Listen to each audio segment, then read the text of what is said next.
hoping that I'll be somebody one day, not just a lost cause halfway house. I want a big green lawn that goes on, and a family that loves me, yeah, that would be so sweet. Lemonade in the shade, and cold brew iced tea, yeah, I can picture it now. I'm gonna make it somehow, I'm gonna make it somehow. I wasted too much time trying to be myself, and trying to be like everybody else, cause I thought what I wanted was be wanted by the wrong crap. That part of town, going nowhere, hellbound, chained to the same lane, brain wanna be big dream. Just a loser with a bad team, yeah, but that's all in the past now. I'm going fast now, going fast now. I've been knocked down, kicked around, losing my footing all over town. Fell flat on my face right into the ground. I've been lost all my life, but I finally found out of the storm and into the clouds. I'm homeward bound, I was lost and found.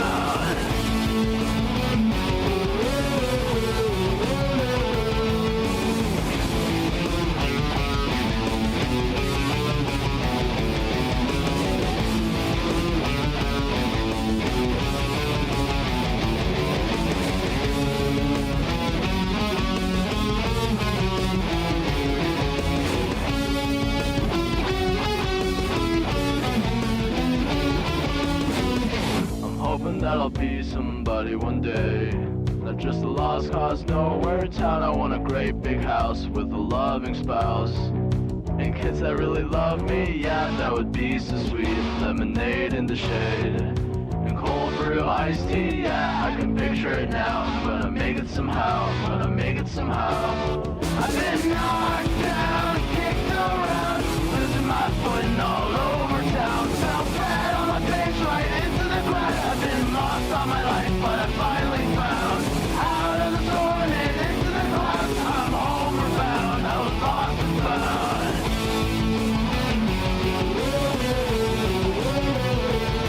I've been knocked down, kicked around, losing my footing all over town. Fell flat on my face right into the ground.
problems and all my bitterness just seemed passé.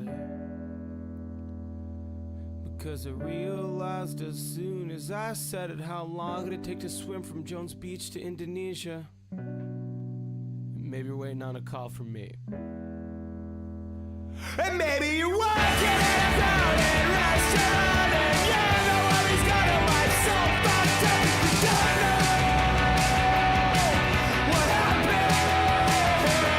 Just like you saw me working at some restaurant in Paris, 'cause my life was just so fucked up and I don't know how it happened.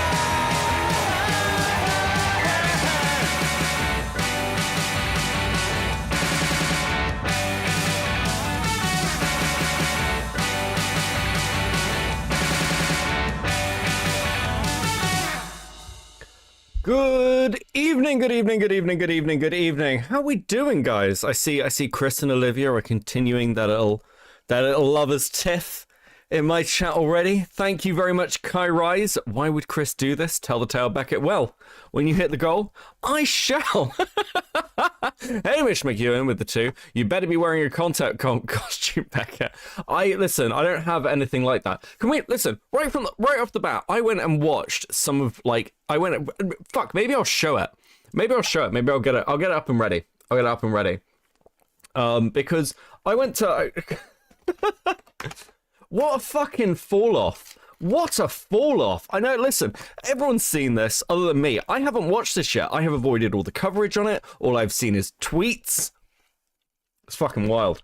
So I've only seen little bits. But I did catch the fact that he's wearing Crocs. He's wearing Crocs, guys. Like, just right off the bat, let's start with this. What we do here is go back. I have to get it up now. I wasn't prepared. It's what a content cop used to be. He's wearing fucking trainers. Like, is this it? Is like he stopped wearing trainers and then became like a fucking bitch? Like, what is this? Like this, you know, like this is like it's like peak of its time. I wanna prep you guys. I wanna show you what we've lost. What's been taken from us.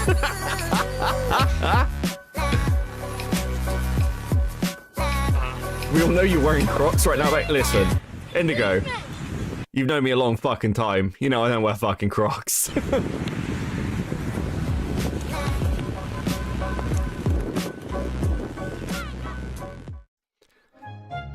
So, this is like old content cop, right? You've got like the nice intros, you've got like I don't know, like some feeling to it. It's self-referential to the time. Where's the Rice Gum one? Is it the Rice Gum one where he does the is this it? We will act immediately. Calling all units. Shots fired. Shots fired in front of the Supreme. Is that? Wait. Am I going crazy? Is that Ethan? It's not Ethan, is it? Am I going fucking mental? Maybe I'm going mental. There's about to be a Was Ethan in this? 2-6-1 in progress. Send all available units. Send in the backup. Send in the big gun. What the fuck? How did I forget this? What? Oh, how things have changed. I got a new hair product, by the way, guys, and it's messing with me, so I'm fucking playing with my hair all through stream. It's 'cause there's a little strand there, and it just won't go down. It's really annoying me. Anyway. Send in the K9 unit. Send in the... Listen, I'm sure the rumors are unfair because people hate Ethan. I'm sure the new content cop is good, so I'm just prepping it. I wanna be gay, cause you're fucked and I wanna savor it. But it's cool, after smashing you, I'll PayPal you 2K. Oh no, you getting mad and knocked the phone right out of my hand? That shit was fucking absurd. You're a rapper who can't resolve shit with words? Talk like you eat some paste. Hey, is that your IQ or your age? Hey, say to your audience face. Hey, how... I am in a level with you. I've never been a massive fan of diss tracks. Jacob's notorious taste. Hey, look afraid, must have seen a ghost rider. Well, ditto, little bitch. but I'm not scared to show mine. Woo! You've been pretending ever since your little rice balls descended. Let kids think you did it all when you weren't capable. What happened to that guy? The last time I saw a picture of like the redhead, black-haired guy was like Oggy RFC tweeting out that like, can we just talk about how this fucking guy was like astroturfed? Then that guy with the red hair getting some drama. Making a playground. It's like half normal. That's bad. But then I heard you tried to rap. I was more disappointed than when I found out Casey Neistat didn't have nice tats. Oh look, boy in a band who was a wait, what? Guy got cancelled for what? Was he a pedo or domestic abuse allegations? Listen, can be both. Fuck it, I guess. Gotta flex. Gotta flex, flex, flex. Because when you've got no personality, replace it with a Rolex. You really don't see your friends rolling their eyes, hoping to die? They're so tired of you throwing the price of what you buy in their face. No, no, no, no. You think they're gonna say, oh my god, you're such a legend. You make me so wet with your reckless spending. You've gained my respect and you're oh so funny. Please, take me to your mansion and focus. It's so weird seeing old stuff like this. I thought this about the Twitch poll stuff, where I'm like, God, this is years ago, and like, look where we are now. It's fucking bizarre. It's fucking bizarre. Is that enough? Is that enough, old Idubbbz? Are we all in? Are we all in the mood? Are we all? Are we all in the mood? Oh fuck. Oh okay. Listen, listen. Someone just messaged me with some stuff. Thank you for that person. I like. Oh, I'll just say it's Yan. I don't know what it is about the last like 4 days. It's just been like fucking content after content after content. I'm like, it's been so quiet for so long. I've been so hungry. I've been so hungry. Axe is like, yeah, I'm pretty in the mood. Listen, I am going to put this up here. I know it's bad form to take up the whole screen, but cam streams are rare, and I'm listen. My hair's going to annoy me all fucking stream, I can already tell. Nevertheless, from a guy who's annoyed with his hair to a guy who now has no fucking hair. We all good?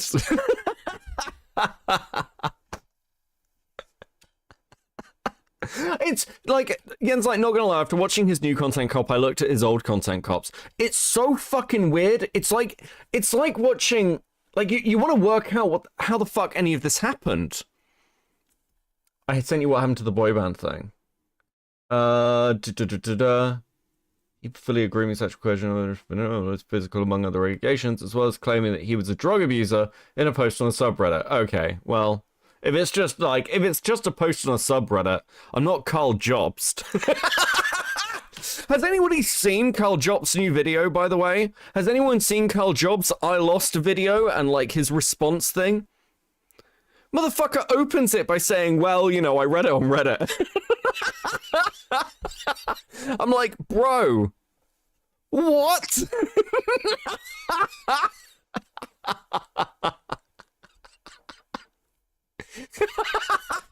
Guys, listen, I know I got sued, but really, isn't it Reddit's fault? I can't, fuck off. Listen, we've been waiting for that video to drop to like do our video on it. So I think the next thing you'll see out of Cope and Seed will be the Carl Jobst video. Oh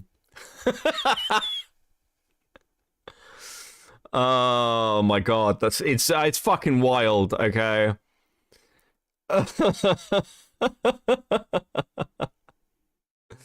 Jobst just lied to his audience for money in Minecraft. It's fucking weird, guys. I don't know. I've gone from, like, you can see when the trial happened, I was like, I hadn't really followed it.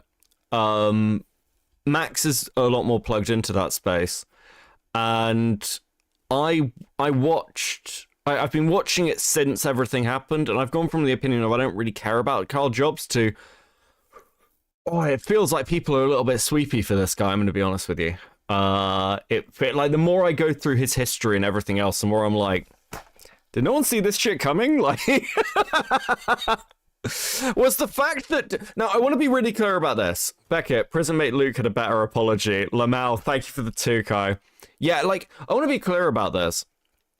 I don't think... If somebody's named in a suicide note, for example, I don't think it's fair to be like, well, you did it. I would never, like, blame Dark Viper for the death of Apollo Legend. But at the same time, it's like, okay, so you pointed fingers at Billy, but your friend, because Carl and Viper were friends at the time. They were actually quite good friends at the time, from what I understand. They're not anymore, but they were at the time. And he excludes that detail?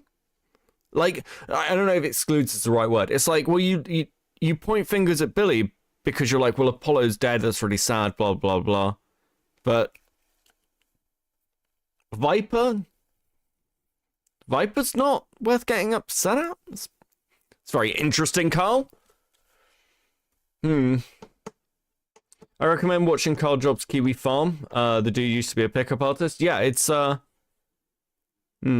certainly an interesting one. It's certainly an interesting one. Anyway, okay. Good evening, Rotzing, by the way. How you doing? How you doing? How you doing? I would say Dark Viper ruined Apollo because it's funny. Check the albums. Okay, give me a sec. Oh, fuck. Yes. Okay. So there's something that we're going to need to talk about in the content nuke itself. And this is... When I was in grade 3... It's going to come up. But I think...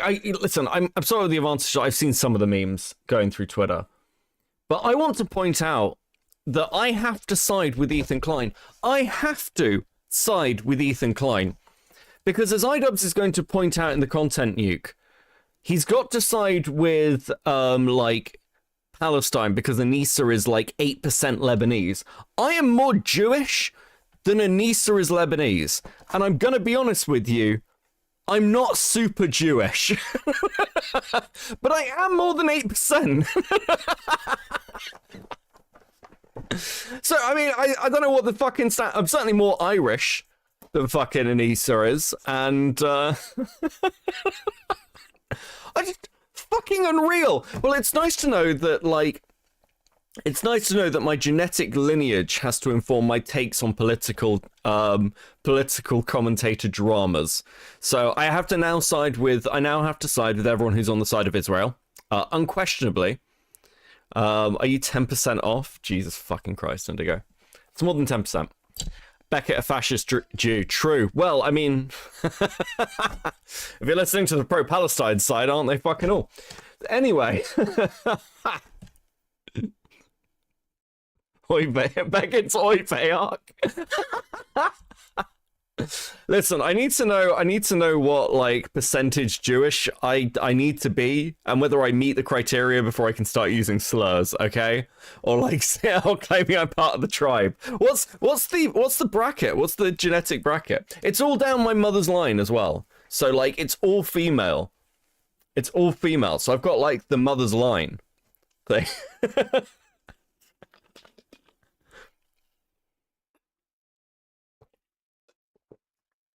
I still have the clip where you admit you were Jewish. I'm actually more Jewish than I'm pretending right now.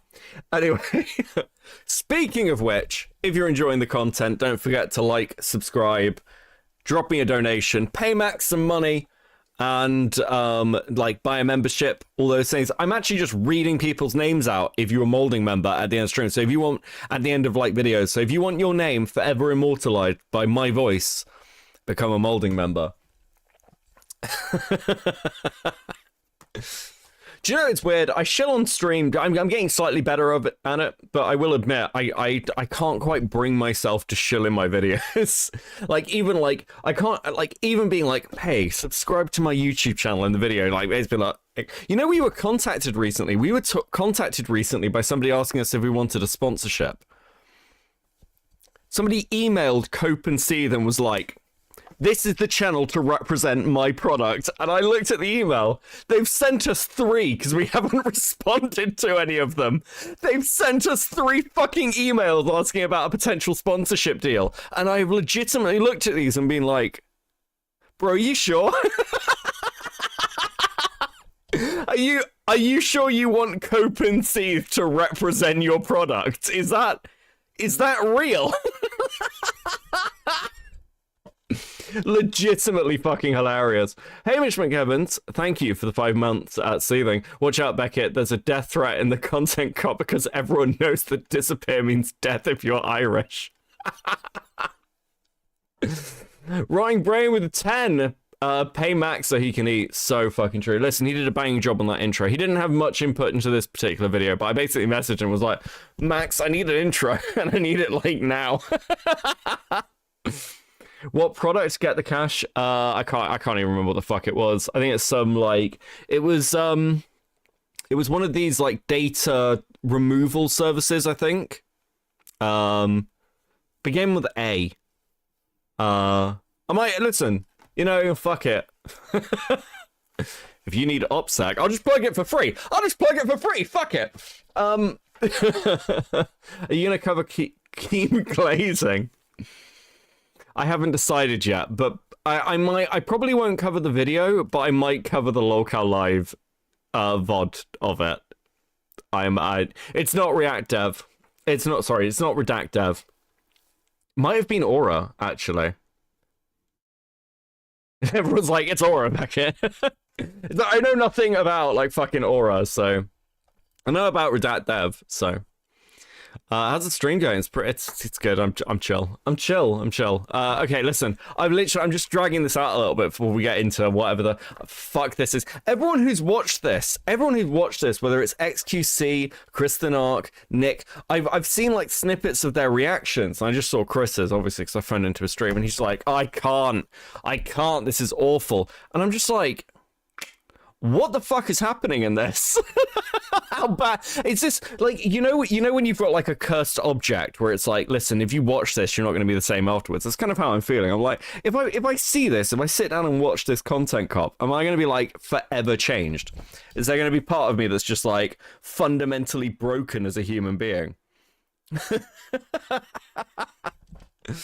Oh, fuck. Yeah, I didn't see Nick's. So I literally, the most coverage I have seen on this is about 2 seconds of Chud today. Because I clicked on it and then realized what he was watching. I was like, I kind of want to do it blind. And then I haven't seen Chris react to it. I've just seen Chris's like after reaction when I spoke to him on stream.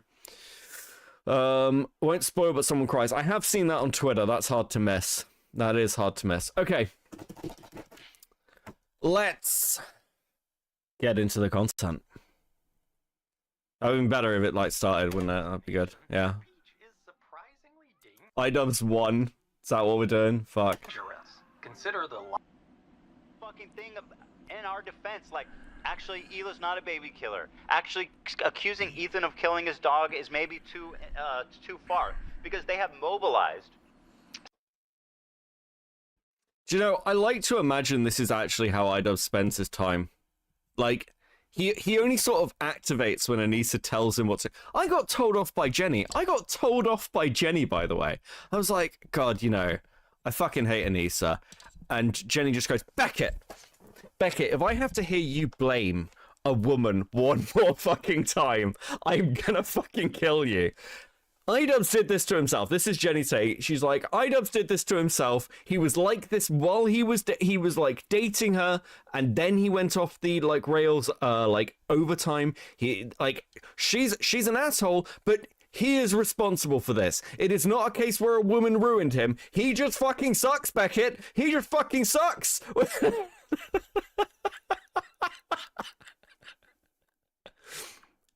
It's like, God damn it, Beckett. Charisma with 2. Pay Max for having to touch Sappho's assets. Bless. True. Space Station with 2. Fifth time watching him react to this. Screaming was 100%. Oh, fuck. Such an insane harassment group that anybody who says any fucking thing, they will attempt to ruin their lives. And once again, I'm the crazy one. What? Okay. Jack Walker with a 5. I felt a part of my childhood die after watching this video. Dude, I'm so sorry. Don't worry, I've got creators I felt that for. Like, mostly like television-y stuff, obviously, because when I was growing up, YouTube wasn't really a thing. Anyway. Aged me. Okay, I'm going to explain right off the bat why this isn't going to work. I know it doesn't work already, but I can see instantly why it didn't. I didn't think it would be this quick. it doesn't work because Idubbbz has spent all his time crying about people mocking him. That's been Idubbbz's major thing for like a while now. People are mean online. People are so mean online. Why are people so mean to me? I'm just trying to get on with my life. Why can't people be nicer online? We need to be more empathetic. We need to be more feeling. And it's like, okay, well, you've opened a video with a clip of a stressed Ethan Klein talking about a community that, yes, Idubbbz actually was harassing him. And that's your like opening gambit? Are you fucking high? I'm not. This is going to be the stream where I say the M-word, isn't it? I can feel it.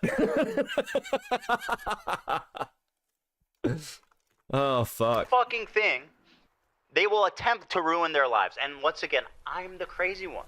It's not bad enough that I have this group of people. What we do here is go back.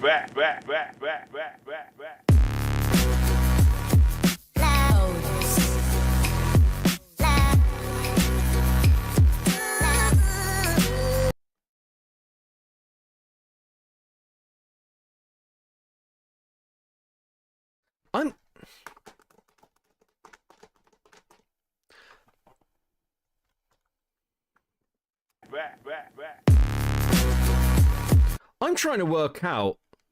I'm going to check out. And Mally, I was kidding. Don't go away, wife. Okay, I'm joking. It's a joke. It was a joke. Mally, I wouldn't. I wouldn't. I'll be good. Oh, fuck.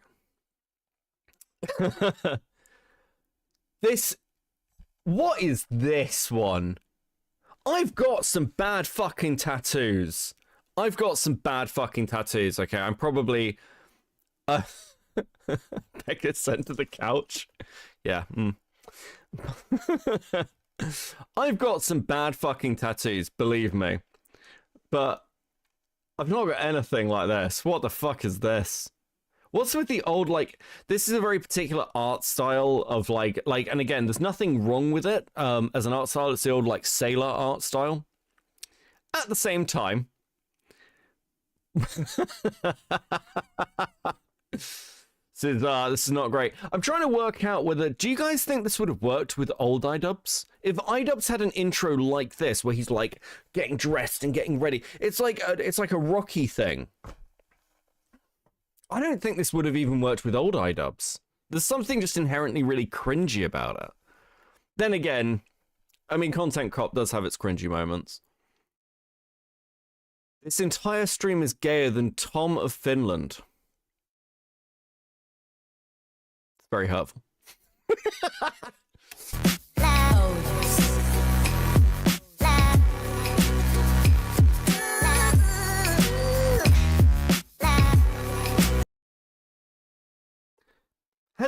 Why does Ian have a gold tooth?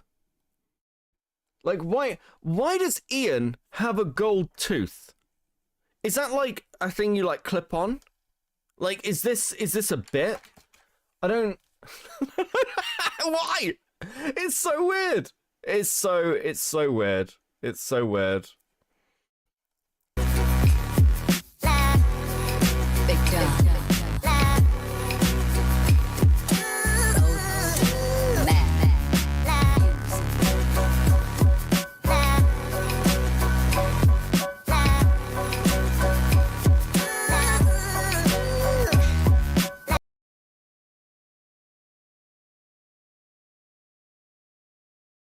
Is this what we're doing now? Is this actually what we're doing now?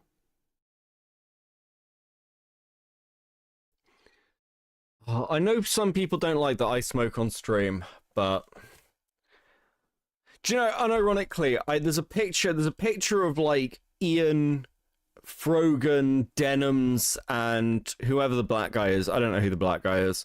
All like having a picture together, and I literally said to Jenny, Jenny and I are good friends. You probably all know that. I was like, Jenny, I hope our friendship is strong enough that if I ever become this cringe, you'll kill me. You'll do prison time to save me from myself. Because this is just fucking dire. We haven't even got into it yet. I can't get over how fucking bad this is.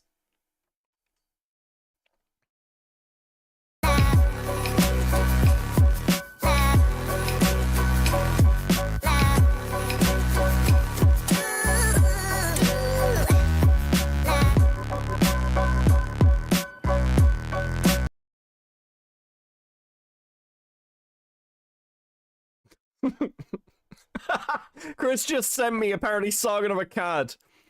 Sargon of Akkad has done a video of Ethan 1.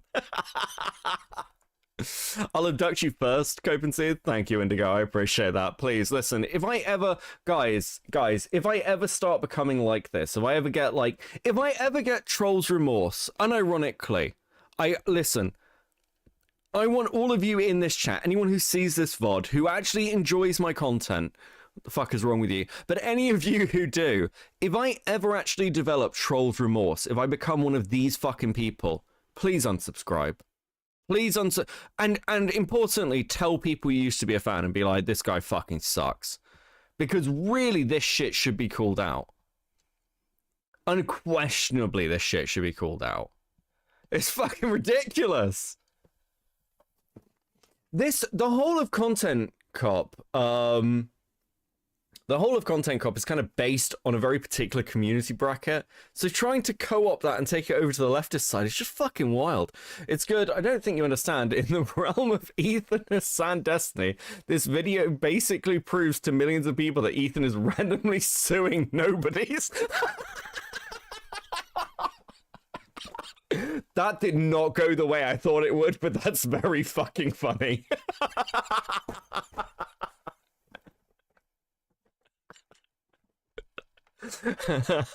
Max has just sat there going, that comment got me a bonus. Space Station with a 2. You'll be using your master's degree tonight, enjoy. Oh, fuck, no. I was going to be like, yes. I'm like, no. No, we're not doing. I did not spend a year and quite a significant amount of money getting a master's degree from a top university in counterterrorism to use it to talk about Idubbbz's content video on fucking Ethan Klein. What is my life? What's happened to me? I used to be like I used to have self-respect. Potato with a 5, we're acquaintances, and I'll at least pop you on the head with a lead pipe for being that. Thank you, buddy, I appreciate it. Archer with a 5, this is what happens when you get publicly broken by the Candyman.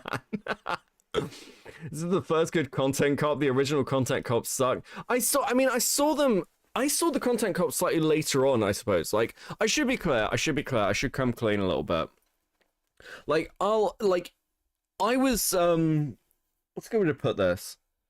When Idubbbz was big, I was watching Sector, right?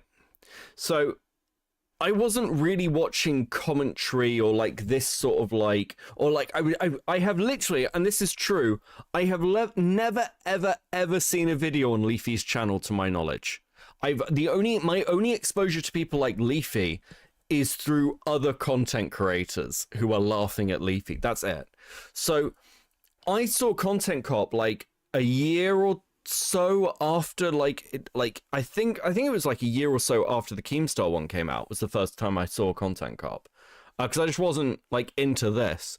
Now over time I've got to know like Idubbbz's older content because I am interested actually in what the like internet was like at that time, what particular groupings are like, and there's some lore stuff there. But like I don't feel the same level of betrayal as some of you in chat do, where you're like, I was an Idubbbz. I've never had that. I wasn't down with the cool kids or whatever the fuck it is. I frankly literally never understood the appeal of Leafy. People have told me, well, Leafy was very edgy, and I was like, dude, I was watching people just casually swat each other at the time when you guys were watching Leafy. I'm like, I don't listen. I was watching people like Ian Miles Chung and shit, and fucking and like Warski doing the aim stream. So this side of edgy didn't really tickle me very much. Yen, I'm putting trank in your coffee if you did what Ian did. Based. True. I used to watch Idubbbz when he played Overgrowth in indie shooters, but he stole Kickstarter crap from Sam Hyde. It's why Sam made the video on Ian. Ian is a total fraud, and he's finally sticking it to a worthy foe. Is that actually... Fuck, I've never seen the Sam Hyde versus Ian stuff. I've seen the recent stuff where he wants to make a doc on him, but I've never seen that original stuff. Rotting Brain with the 5. Sometimes a degree is used in interesting scenarios. That is very true. Thank you for the 5. I'm very fucking depressed. Oh, okay, Potato with the 2. Has Leafy OD'd yet? I mean, look at the fucking state of him. Would anyone notice? I was about to super chat $5, but my mum called and now it's not relevant. I wish my mum would call, but once again, she is dead. Actually, I'd be quite worried if she did. Mum? On you, ashes? Oh, fuck. Okay, I'll stop procrastinating. Let's fucking get into it.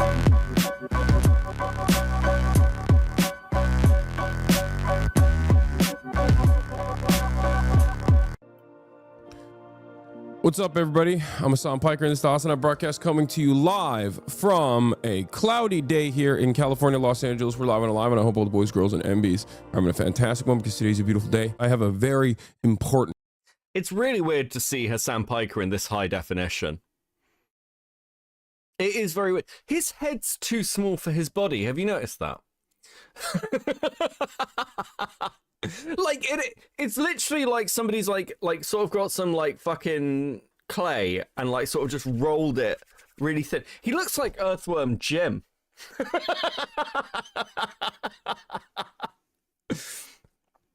No, Beckett, she wants you to call her with the Ouija board. Dude, if I ever become one of those people, fuck. Okay, look, I know Hasan's in this, so I'm just like, well, that one before. I don't know what it is. I've not thought it before. It's just this angle and the high definition. I'm just like, he looks like Earthworm Jim cosplaying as Superman.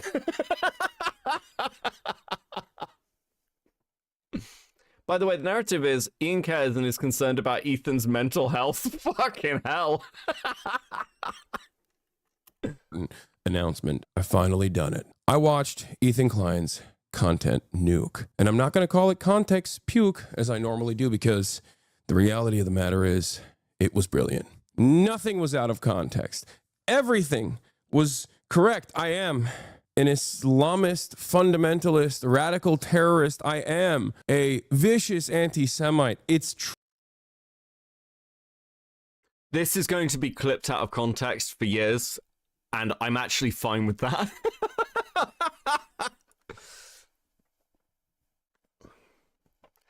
I'm so... Look, I don't cover a lot of, I don't cover Hasan, and people have actually asked me, hey, Beckett, you talk about Vosh, you talk about Destiny, you talk about other people. Why don't you really talk about Hasan? And the answer to that is really fucking simple.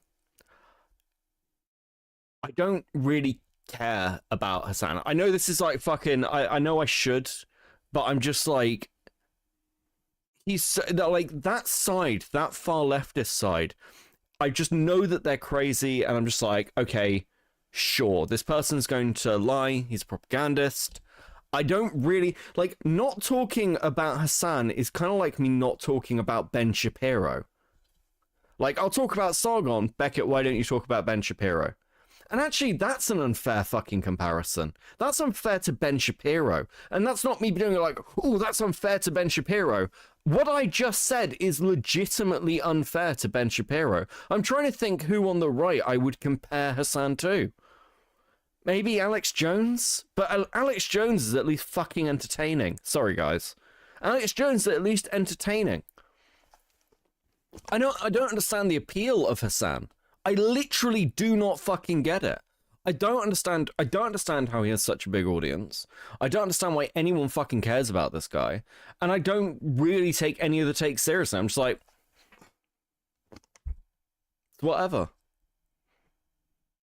Alex Jones, is it do people watch, does anyone here watch more Alex Jones than just the clips on Twitter and stuff? Because I watch InfoWars. And Alex Jones is legitimately entertaining. He's insane, and the stuff he says is fucking nonsense. But like,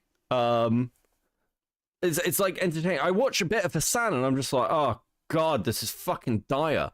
Because he doesn't he just sat there watching other.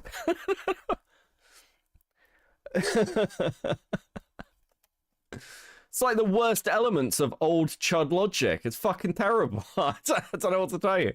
Kai Rides with the 5. He looks like a cancer patient with too much just for men in his beard and hair. You make me paranoid. Mally, I don't know who these people are, and I refuse to learn, but I will never forgive Idubbbz for emboldening my stoner white girlfriends to say the M-word and pretend it was an ethical statement. Listen, oh yeah, okay. So back in the day, obviously, Idubbbz did this whole thing where he was like, either it's all okay or none of it's okay. And to an extent, I think that there's an element of truth to that. Like, I've said before, if somebody says the M-word, I don't necessarily think that they're a racist. Like, I think it takes more than that.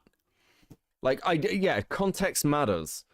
But like, if you're doing like the fucking, like, you're trying to lynch somebody while screaming the N-word at them, I'm like, I think you're racist, but also I care more about the lynching. I don't really care about language policing. But this whole sort of like weird ethical period that everyone went through is like, well, maybe we should all say it to destigmatize it. I'm like, listen, Donald Glover, by the way, did do this take. Donald Glover can give this take. The rest of you, maybe shut the fuck up. Kangalope with the 5. Ian looks like a fent addict in Alphagia. Fucking, why are you doing this? Why are you doing this to your poor dyslexic fucking streamer? Fuck. Also, guys, congratulations. You have hit the goal. I'm very proud of you. I'm very proud of you. Chris called me to cry. Because he is very sad about the content nuke on Ethan. He doesn't know how to handle it, guys. He doesn't know how to handle it. He just needed some moral support. That's very much. That's for the goal, guys. Based. Let's go. Okay, let's keep going. Oh, I need to put chat on screen. Give me a sec. I'll do that.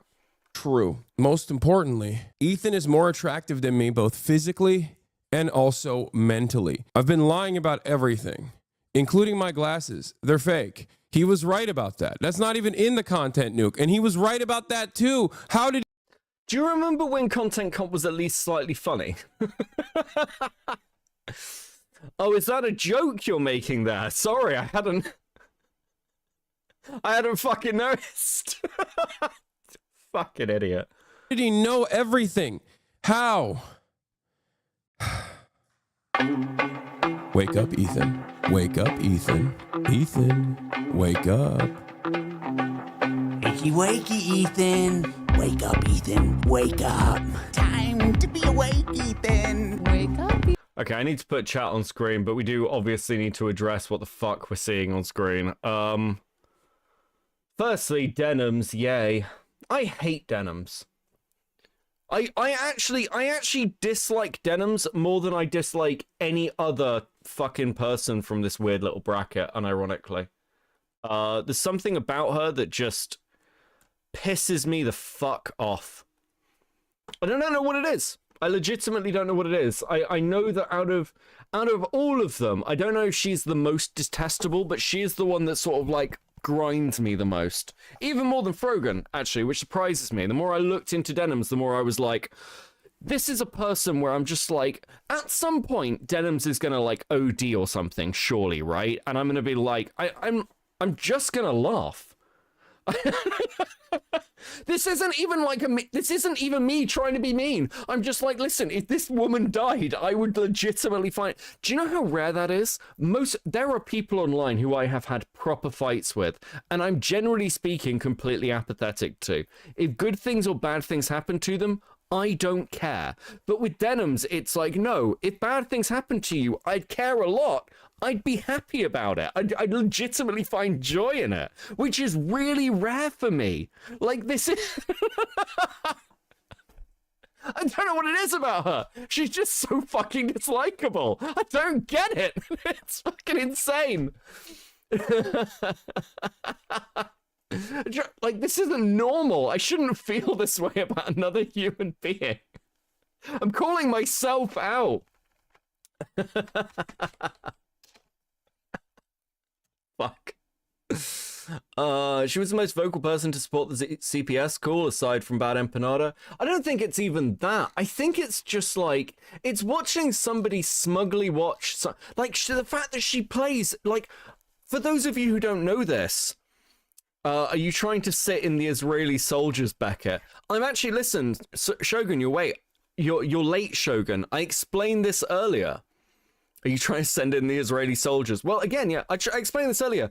I am more Jewish than Anissa is Lebanese. So apparently my fucking genetic coding means that I obviously have to hate these people because I automatically have to support Israel. It's like football. Teddy with the 10. Honestly, this would have been better video if there's just 2 hours of him saying every slur he can think of. That would be a fucking banger video. Indigo with the 10. This is the worst wank I've had in years. Dude. It's gonna get worse. It's gonna get worse because Froger comes on. Platinum Ether with the 3 women. Seriously. This is no longer a dream. This is a nightmare. Listen, I just want to get there. She'll come in 5. Yes! We're gonna be joined by a Beavers based.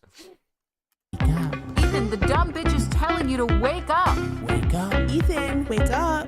Wake up, Ethan. Ethan, wake up. Wake up. Zoom to anyone? Just wake up. Look at... Oh, I'm so happy playing with the toys with Idubbbz. Oh my god, I'm so happy. I said this on Twitter. I don't understand people who make content seemingly exclusively to provide money and entertainment for people who hate them. I don't fucking get this. I don't understand. Fucking why? Why? Why are you doing this? It doesn't benefit you. It's like it actively harms you, and you are still fucking doing it. Why? Oh, guys. Fuck, you know he's having to look away from her because that is like... Do you ever watch, like... Do you ever watch Japanese horror anime? That's the sort of thing you'd see in a Japanese horror anime. She looks like... I saw this on Twitter, but it's so accurate. She looks like the fucking Jar of Greed from Yu-Gi-Oh! Hold on, where is it? Let me find it.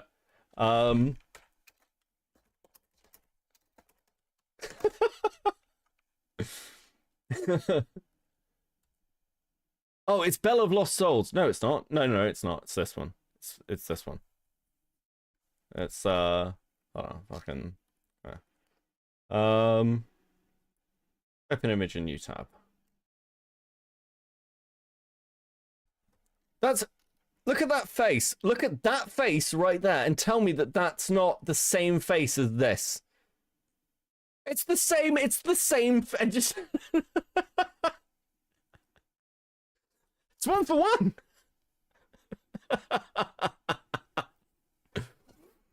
Tenno Wolf with a 2. The Hasan Posse collective IQ is no more than 20. Listen, if a Hasan orbiter dies, the collective IQ of the planet increases. It's like they have a negative, like there's a draw effect.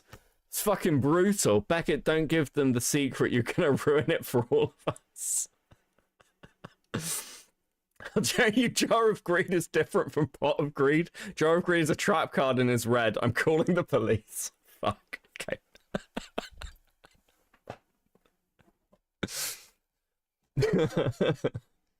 Sometimes even I question the sanity of my audience knowing shit like that. I'm like, how do you know that instantly? No, honestly, based. Pot of Greed allows me to draw 2 donuts from my ass, so fuck me, okay. Don't tell to Keemstar. Never mind. We'll get to that when I go over the locale stream. Wake up. Oh, also. Zoom to anyone? Just wake up. Huh. That's a very interesting shape, isn't it? It's a very interesting shape for a sword for a hit on it. Is that the right phrase for it? For a hit? It's very interesting shape in a video that's very anti a Jewish man. Isn't that a strange shape? Did none of you want to get a fucking optics check on that? Maybe? Did none of you look at that and were like, that's a swastika?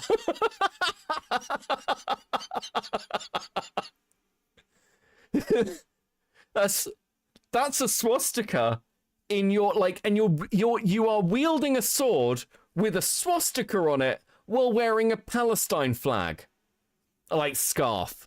Are you fucking high, bro? Are you good? Like, like, are you okay?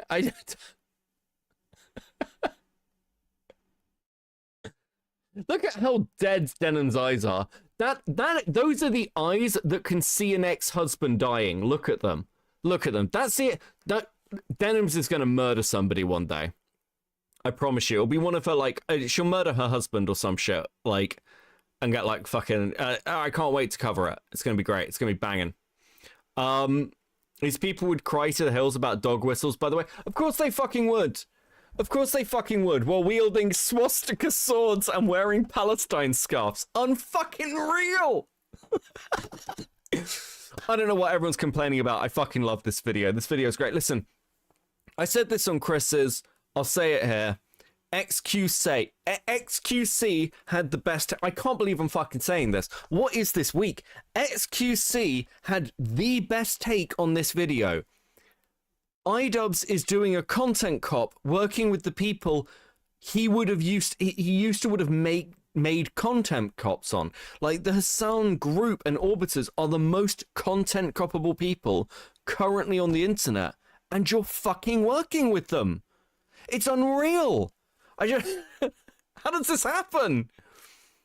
Tenno Wolf with the 2. It's the way it's being held that gets me. I listen. I don't fucking understand it. I don't understand it. Might be fuck knows. Yen with the 5 anime nerd here. That's a sword from the anime Bleach. It's a Buddha symbol. God, I'm defending Hasan for fuck's sake. Well, here's the problem. I think that's fine. And yet, because again, I'm aware that the swastika is an ancient symbol, but you're in a video talking about a Jewish man, specifically, like, in drama over the Israel-Palestine conflict, and you are wielding a sword with that symbol on it. It is, to be fair, in the wrong, like, it's the wrong direction for the Nazi swastika, but that kind of doesn't matter. That the optics of this is what I'm talking about, and it's fucking wild. It's a Buddhist symbol, not a Japanese one. Yeah, sure, listen, guys, I'm not disagreeing with any of you. I'm just saying that the optics of this are not good, okay? It's one of those things that you should think about before you fucking do. Space Station with the 2. Anime usually has to censor manji swastikas in US. Yeah, like, it's a really, like, talking about tattoos, I've got a lot of friends with swastika tattoos who are, like, Buddhists, because there was a period in the mid-2000s. God, this is so long ago. There's a period in the mid-2000s where it was like, take back the swastika, so a lot of people got swastika tattoos, like the correct like orientation, to try and take back the swastika. What it has led to is I have quite a lot of friends who are very woke who have swastika tattoos. And it's bad. it's bad. Okay. If the roles were reversed, they'd be crying about it, so it's fair game to at least make fun of, even if it's not actually a serious criticism. Yeah, it's very much just, this is incredibly dumb that you do this. Yeah. I'm not accusing Ian of being anti-Semitic by holding this sword. Now, from what I hear about this video, I'm going to be honest with you. I've heard a couple of takes, like, just from clips on Twitter that I'm just like,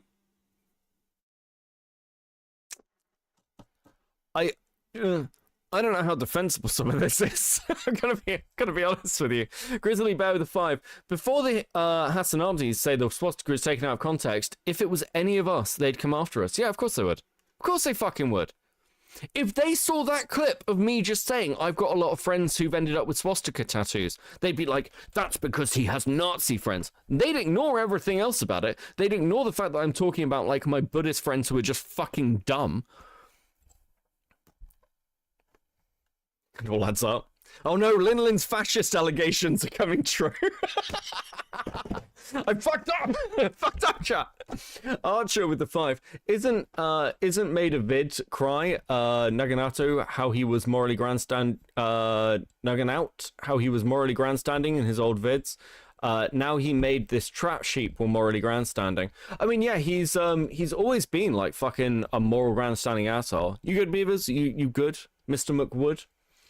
Beavers might join us to watch some of this, because I don't think... We were going to do an NR stream, but I think everyone's a little bit sick at the moment, and I kind of wanted to just stream this, so it would be nice to have Beavers on, if he would like to just... He can just fucking phone me. Come laugh at Ian. God, we are 3 minutes in, and it has taken me 56 minutes. We're going to be here so long. I was like, oh, it'll be a quick stream. It's only an hour-long video.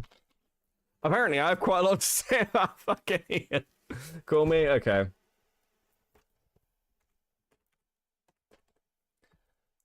Let's bring Beavers into the call.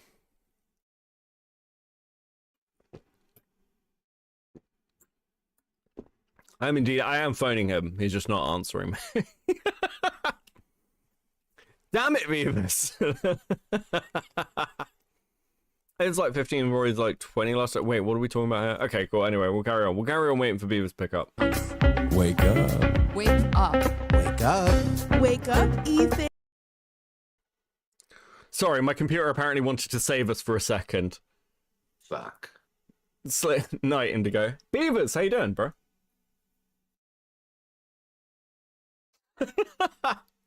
He came in, said fuck, and then deafened himself. What is this? That's a choice. Listen, if I was Frogan, I'd sue Idubbbz. I'd sue him. Imagine being made to look like this. Fucking actual insanity. I'm not gonna do a react. Someone needs to put this on a loop. Content, yeah, chat. Wake up, Ethan. I'm not gonna. I like the way that Frogan isn't even dancing properly. Do a react content, yeah, chat. I think I'm here. Beavers! Can you hear me? Yes, I can. How you doing, bro? I am good, and you, Mr. Ginger? I'm not too bad. I'm enjoying the new content, Cop. It's banging. What are your thoughts on the decline and death of Idubbbz? I watched this in the car, right? And I watched it the first time.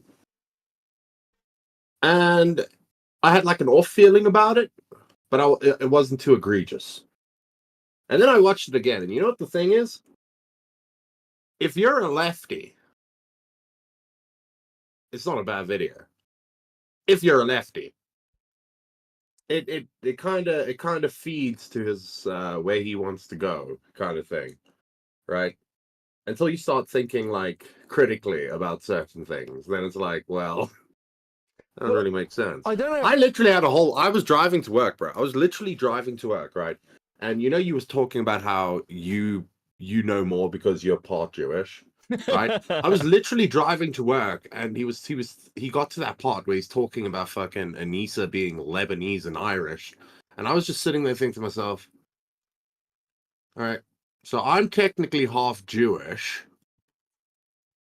so okay, and then my great grandma and my grandma were both in a concentration camp. And that wasn't because they were Jewish. That's because they were Afrikaans. They were put there by the English. Oh, I was like, yeah. So does that mean that I'm like an expert on oppression? that I know everything about it, because that's what it must mean.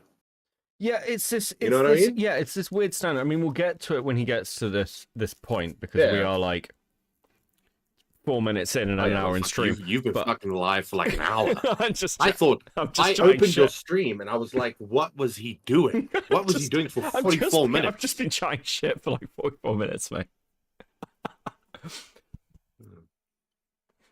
But like, yeah, I don't. I think a lot of this, and I'd put this down to a lot of the things to do with a lot of the people like Anissa, like Frogan, like Idubbbz. It's very much about being seen as good people, so you need all those points.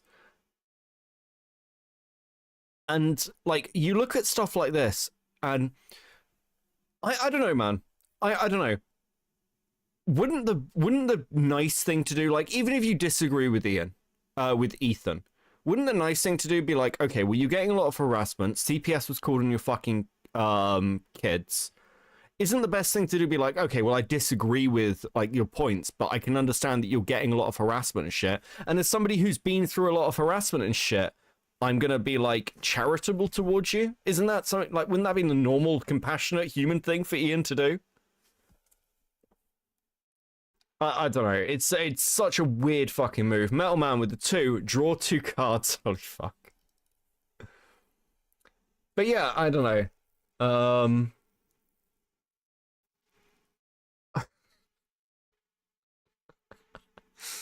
Fuck, are you still with me, Beavers, or have you just died? I think he's died. I think the African internet got him. Right, well, wait for him to return. I'm the same Yummy, I love Sabramas. I've seen. Wait, what? Yummy, I love Sabra.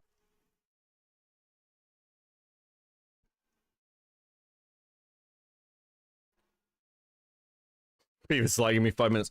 I'm sorry. Is she memeing on the fact that she got called out for, like, the hummus takes and being anti-Semitic? Are you seriously telling me, as leftists, you're memeing on your anti-Semitism accusations? What?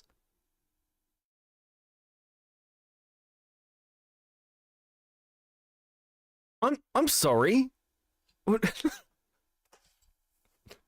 What? This is the part you react to? Listen, we're gonna be here for a while, okay? Yeah, we're legitimately gonna be here for a while. I can already fucking tell. This is... Oh, this is gonna be a fucking mess, isn't it? Holy shit.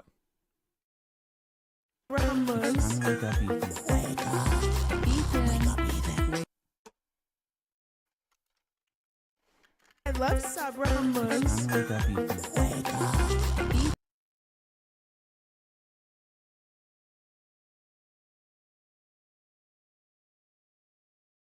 That's gonna be a long stream. Hey guys, don't worry. Don't worry. I'm actually super based. Watch me deep throat the fucking mic. Content Cop's so back, guys. Content Cop's so back. Absolutely the worst fucking incredible content. Do you know, somebody in my Discord has done like a supercut of all the times I say that this is completely unhinged when I'm covering content. Fucking see you. But unironically, this is completely unhinged. Like, this is... this is so bad.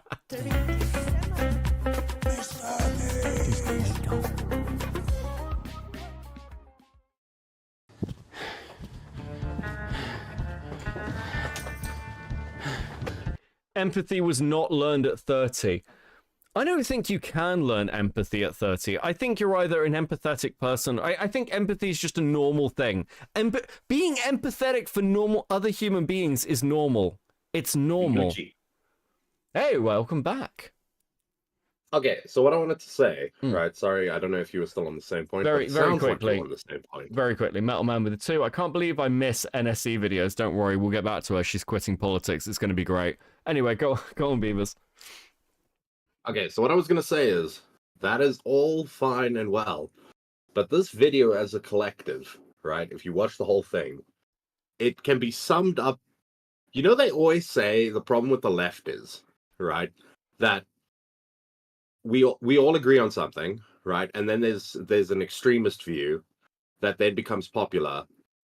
Then if you don't support that extremist view, suddenly you're the problem. Mm-hmm. Right? It's always you have to agree with me completely, or we cannot agree at all, or you're a bad person. Yeah. Like That you're is what this ontologically video. evil. Yeah, that is what this video is. That is literally what this video is. It is like a perfect representation of the brain rot that is the left. Also, by the way, to that person that was like, that's a fucking Hindu symbol, is that motherfucker a Hindu? Because that's like me putting that symbol up in my thing, and I own like 5 copies of Mein Kampf. Right? Well, it's so you gotta question the intent. So that's the sword is from like Bleach, apparently. And I don't know. I haven't seen Bleach since the first season back in like the early 2000s. Shit. But yeah, I mean it's the Japanese are racist. Also, by the way, the Japanese and the Nazis are not that far apart. Oh fuck! Right? I'm just saying. Go look at what they did and what they listen. did. I am very much aware of the rape. Okay. Space Station with a 5. Remember, chat, Sabre Corporation is owned jointly in the US and Israel. Without that context, much is lost. Okay. I will keep an eye. Listen, going into this blind is a bizarre experience. Okay, let's go.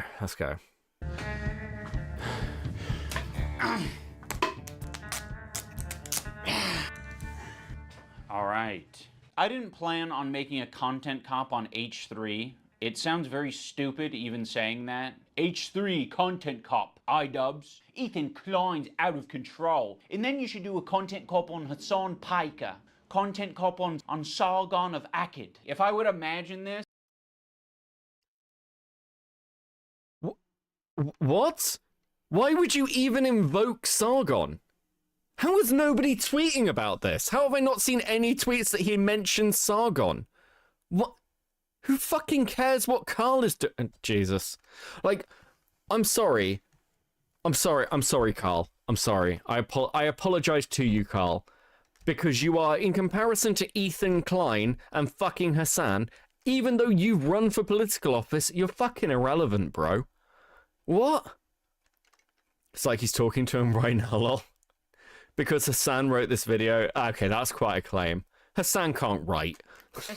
In 2016, I would have been like, oh yeah, if I ever do that, it's gotta be because I lose the plot. Well, it turns out it's not me losing the plot, it's Ethan. He's the one who...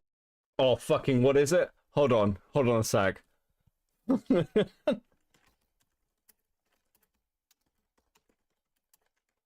Where is it? Oh, fuck. It's this. It's unironically this. Am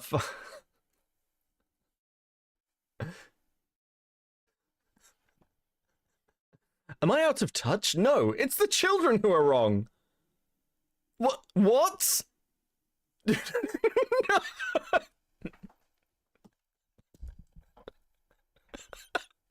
Yeah, if I made this back in the day, I'd think I'd gone fucking crazy. I think I'd lost my mind. And yet, it's actually other people. It's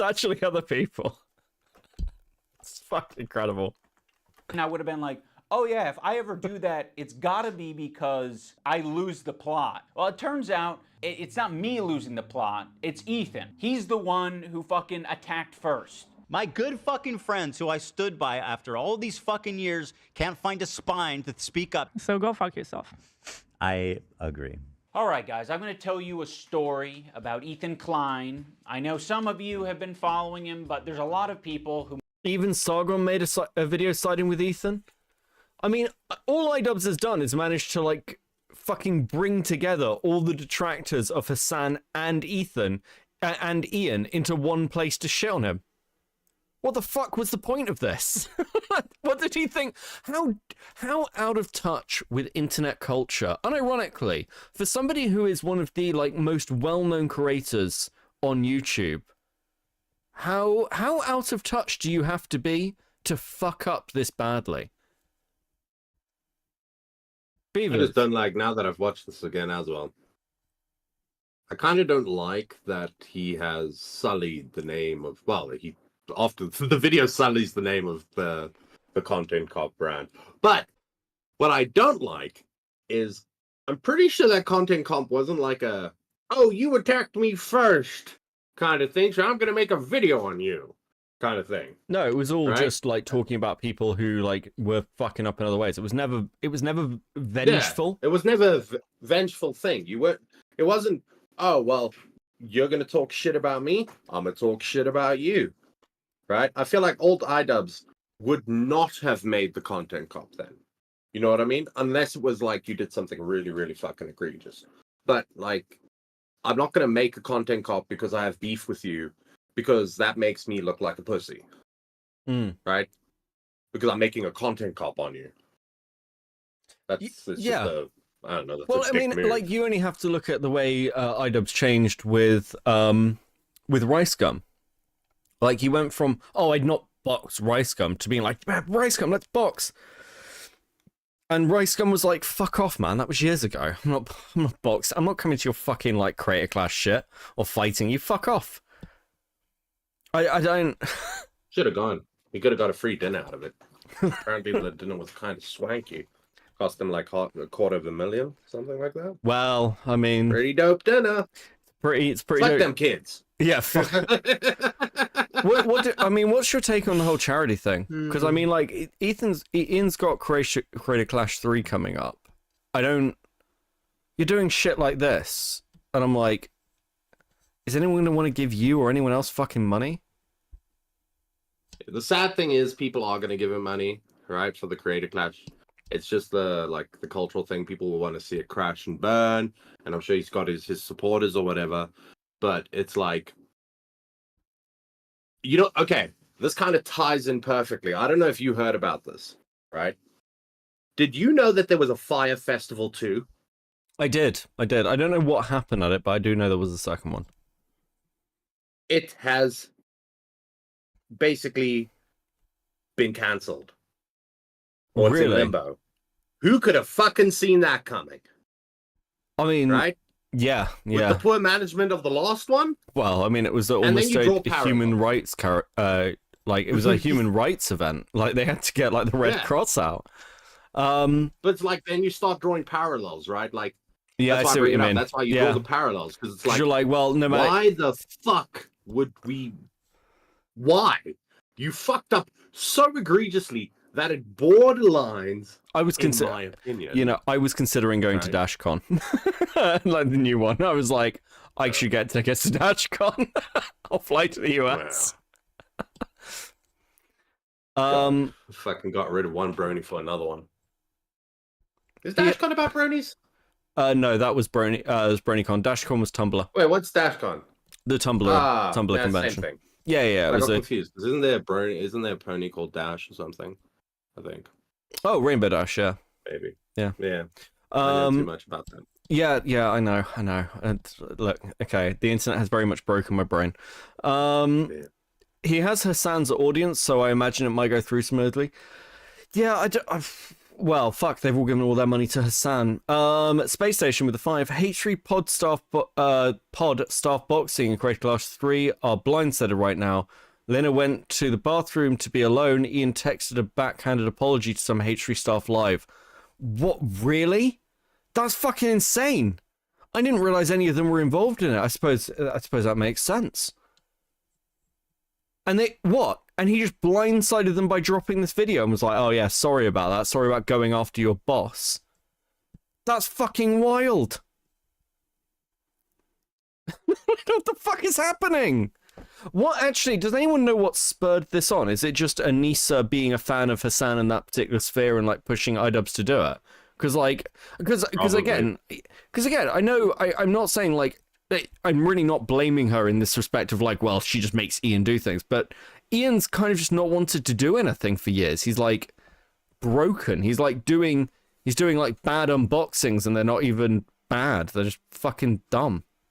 And Wait, you know what the worst thing about this all is, right? When he makes the further on in the video, when he talks about Anissa being, I keep bringing it up, she brings up the point about him being Lebanese and fucking Irish. Yeah. Right? I'm pretty sure throughout this entire video, he doesn't go, oh, the IDF suck because they're killing kids. Oh, IDF suck because I think at one point he mentioned displacement, right?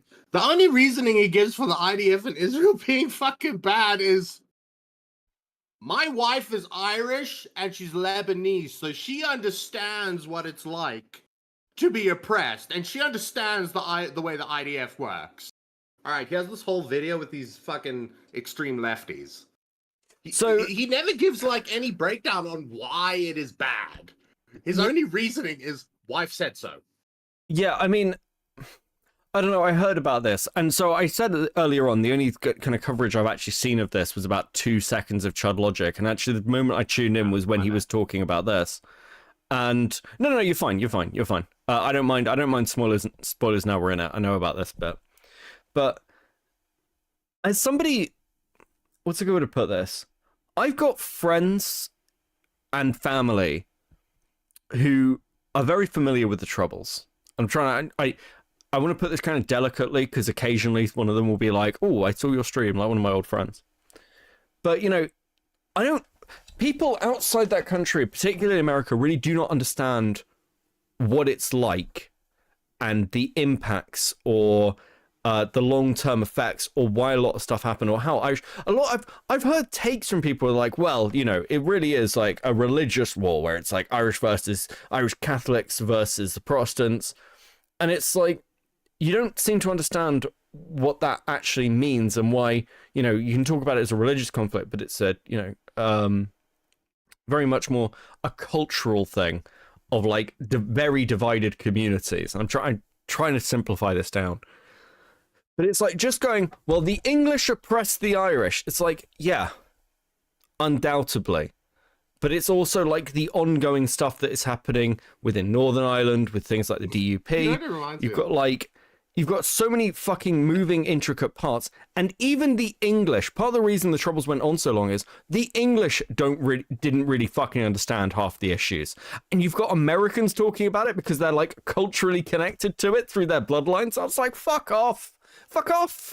It's insanity. Well, it's like, have you ever seen that like TikTok / YouTube short of the fucking Irish American who went to like Boston or something like that, and he went to like an Irish. He goes to Ireland, and he goes to some bar, and he goes like, "Oh, I'm Irish," and then all the Irish people are like, "Oh, well, I'm fucking Irish too. What?" Yeah. And then he comes back. He's like, "They were so rude. None of them cared. None of them cared about my cultural history. I'm never going back there. Horrible people." That's essentially what it is. It's like, you may be Irish, but you're not Irish. Right? So firstly, Gilded with the 2. Hasan must boink Anissa and post it on the hub. Jesus fucking Christ, thank you for the 2, bro. I read it through and I was like, could have skipped that one. No, I'm kidding. I wouldn't do that. But watch it. Here's a really good example. Like genuine talk moment. When I was in Ireland, I went to like obviously pubs with my friends. I lived there. And people wouldn't talk to me because of my accent. Now, I have never felt at home anywhere as much as I did when I was in Ireland. I don't know what it is about multiple things. I love being in Ireland. But I would go to pubs and people would turn their backs on me because of my accent. And my friends had to introduce me to people and be like, no, he's fine. And this is not that long ago. Like, the lingering effects of this is like, it doesn't matter whether like it wasn't that long ago that my family came over, and both sides of my family are have quite a lot of Irish on them, but my mother's side in particular is pretty much all Irish.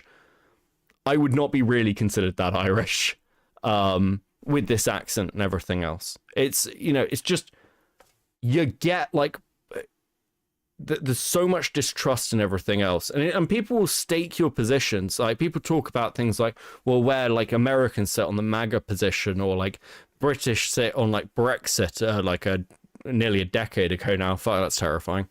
But like where you sit on something like a free and independent Ireland will affect whether people, like how people interact with you. And it matters. It matters. And Americans just like, it's like Americans who talk about a free and independent Ireland. I've heard this take like, well, why doesn't England just give the North back to the South? Why doesn't it become united with the Republic? It's like, the Republic doesn't want the North. The Republic doesn't want the North. The vast majority think the Republic, the vast majority of the Republic think the North are fucking insane.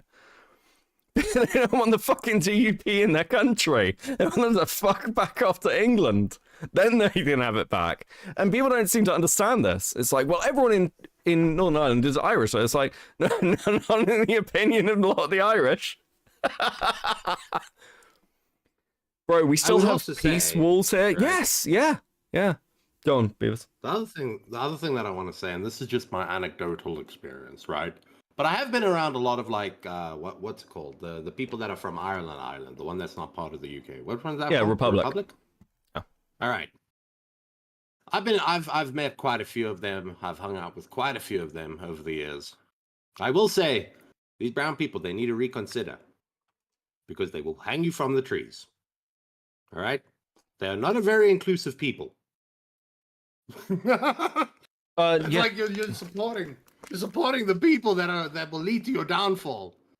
These are not, I don't know, they're nationalists. They're Irish nationalists.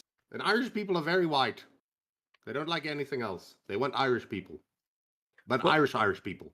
Like you said, Irish. Yeah, I mean, I've got Black Irish friends, and their families have been over there a significant amount of time. But even they will, like, when they get sort of recent migrants over who like are like first or second generation, they're like, well, they're not Irish. And I'm like, it is a hard culture to penetrate. And like, there's a story told about a comedian. I think it's Spike Milligan, when the Republic was sort of being set up properly, and they were sort of sorting out nationalities. Spike Milligan phoned them up and said, "Hey, I'd love to have my Irish nationality." And this nice old lady on the phone went, "Oh yes, we'd love to have you. We're terribly short of people."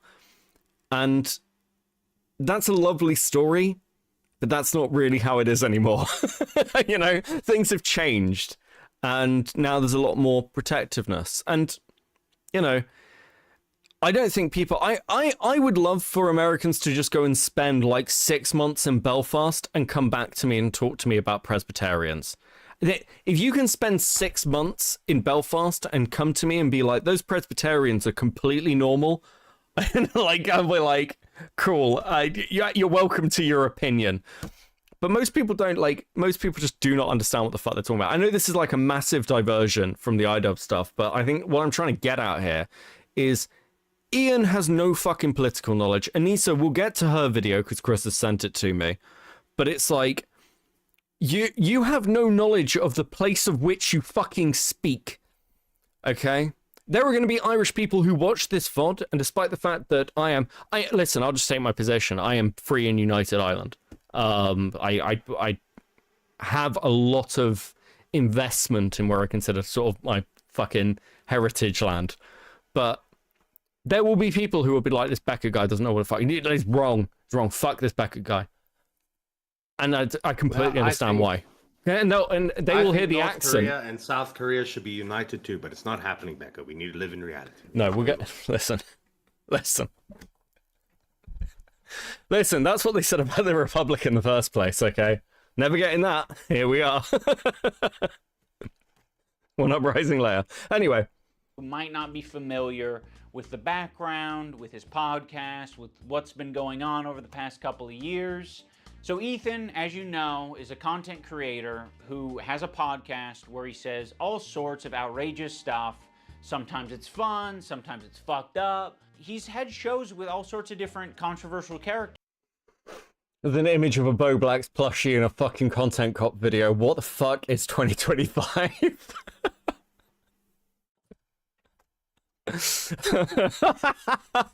He's had a show with Trisha Paytas. He's had a show with Hasan Piker. In doing so, he's gathered a ton of different audiences. Now, in his podcast with Hasan, Leftovers, they By the way, why is would his mostly hairline so talk fucked up? I don't know. You think he could afford plugs, right? I'll go to the UK and be yelling Beckett into street. Thank you, Gilded. I appreciate that, buddy. Thanks for the tip. I don't know. It is pretty bad. surface level progressive shit and make fun of right wingers. And you're telling me he didn't flick their dick once at least? Oh, that's 100 shavers. You trans women. I say, oh no! And it was mostly that until they actually had to reckon with a very serious topic. I would say that Hasan was very well equipped to talk about that topic. Palestinian people living in the West Bank are subject to these horrific conditions, horrific living conditions by the state of Israel, America's greatest ally and the only democracy in the Middle East, if you ask Republicans and even liberals. Well, that dance he invented was so kick-ass. Israeli settlers are trying to evict Palestinian families and occupy. I'm sorry, wait, what? Is this the argument? Because Ethan Klein's content wasn't as serious or like wasn't doing political coverage the way Hasan was. He's in no position to talk about Israel. Is that really what we're fucking doing? What? Space Station with a 5. Sharing an almost identical degree with you, I'll be counting the poly-sized cigarettes until you end up needing energy drinks to continue. 07 Godspeed. Thank you. I might need to get another bottle of Coke, actually. This is so bizarre. Now, okay, I want to make something clear because I know that like my chat's going to have a multitude of political takes within it. Here's mine. Here's mine in very, very, very simple terms. Talking about the Middle East like it's the West is dumb. It's dumb. Talking about Ukraine and Russia like it's fucking Ukrainians are Americans is dumb. That is my position. It has been my position for a very long time. I think that they're like, I don't want to get into it because I don't want this to become. There's a reason I don't do this stuff anymore. I don't want the fucking conversation. I can't be bothered with it. But it's just like. And I say this as somebody with a degree in the area. It's just a way. I just can't be bothered. You may have a degree in the area, but while I was driving to work, I had the same thought, right? Literally, I was thinking about the Israel-Palestine conflict, and the way that he presents it here, he only presents one side of the argument, but we all know why he's doing that, right? But I figured out how we solve the problem. We turn the nation of Israel into a theme park, and we evict everybody. The whole piece, we make it into a theme park. Nobody's allowed to live there, but you're allowed to buy tickets, and you're allowed to go visit. Right? And that solves the whole issue. Everybody can be admitted. We have security guards. There's no funny business. You break the rules, we're kicking you out, but nobody's allowed to live there. You want to go see the stone? You want to go see the mosque? You want to go see the church? Feel free. But you're not allowed to live there. Solve the whole problem. Dunzo. Everybody gets to share it. And America can own it. And they can still use it as the strategic location in the Middle East. Everybody wins. Thank you, buddy. I appreciate I appreciate that. I appreciate that. Listen, I've debated this a couple of times over the years. I'll say this, like, I think the problem when I see like leftists talk about this is it becomes this like weird tribal issue. My dad is a dyed-in-the-wool Tory voting conservative, okay? He has been a conservative forever. With, middle-class family, it makes sense. But when the conflict began, my dad was very, very, and I don't know, I haven't spoken to him about it in a long time, but he was appalled at what was happening to the Palestinians. He was appalled by it. And the reason I say this is, again, not to give a political take, just to point out that people are complicated, their views are complicated on this issue, and how people are going to feel about this is not as simple as what tribal side in this weird fucking online political war people are constantly fighting is going to come down to. And it's fucking ridiculous to treat it that way. And it's one of the reasons why, over time, more and more people are sick of hearing about the fucking conflict. It's not because of the conflict itself. It's because the people they're hearing it from is just fucking done with it. It's just like, I don't... Like, and this was my feeling towards like the Hasan Ethan stuff generally, and it's one of the reasons that I didn't cover it on this channel very much, other than like the odd little bit of news. Because I just thought, I don't want to fucking deal with this shit. I just don't. So I think the mistake when you're trying to pose something like the way Ian is here, where it's like, well, Hasan actually knows what he's talking about. Firstly, Hasan is an ideologue, so I don't give a fuck. And secondly, it's like Hasan has probably done more damage. I think, whose fucking take was this that I saw on Twitter? I think it was Papa Guts, where it's like, Hasan was like non-supportive of Kamala, and now we have tried. It's like, you didn't try and move like your like audience in any particular direction. It was like, oh, we're not supporting Kamala because Kamala is like not like fully on the side of Palestine. And it's like, okay, cool. Well, now you've ended up with Trump, someone who's talking about turning the entire place into a fucking resort and building hotels and displacing everyone. It's like, you have actively helped the person who is actually actively against your side get elected. And again, I don't think Hasan's moved I don't think political commentators actually move the needle very much. I've given that take many, many times. But the idea that like you're just like, if you don't care, if you're not serious, and I don't think Hasan is serious. I don't think people like Hasan are actually serious political commentators. Why the fuck should I care what you think? It's fucking ridiculous. By East Jerusalem, the Also, when United people Nations say he's says that educated, just so by the way, most of the shit that Hasan says, if you go watch like a 50-minute video on YouTube about the conflict and the history, you'll know everything that he spews. Just go do that. Yeah. He doesn't engage in conversation. That's what I mean, right? Well, he's afraid to. He's afraid to. Yeah, he doesn't engage in conversation. He just he has his like his points, right? And he just says them. Like he just parrots his points. That's it. Trump and Harris are both pro-Israel, bro. I mean, like, again, I'm not saying they're not, but there's a big difference between like where Kamala's position was, which is largely two-state, and where Trump's position is, which is we should eradicate them. Like there's just an obvious difference. Like, but I also don't like that, right? I'm sorry, we're getting into it, right? But I don't like that. Okay, that's another thought I had in the car when I was listening to this on the way to work. Yeah, I hate this thing where they're like, oh, America's in the fucking the pockets of the Jews, right? They're in the pockets of the Jews. Wait, does that come up in this? No, but it's like.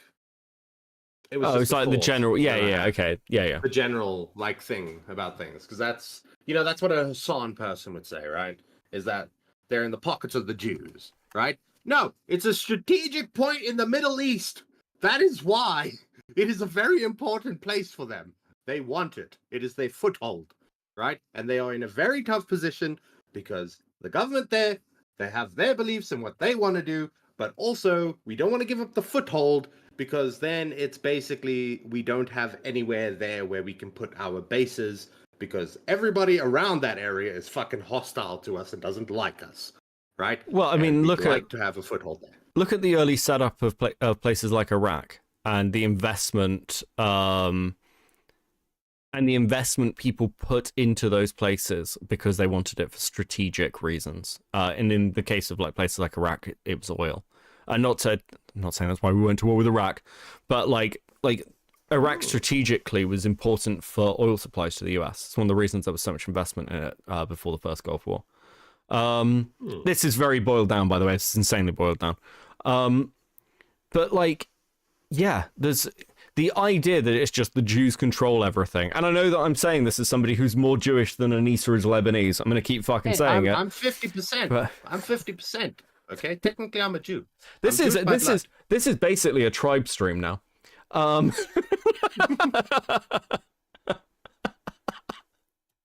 That may be a war crime. It literally is. It was just eating the toppings. And the pizza looked like a burn victim. It was all disgusting. I don't know if you can make that joke in 2021. Why? It's insensitive to burn victims. I think it's a good analogy. It's a powerful image. Ethan was not prepared. Also, he puts that in, right? The whole time. He put that in as an example of where Ethan Klein was going like so far beyond the pale, right? Oh my god, my pizza looked like a fucking burn victim. Oh my god, you can't make that joke. That's insensitive. You're just being a horrible person. What? Well, you got to remember, Ian's learned empathy. How many fucking burn victims do these people meet on like a daily basis where this is a concern that you have? Well, I gotta be careful about saying that my pizza looks like a burn victim. I don't know if there'll be a fucking burn victim around the corner. I'm gonna be honest. How many people do you know? I'm starting to suspect with the state of Frogan, she's had some sort of reconstruction. Something happened to that chick, bro. Oh, by the way, we missed it. There's that point where, you know, in the intro thing. I don't know if it's in the intro thing. I think it might be. Anyway, no, it's not. I'm not going to ruin it. I'm not going to spoil it. Sorry. Okay. I'm getting confused. Is more I got of my brown people the goof periods guy. confused. And that's fine, you know. We don't expect Ethan to be an expert on the topic. Ethan was obviously caught in this tricky situation where he is extremely sympathetic to the Israeli cause and what's happening to them. His wife's Israeli. She served in the IDF. He obviously likes the state of Israel. On the other hand, he's just got done capturing a massive progressive audience who are very politically savvy. They follow Hasan. Hasan is strictly a political streamer. So this is something... Politically savvy. Yeah. Hasan's audience. Is that what we're doing? Is that where we are? Okay, firstly, Ethan burnt his progressive audience back in, when was it? Like the early 2020s, when they all went after his sponsors. There was a big thing. He had like quite a leftist audience, and he got burnt by them, and he burnt like a lot of that grouping. That was kind of the point with the stream with Hasan, was like he had a less leftist audience than Hasan did at that point. Secondly, like, what's a good way to put this? Hasan isn't just a pure political streamer. Like, a pure political streamer is like, we're going to talk about the news in like, I don't know, in like a general in-depth coverage way. When you look at Hasan's long-term history, Hasan's a React streamer. He's like, and like his bent is politics, and he's got like he's a socialist kind of like, I mean, my take on Hasan has never changed, and people have disagreed with me. I don't believe Hasan. I don't think Hasan believes a fucking word of this. I don't think Hasan's actually a fucking socialist. Like, and for people who want to challenge this, by the way, do you remember that clip of that girl, that fan coming up and being like, Hasan, can you not drink Coke or whatever it is because it's boycotted, and he wouldn't like agree with her? If Hasan genuinely believed this stuff, he'd have no issue with that. He'd be like, oh, of course I need to boycott it. But he is not actually as leftist as he appears to be, in the same way like Cenk isn't. This is a media job. They know that. They don't, like, again, he doesn't even fucking hide it well.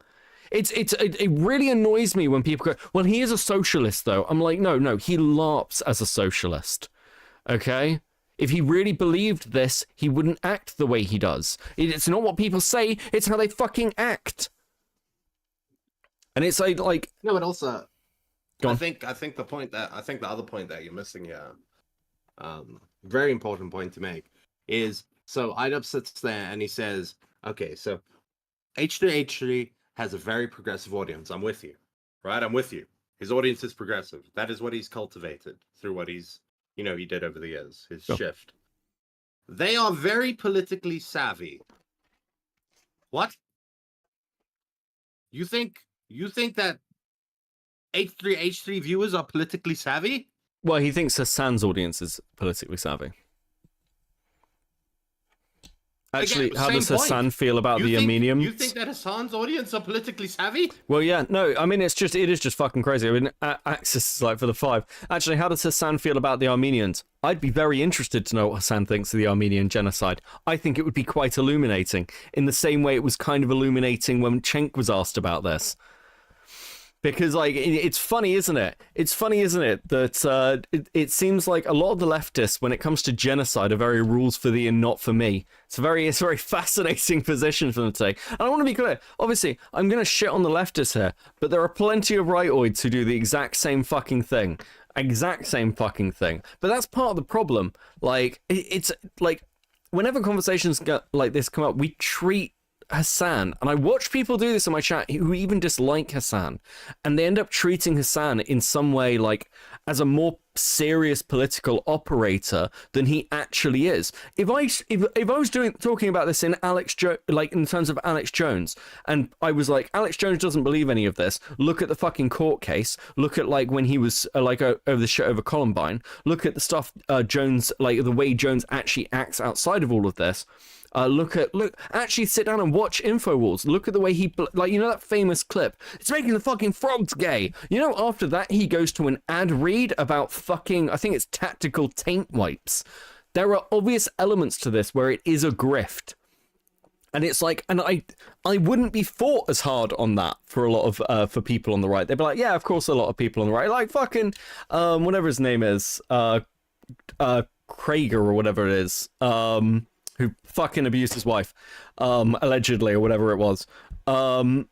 Like, people would be just like, yeah, sure, like, these aren't people who really hold to the conservative values they espouse. But, like, when it comes to Hasan, suddenly it's like, no, he really believes it. He's like, no, fuck off. Space Station with the 5. Becca is the only streamer of whom I'm aware, equipped to give factual political analysis before his own personal takes. I don't envy Beckett today. Listen again, I'm wrong all the time. Here's the other thing as well. I'm wrong all the fucking time and just happily admit it. Because just because I have a piece of paper, very nice piece of paper, doesn't mean I'm correct all the fucking time. But these people, again, are ideologues. They don't care about what's true or real or the data or any of the actual information. They care about fucking selling a product to their audiences. Stephen Crowder, there we go. Thanks, guys. And that's what I was going to say, right? Before people say, you just hate lefties, okay, I'd say the same thing. Perfect example. Do you think that the people, if I said to you that the audience of Stephen Crowder are very politically savvy, that is a very fucking stupid statement to say. Even though they watch what you would call a fucking political streamer, right? You put any of those motherfuckers in a Twitter space with somebody that knows their shit from the other side, they're gonna lose. Same with the other people. Yeah. Right? They don't know shit. They're ideologues. They don't know nothing. Yeah. It is. It's completely insane. A great point from chat. It's like Alex Jones's illusion was broken when he was on with Fuentes and Kanye and looked like the only sane person. Yeah, it's fucking. It's so revealing when Jones is like, I think this is a bit far. Like, there's a bit where Kanye is praising Hitler and Jones is like, I don't know about this. Fucking banger content. I do. Okay, yeah, I have a soft spot for Jones. Let's be honest. Anyway, fuck it. Let's go. They're very keyed into. So when they see Ethan say things that are just like not accurate and it's just propaganda, they're gonna call it out. From the river to the sea essentially means the state of Israel is going bye-bye. So this massive progressive audience that Ethan has, adopted over the years, they're becoming increasingly critical of his position because now he's talking about it not on Leftovers, he's now talking about it on his podcast. What I want to do is show you guys how I see Israel, because you don't see that. When you listen to Hasan and you hear all these fucking mega lefties talking about it like it's some... Isn't it interesting that he shows these titles but doesn't show what news source they're from? Isn't that fascinating? It's almost like, has anyone searched these titles to see where they're actually from? Because you don't see that when you listen to Palestinians deliberately deprived of food, water, and other necessities. Wasn't this? I remember this like blocking aid stuff, further risking lives. Wasn't this around the time that the Gazan wasn't this around the time? Because I don't want to slip here. Wasn't this around the time when Hamas was digging up water lines to make weapons out of them? Like, I feel like that's what happened, and then like a load of that was like sort of like interestingly reported by the media. No time and date, yeah, real fucking interesting there. It was that, and then it's like, yes, okay, this did happen, right? It did happen. They did block the aid. Yeah. But again. The flip, okay, so they blocked the aid, the poor little people on the ground, they can't get food. Boo-hoo, I feel so bad for them. I don't really care. I'm on the other side of the world. But, boo-hoo, I feel so bad for them. But the flip side of that is, right, they were fucking taking the food and the water as well. Right? It's a strategic thing that they had to think about. Now, I'm not saying which side is right, right? I could be wrong here. They made a decision. Yeah, I could be wrong here. I think it was because of attacks on convoys. This has been years now. Yes, it was actually. It was attacks on the convoys, and then the other thing, which happens in every fucking conflict, it happens here in Africa all the time. We deliver aid to, let's say, the fucking Congo, and the militants come and they steal all the aid. Right? I remember. Now, we keep giving it because they're not on our border, but I don't know. Well, I mean, like, I vaguely remember, like, I don't know if people realize what the fucking discourse was like. I don't know if people remember what the discourse was like. I mean, it's worse now. But even before, like, this kicked off, like, when it was starting, I remember saying to somebody, well, I think that there should be, like, a refugee corridor. Like, just a demilitarized zone where people could move and get away from the conflict areas, you know, so people don't die. And I got accused of being in support of ethnic cleansing. Because the person I was debating with, this was their actual position, they got kicked off the panel for this, was that anybody who is Gazan, who tries to flee or become a refugee should be, I don't even know I can say this, but they shouldn't be allowed to do that by Hamas. Let's put it that way. That was their take. That my idea that people, like, it was more important to protect people's lives and give people a route away from, like, heavy fighting or being murdered, that was called ethnic cleansing. And it's just like, I feel like I'm more committed to Gazans not dying than fucking you are. It's just, and I'm more Jewish than Anissa is Lebanese.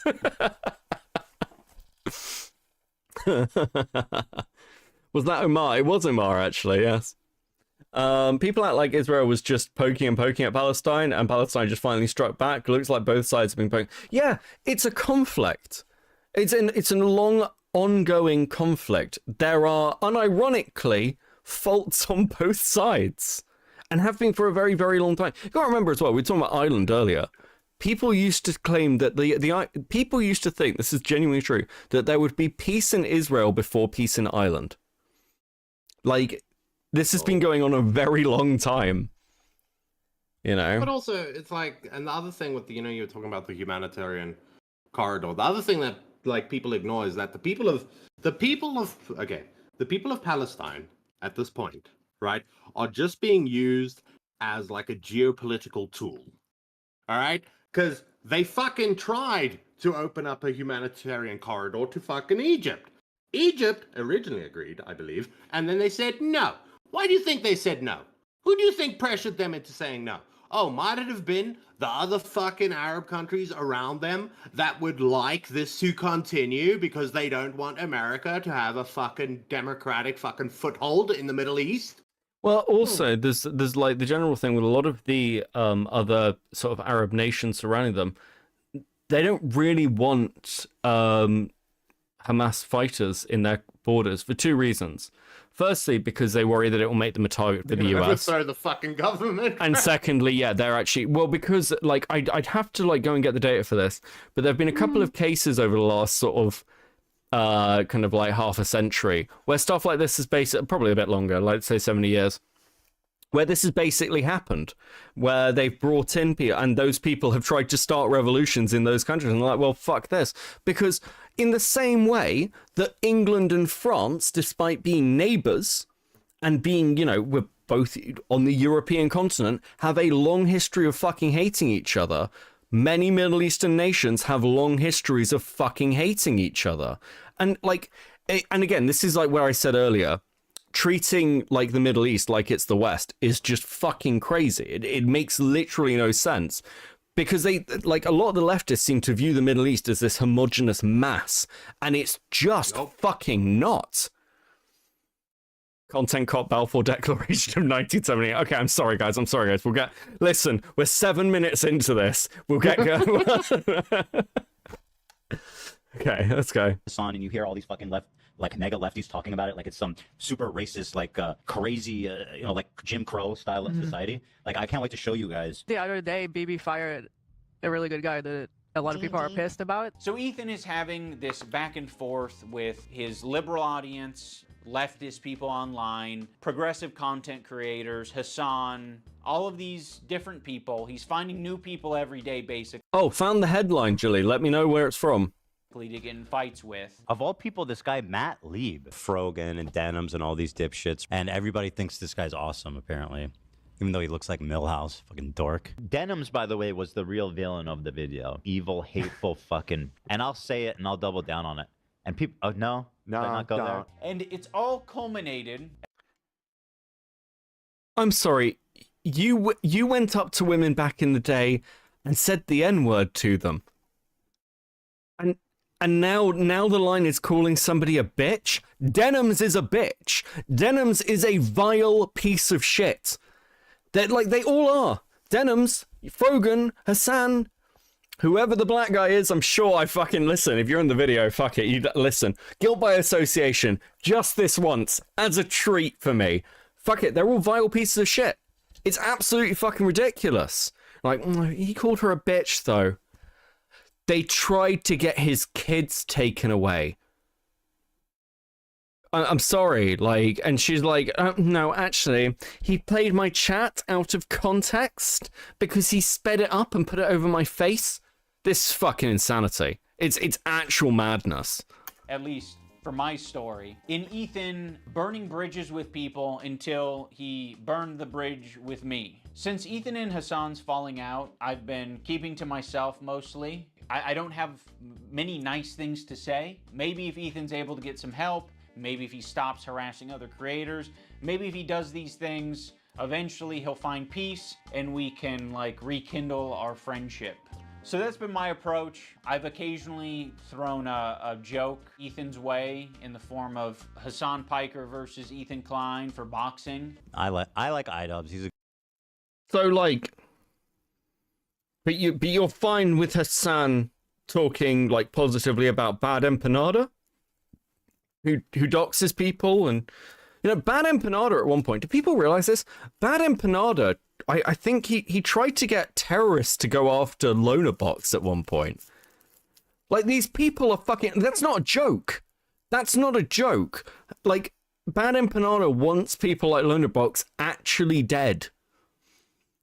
And you're siding with that side over Ethan Klein, whose internet crimes are firstly internet crimes, and secondly, let me check my fucking notes here, is responding to people who think he should die for his support of Israel. I literally cannot believe this video exists. What? Okay, hold on a second. Access with the 5. Black guy is Sean DeBlack. Apparently had beef with Destiny at some point. Oh, who fucking cares? Thank you, though. Thank you for telling me who it is. Like, his name, or you said something really racist. Yeah, Sean DeBlack. That's I hope that's his name. Well, listen. Some guy just throws in the comments like, yeah, his name's Sean DeBlack. Yeah, get caught by the fucking N-word. Fucking copy pasta. Pause for a second there. Yeah, I was like, a good guy, but I don't like this stupid. It's not a fucking petty beef. It's like this guy is evil and he's doing anti-Semitism, and also he's way out of my weight class. He didn't like that, but fucking sometimes you gotta just throw something out there. I used to work with this video editor named Froggy Tonic. I discovered him because he was in the circles online that I was in. And one of those circles is an H3 fan. He watched Ethan's content. He liked Ethan's content until he... The fact that Idubbbz uses light mode on Twitter says an awful fucking lot about him as a human being. Didn't like Ethan's content. There would be an occasional I use Froggy light mode, tweet but where I'd be like... I can't figure out how to change it. I will literally give you a walkthrough. It's listen, you make your do better. I'll help you. Micromonics with a 5. I was freezing in ice since 2016. Can't wait to watch Idubbbz' new content. Can you imagine waking up from a coma, being like a massive Idubbbz fan? Because obviously, if you're a massive Idubbbz fan, probably you're like prone to going comatose. And you woke up and you're like, oh, there's a new content cop. And you're just like, what the fuck happened? It's like waking up in the fucking Twilight Zone. He likes getting flashbanged, is what he says. Fucking hell. I agree with that, you know? Like, I'm not gonna endorse it. I'm not gonna retweet it or like it, but fair enough. I guess I just missed my old friend. Some wings are too bird feathered colored. Now that brings us to February 28th of this year. Now my former I don't understand where this is going. editor of a year and a half ago did say some truly mean shit. He called Hila the C word. He said they're called Hila the C word. Jesus. Hila Klein, how do you think you're morally above us when you're just judging people based on where they're from? Okay, first of all, no, it's not good. I don't know. Jeez. Okay, first of all, it's not a good guy. Okay. Corvus Cabal, welcome to molding. Thank you. Can't wait to read your name on a video. Base, let's go. Trying to kill their dog with cheddar cheese and a bunch of other shit, I'm sure. Ethan, at some point, discovers that Idubbbz' former editor says this horrendous shit about him and Hila. But no one's asking the question, where does Ethan get this information from? You see, it would be very obviously a problem if Ethan was discovering this content by scrolling through Twitter looking for something to upset himself with. He has maybe set it up in such a way where his employees feel the need to send him this information, and that would be horrible. They shouldn't be doing that. They should be sending you things that are entertaining for your show that don't fucking trigger the hell out of you. Why is there so much work being put into discovering this guy on Twitter who's barely getting any interactions, linking him to me, and posting on... This is a lie? The other shit was about their kids. Okay. I mean, like, I've said for a long time, you should always be careful with people who send you random shit that they think it's going to piss you off to make content. It's like, it's not ideal, but this is such a weird point. Yeah, someone talks shit on the internet. There's somebody who moves in the circles. You're probably going to talk shit back. I think that's fine. I don't understand why this is a major... Okay, listen, he's right at the start. Maybe there's more gilded with the 10. I just want to point out that these people are painting H3 and his wife as crazy, but if they were crazy as they're painted, as the CPS score would have resulted in H3's wife going full IDF vet mode. I mean, the problem is, it's like you're trying to paint these people as crazy while also siding with Denims, Frogan, and Hasan. Fucking bizarre! Bro! Come on! But also his point is so fucking stupid. Because first and foremost, right, the H3 podcast is a drama podcast. Yeah. Right? To pretend it's a political pod, it's not. Right? If it was a political podcast, it would get like 3,000 views at the bottom of fucking YouTube because it'd be boring as shit. Right? Drama podcast. Why the fuck would my staff not be looking on the timeline for people chatting shit about me? Well, yeah. That is content. Because, yes, it's going to be droves of nobodies, but eventually somebody that is a somebody will say something, and maybe I can do a segment on it. So, yes, that is their job. Yeah. Right? Just because it's a guy that you didn't want him to, like, it benefits you to be like, oh, that's so petty to do this, blah, blah, blah. Well, motherfucker, you're literally making an entire comment comp because you had a disagreement with someone. Fuck off. Fuck off with your pettiness. It is one of those things where it's like, I'm not mad, you're mad. We need to do this to Mitch. Harley Quinn's Crab Dad, thank you. Welcome in. The podcast was kind of turned somewhat into a political one. Yeah, it is, but it also, like, I think H3 like has become more political with the Israel stuff, but at the same time, a lot of that is still focused around people talking shit about Ethan because of the Israel stuff, and that's like a knock-on effect from kind of his stuff with Hasan, right? Dogpack editing, like, true. But it's like, what do you mean by a political podcast, right? Because there's what Ethan does, which is he just like reacts to political situations. Yeah, and right? then there's like, so for There's in the no UK, in-depth analysis. Yeah. There's no conversation. Well, in the That UK, shit is there's like boring as shit, bro. I watch financial like things, right? I watch like financial podcasts and shit like that.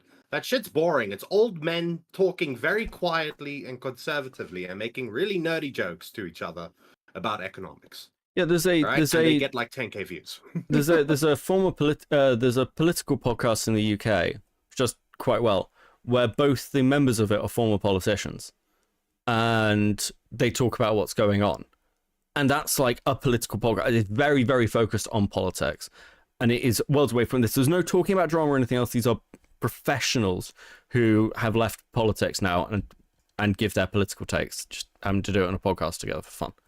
And yeah, it's worlds away from what Ethan or Hasan actually are doing. Archer with a 5.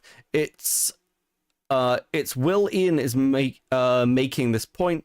He did the same thing by digging for zero interaction tweets, making fun of Anissa's OnlyFans, and put a 14-year-old on blast. Oh fuck, I'd forgotten about that. Yeah, fuck. I mean, like, Ian does the same thing. He does exactly the same thing. Becca, why do people think I'm evil? I'm just a little guy. They just need an enemy to hate. I like the way Mally came back briefly and then was like, I just need to rage at something, and then left. My wife hates me. I'm gonna end up sleeping on the couch. It's brutal. On the Reddit, when there's no work being put into, who the fuck is the person on the Reddit who's posting this in the first place? If you do a little bit of research, it seems like it's an account whose intention is to make Ethan crash out. One of the users on the Snark Reddit points this out. They're like, I've seen this account before. This account has scraped its history, and it's now trying to make Ethan burn bridges. This is within Ethan's own community. Like, this is the thing that he needs to be critical of. It's not me. So yes, I am willing to admit. It's not me. It's not me you should be critical of. You should attack your own fucking audience. What, you mean like you did, Idubbbz? That's worked out so fucking well for you, you fucking idiot. It's just unreal. That my former editor was being very nasty, uncharitable, and fucked up towards Ethan and Hila on Twitter. But Ethan and Hila are doing the same shit on their podcast. So I have possible proof that Icarus, that isn't Icarus the DJ. Interesting. I mean, again, it doesn't really matter either way, because, like, who fucking cares? Unironically, who gives a shit? This is such a dumb fucking point. I thought he was going somewhere with it, and, like, it's just got more stupid as time has gone on. Hold on, let's see what Chris sent me. Ian accuses Taliban shitter Icarus Bath of being an Ethan Klein A-log trying to ruin his life from within H3 subreddit by getting him to crash out with LARPing as a fan, seemingly entire off the back of one random Redditor saying so. I might have a look at that in a bit. I don't want to fucking hear it. Terrorist supporter. The CEO of Twitch. Pedophile. Now I'm going to watch and respond to the 2 podcast streams where Ethan and Hila call us spineless cowards. Anyway, this guy was saying shit like Space Station with 2. Max Striker Cut is going to be a full mini-series. Fuck. Like that Hila's a Nazi, that she kills kids, that she went on like, she's a IDF baby killer, all this types of shit. And that's showing up right up on Nisa's and Idubbbz feed. My good fucking friends who I stood by after all these fucking years can't find a spine to speak up. You know why? Because they'll get murdered. You don't know what's on my feed. What the fuck is happening? For all you know, I only use the For You tab. For all you know, I only use lists. For all you know, I'm seeing these things tweeted out by my editor of a year and a half ago and saying, God, that is nasty. I'm just not gonna throw someone away because they're having a parasocial weird moment. Just like I'm not gonna throw Ethan Klein away because he's having a parasocial weird crash out. How many women I fucked? Hasan, by the way, thousands. Yeah, thousands. Let me ask Galia. These shoes do not go. I'm sorry. Oh my God. Hasan's the type of dude who watches himself in the mirror when he has sex. Watching me on a 30-second delay on your stream. Wait, that's what I'm, wait, how does... Is that... The first clip, bro, is literally... I can't believe you would say that my wife just wants to fucking kill babies and fucking shoot up like fucking schools. And then the next clip is, and then he's like, "Oh, that's parasocial as fuck." And then it goes to the next one where it's like, "You have ugly shoes. Yeah, Shoes it's don't such... match your pants." Yeah. Well, I mean, What? it's like, yeah, the times Ethan has talked shit. Critical Shogun, I'm not going to lie, it is kind of game making and friends have obligations to speak on your behalf. Okay.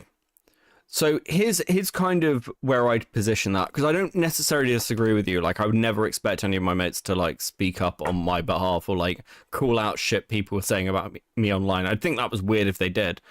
But also, what's a good way to put this? If I was going through some shit really badly, and then somebody who, like, I don't know, somebody who I was quite close with in content creation, who I'd helped a lot through their shit, like particularly, who was also on this bent of, you know, we shouldn't be talking shit, we should be, like, you know, helping each other, having empathy, all this shit, and then was, like, sort of letting that slide and not returning the favor. Ironically, this is kind of the Tyler thing. This is kind of the West Side Tyler thing. It's like, I didn't get annoyed at anybody else other than Tyler. But with Tyler in particular, I had stood, and he's fine to say, by the way, that he didn't ask me to do that. It's not an obligation thing, but it's annoying when it's like you feel worse. You're like, oh fuck. Well, I wish I hadn't bothered. I wish I hadn't bothered helping you now. I wish I hadn't bothered sticking my fucking neck out. And it's like, and that's like a much more thing where I'm like, I might fucking burn that bridge because clearly it didn't mean that. Clearly it didn't mean that much to you. And then that kind of like makes you more like aggravated towards that person. And by the way, you can say that that's like a soy or gay take or whatever. I think that's also fine. I would probably say the same to other people, but it is like a human reaction. So yeah, it's gay, sure, but it is just that human reaction. It would be like me siding with Tyler. Yeah, that would, like, Hoz is somebody who's been around for fucking ever, and it's like, if Hoz was like, well, fuck Beckett, I'm just gonna burn him for Tyler, I'd be like, actually kind of fucking hurt. Like, Hoz and I have spoken about personal shit, you know, I helped him discover his autism. That's actually not a joke. It's the Jar approach to friendship. I think it's partly the Jar approach to friendship, but I think it's like, with Jar's approach to friendship, it was, everyone owes him something. It's when you've kind of really stuck your neck out for somebody, and importantly, you haven't done anything to them, right? You've kind of gone, what's a good way to put this? It's not about talking shit. It's the level and how you talk shit about somebody who you've got that relationship with. It's like, you expect a little bit more grace. Like, I don't expect grace from Tommy C during the Destiny stuff. Like, that's not an expectation because I don't have any sort of prior relationship with Tommy where, like, that would be the expectation or, like, a reciprocal thing, or, like, we had, like, one conversation. So, and again, I think that can be gay, but it is a little specific. It should be specific to specific people and your histories with them. And I think my overall point here is that Ethan Klein does have that history with Idubbbz. Ethan Klein has stuck his neck out for Idubbbz. So watching Idubbbz not return that in any way while still claiming to be like the good friend, it's kind of like, dude, fuck you. You know, at least say something like where it's like, even if it's just a message, even if it's just a message of like, oh fuck, I saw my former editor tweeting this, and I'm like, I'm really sorry this is happening. I hope you guys are okay. That kind of shit. Do you know what I mean? It's like you expect that fucking outreach from your friends. Yeah, but it's also, you have to, again, I do think that you have to take their ideology into account, right? Because these are the same people, right, that if something bad were happening if somebody said something bad about a minority, right, and I just fucking stood there and looked at it and went, well, that doesn't involve me. I'm going to go on my merry way and I'm not going to confront. Well, they would say that I'm complicit, right? I'm complicit. It's their way of thinking, right? It can't be both ways. So if you want to be involved and you want to say that people can't say certain things and people can't do certain things, right? Well, then stick to what you say. If you think that this is wrong, then say something about it. Or at least reach out to the person or do something about it. It's your own standard that you've set. It's not ours. Yeah. You get what I'm saying? Yeah. Does he know I'm watching already? Because you've been talking about it for the last 5 minutes. It's not a fucking petty beef. It's like this guy is evil and he's doing anti-Semitism. These shoes do not go. I'm sorry. There are many people, I'm sure, who have unfollowed you for the things that you have said and done. And I'm sure there are even more people who have stayed following you because they don't want to throw the baby out with the bathwater. They don't want to throw someone away because they've had some hard moments. We're all fucking human. My good fucking friends who I stood by after all these fucking years can't find a spine to speak up. You know why? Because they'll get murdered. And what you're saying to me is that I'm a bad friend and I'm a piece of shit. I'm spineless. I'm cowardly because I am following someone on Twitter. Because they have mobilized such an insane harassment group.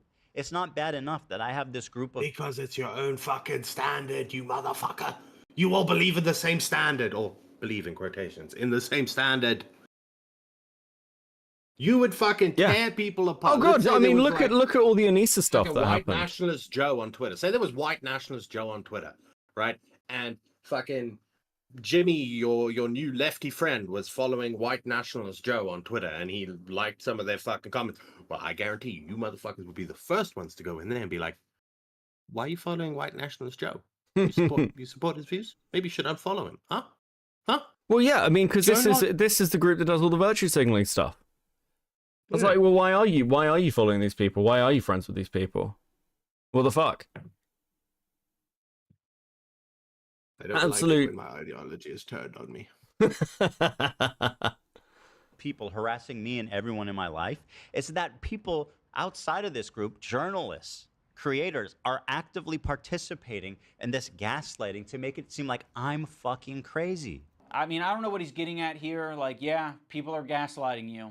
A lot of people gaslit me when I apologized. That was actually like the number one type of harassment I got was...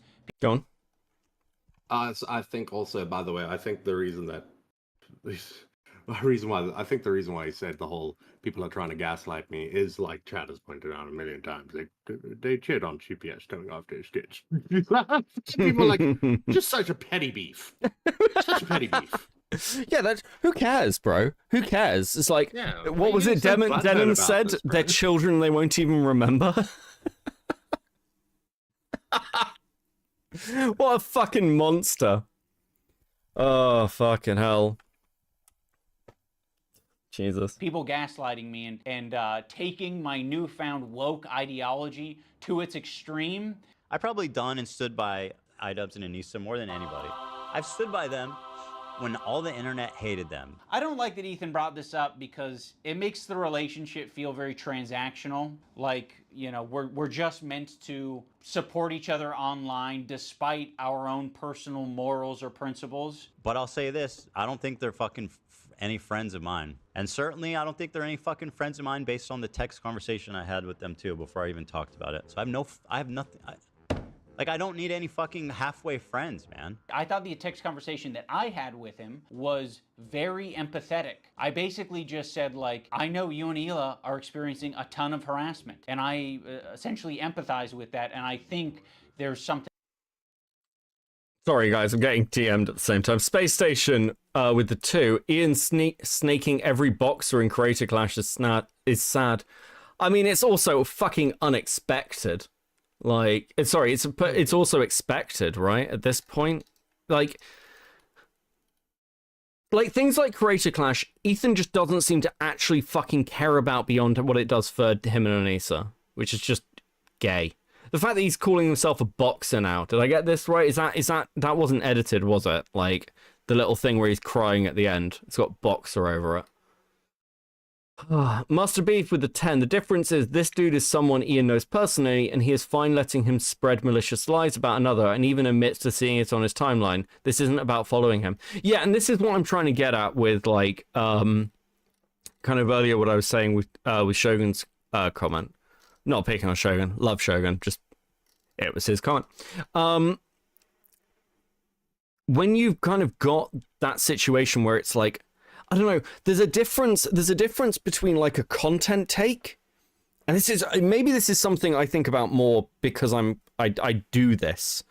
There's a difference between a content take and like acting towards somebody in a very personal manner. Like if somebody covered a story about me fucking up online and just said, hey, yeah, like actually, good example, Chud, like, in some of his coverage has said some, like, really fucking mean shit about me. But it's, like, content stuff. It's not personal. I'm not really bothered by it.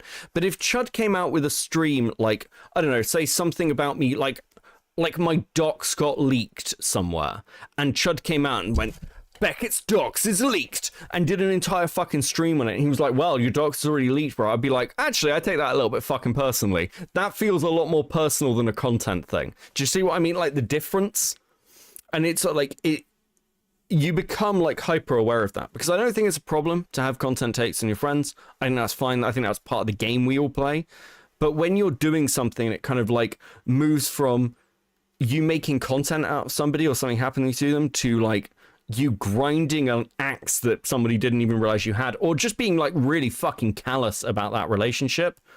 That's when the line gets crossed, and that's what people will burn bridges over. Joe with the 10. I heard from people that someone in this call is accusing me of being a white nationalist. What the hell? Joe, I don't know. I adopted a black child. Fuck me. Something positive to get out of the conversation. But he refused to talk on the phone unless I was willing to publicly say something about my former editor and Denims. As much as you don't want halfway friends, I also don't want that kind of halfway friend. I don't want someone who's going to give me like an ultimatum to have a conversation. Could you not say something when this is like, imagine like one of you guys is like, Hasan actually wants to go to Israel, go to Gaza so he can strangle Israeli babies or some shit like that. I'd be like, you imagine me not saying something. You're trying to make a one-to-one comparison where there isn't one. This guy that I follow on Twitter is not in the same relationship as you and one of your current employees. Are we still on this? Are we? Yes. I feel like I'm fucking zoned out. Where is the positive conversation? How can you have one with people that call CPS on you over Israel Gaza shit? Yeah, it's like, well, where's your, like, here's my question. Here's my question for Ian. Legitimately, I feel like, oh fuck, it's happening to me. What I've watched happen, like, and little clips from every other creator is now happening to me. Here is my question. You are friends with Ethan Klein. Why did you make a content cop on him? Why didn't you just fucking talk to him? Is that crazy? Like, why didn't you just talk to him? If this is your argument, this is so fucking weird, bro. Employees who is streaming with you 3 days a week, 3 hours a day for the past 10 years. At one point during the stream, Ethan and Hila bring up Adam McIntyre. Now, Adam does basically the same thing as my former editor. He's critical of Ethan and Hila, and he is sometimes uncharitable and nasty towards them. Adam McIntyre needs to just like disappear. That guy is a piece of shit, like of the lowest order. I never even stood by him when he talked bad about Trisha having a kid and called him like the spawn of Satan. He was supposedly on our side. I would never even co-sign that. I was disgusted by that statement too. I remember when he called her kid the spawn of Satan. I never said anything and like I was that. supposed to be like cheering on, but I wasn't going to cheer that on. That's disgusting. Why do we forget that he called her children, which is something we would never do, the spawn of Satan? It's disgusting. He's a piece of shit of a human. It's just incredible who ends up being the good guys in this story. You know, it's really something. I hate Lefty Unfortunately, so much. I hate everybody involved in this. I hate them all. This is fucking ridiculous. It's really fucking strange he doesn't Put them mention in Gaza. Getting doxxed, or that CPS was called. It's really, this is a weird fucking video, man. They never made a statement. They never said that they disagree with his statements about Trisha's baby until it's useful. Like, what is it, 3 years later? Like, I mean, you're talking about it like you were aware of it at the time and that there was some amount of... Does this video not give you Noah Samson level editing? Yeah, it doesn't feel at all like a content cop either. Right? Like, or anywhere near it. pressure or enthusiasm for you to get down with that. And what it sounds like to me is that you did see it at the time and you were like, ooh, I don't like that. And you didn't endorse it and you didn't fuck with it. Huh. It's almost like that is a fucking identical situation to me. It's just incredible who was. No, you had a relation to the person. Yeah, you had a relation to the person. difference. Hold on. It's the exact. It's the fucking opposite. Hold on. Just so we can get this. Hold on. No, fuck my brain. Okay, we're gonna rewatch this because I've listened to it now and I'm like, this makes no fucking sense. Good evening, Lanza, by the way. This live stream gives me Rosa Ray Ramsey vibes. This is me. It's so true, bro. I can't believe somebody left that extra comment on one of my fucking videos. Right, okay, let's go. Right, okay. To bring up Adam McIntyre. Now, Adam does basically the same thing as my former editor. Okay, he does the same thing. Cool. And let's go to the clip. McIntyre needs to just like disappear. That guy is a piece of shit, like of the lowest order. I never even stood by him when he talked bad about Trisha having a kid and called him like the spawn of Satan. Okay, I never even stood by him when he called Trisha, like when he attacked Trisha. The implication here, and chat, you may know this better than me, but isn't that the implication that he said that about Trisha when they were fighting with Trisha? It's not the same situation at all. That's them saying, even when Adam McIntyre was attacking somebody I didn't like, I was against him. He's just been vile to everyone. Is that right?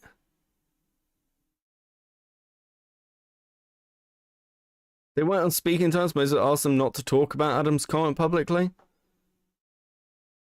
You know, hates Trisha. Yeah, it's not the same thing fucking at all, Idubbbz. This is so like, are you fucking brain dead? I'm actually annoyed at how fucking stupid this is. Because like Idubbbz is going to be like, isn't that exactly the same thing with me? They never said that they disagree with his statements about Trisha's baby until it's useful. Like, what is it, 3 years later? Like, I mean... What, when they're actually friends? Okay. You're talking about it like you were aware of... Because they were in bad terms at the time and now good terms now. ...it at the time, and that there was some amount of pressure or enthusiasm I just for want you... to... Again, I just want to point out that the relation isn't the same. Yeah, they don't know Adam McIntyre. He's not their editor. He's not working for them. He's not their editor. It's not connected to None you. of this It's is not your none of guy. this is in any way similar at all. At all. It's complete like it's straight dishonest. Yeah, this is actually dishonest. This is straight up just fucking lying. I didn't think it would be this bad. I was expecting a video where stuff was out of context with clips and stuff. But this is like, well, actually, what about this thing? You're actually the bad person. It's like, no, you're just having to lie. Ian has so little to defend himself with, and that's what this is, by the way. Ian is trying to defend himself and has so little to defend himself with that he's literally having to lie about it. That's fucking insane. ...to get down with that, and what it sounds like to me is that you... Plus, Ian has been to his home, met his kids and dogs. Idubbbz knows Ethan isn't a horrible father. Yeah. This is fucking retarded. Unironically. Did see it at the time, and you were like, ooh, I don't like that. And you didn't endorse it, and you didn't fuck with it. Huh. It's almost like that is a fucking identical situation to me. It's just incredible who ends up being the good guys in this story. You know, it's really something. So yeah, the reason I'm bringing this up is because they're trying to like paint themselves as the good guys, and they're saying like, yeah, we strongly disavow things that are said, even about our enemies. We are the most immoral people on the internet, unlike Ian and Anissa, who are fucking keeping to themselves. Also, why the fuck does Olivia get the pass? What a fucking asshole for putting you in that position, Olivia. You're friends with him. And you don't have to say anything, but like, what a fucking piece of shit. What a bad friend to put you in that position just for some fucking clout. It gets people angry at you, like, oh, how can she be friends with him? Which is total bullshit, okay? Olivia did not do anything. And I want the pass Do I have to be an employee to get that treatment? Because then you'll just see me as an ally? Wait, Or hold is it- on. Is it Hold on.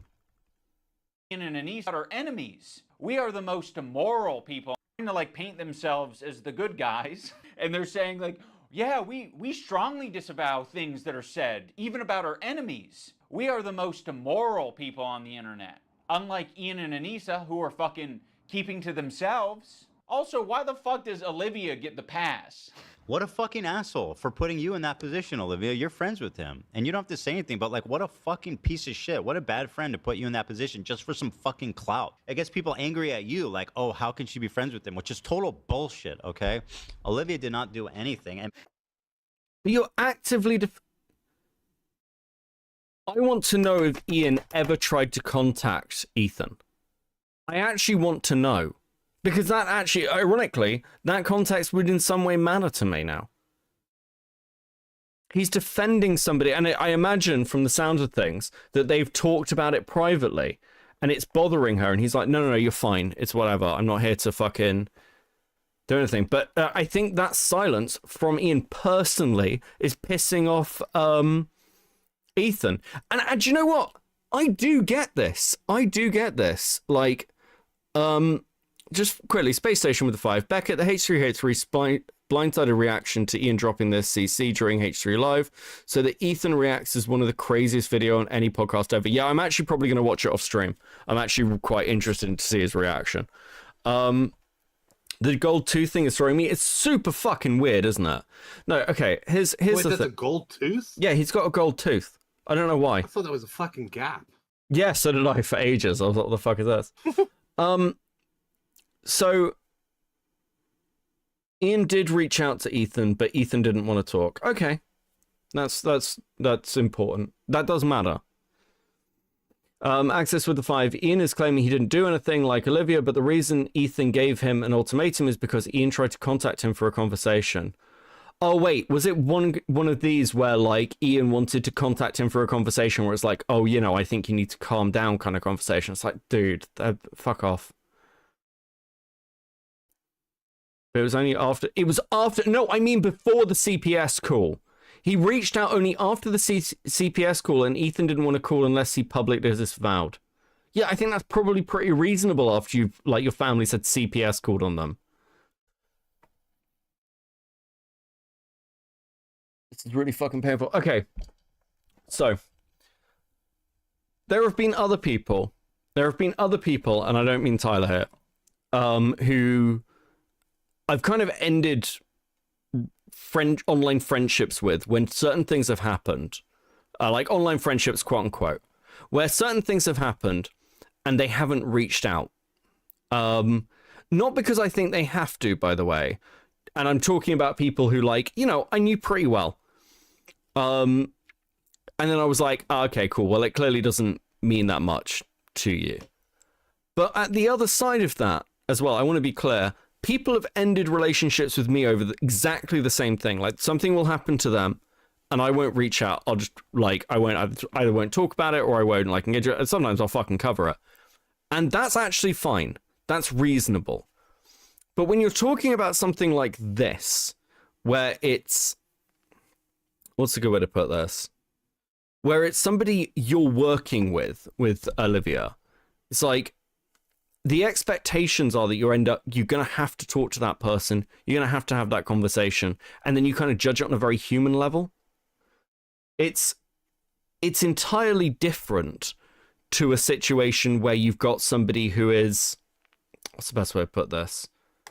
Kind of fence-sitting horrifically, and then wants to talk to you after the worst thing has happened without making any kind of public statement. And Ian could have made the easiest public statement ever of, wow, that's really fucked up that happened. What's going on with this Denims shit? And now you're making a fucking video with her? Like, it's like Ian's escalated it to such an extent that if I'd done something like this, I wouldn't be trying to play the fucking hero. Ian could, by the way, I think, like, there's a way this content cop works where he's just like, yeah, fuck you, I don't like you. Actually, no, it doesn't work because he's playing the whole fucking leftist bent. None of this makes any sense. This is so, it's breaking my brain. It's so, I keep trying to draw illusions. And I'm realizing as I go through and trying to draw illusions, like I just did with the like messaging thing. Well, I can't because this whole thing is too fucking stupid. It's so dumb. I'm starting to break. I'm starting to feel like Chris. I want the pass. Do I have to be an employee to get that treatment? Because then you'll just see me as an ally? Or is it because Ethan is afraid of wrongful termination accusations and lawsuits? And also, I don't mind putting my friend Olivia, who's apparently my real friend, in a terribly weird, fucking uncomfortable situation where you end up getting hate for no reason. Also, don't frame it as like other people making it hard on Olivia. You're making it hard on all of these people. Please acknowledge your role in this whole fucking thing.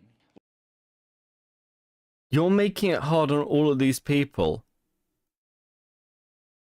It's a little victim blaming. Listen, Ethan, things would be easier if you just denounced Israel. Why can't you denounce Israel, Ethan?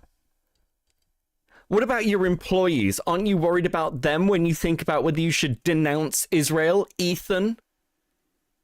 Hey, bro, I got a job. I've been been trying to get into this media industry, and I got a job with Steven Crowder as a camera guy. I'm really looking forward to it.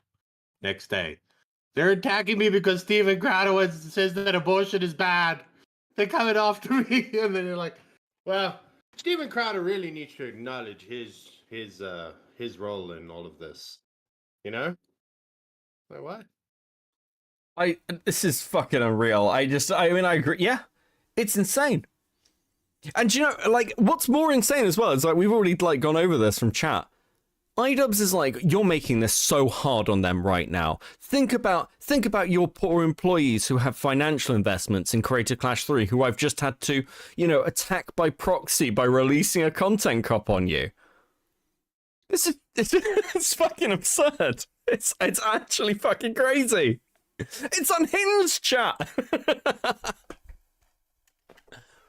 I thought the next person who would really crash out badly was going to be XQC after some of the stuff that happened last year. No. XQC is immune. Yeah, apparently so.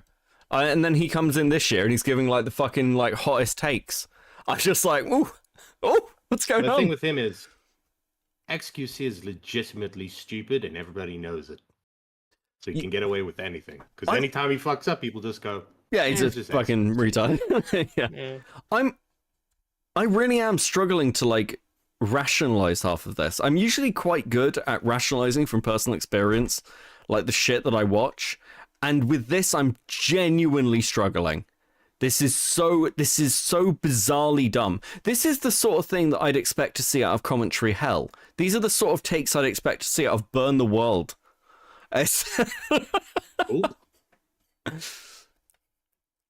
Listen, Burn can come and talk to whatever he likes. It's fine. I have no issues with Burn, but like, I'm just, oh, fuck, okay, is that what we're doing? Did you say who? I thought you said oop. No, I said oop. Oh, why oop? As in, you're causing drama right now. I'm not causing drama. Burn had the whole Himpleton stream. It's like, it's fine. I think it's fine. Listen, Burn came to talk to me. I'm fine. I am absolutely fine with Burn. If I wasn't fine with Burn, I wouldn't joke about him. It's hard to relate because you're not a backstabber. Yeah, I mean, like, don't get me wrong. A lot of people in the content space are backstabbing fucking assholes. But, and I want to be clear about this, you kind of know that going in. It's not really that big a deal. If somebody stabs you in the back in the content space, you're just like, sure, whatever. If someone leaks your DMs or whatever, you're like, yeah, sure, whatever. That's the game. I still don't understand this with you people. Everybody I know, nobody's ever leaked my DMs. Nobody's ever leaked a call. You people just make bad friends. You guys are all bad judges of character. That's what I've come to realize. All of y'all. Everybody's always like, oh, the people in the commentary community, they backstab you. And then you go... No, I don't mean in the content. I don't mean in the commentary community. I actually think the commentary community is far less backstabby than a lot of other ones. I do mean in places like the politics community is very backstabby. Gore World's very backstabby. Sector's very backstabby. So like... Very backstabby. Yeah. Well, the no internet friends thing, I used to say this. I used to be like, no friends on the internet. But like, clearly I break that rule these days. Like, Chris is my friend, Diesel's my friend, Beavers is my friend, Pitt's my friend. Core, like all the NR boys, obviously. Like we're friends. Like, look, why pretend otherwise? But also at the same time, and I don't know, this may be an adult thing. Even with my like real life friends, there are very few of them that if they like stabbed me in the back, I would be like devastated about it, you know? Because you just get older and you get over things. I don't know. It's like all this drama is not fucking worth it. Beckett forgets the MEDM leaks. True, Chris. Okay. I was waiting to see if you fucking read that or not, you piece of shit. You've just gone on talking about how we're friends. And then you read that fucking comment. My one bad mistake. My one fucking black mark on my name. I don't know, man. I've seen some of the things you say on NR. Oh, okay, cool. Like, it's crazy. By the way, don't forget your bestie, Xylee. Listen, I wouldn't forget my bestie, Xylee, but she's over in the fucking locale mines. We never see her anymore. It's ridiculous. Did you see my comment on Lynx's thingy? You know her nudes thing? And then she like, I'm going to take back my power. I haven't seen any of that, actually. Oh, okay. Well, her I nudes know got about. leaked, and Yeah, then I she was know like, about I'm it. taking back my power. And she made the OnlyFans, blah, blah, blah, blah, blah. And then I commented on her thing, and I was like, nice tits. Sorry, this happened. Oh, fuck.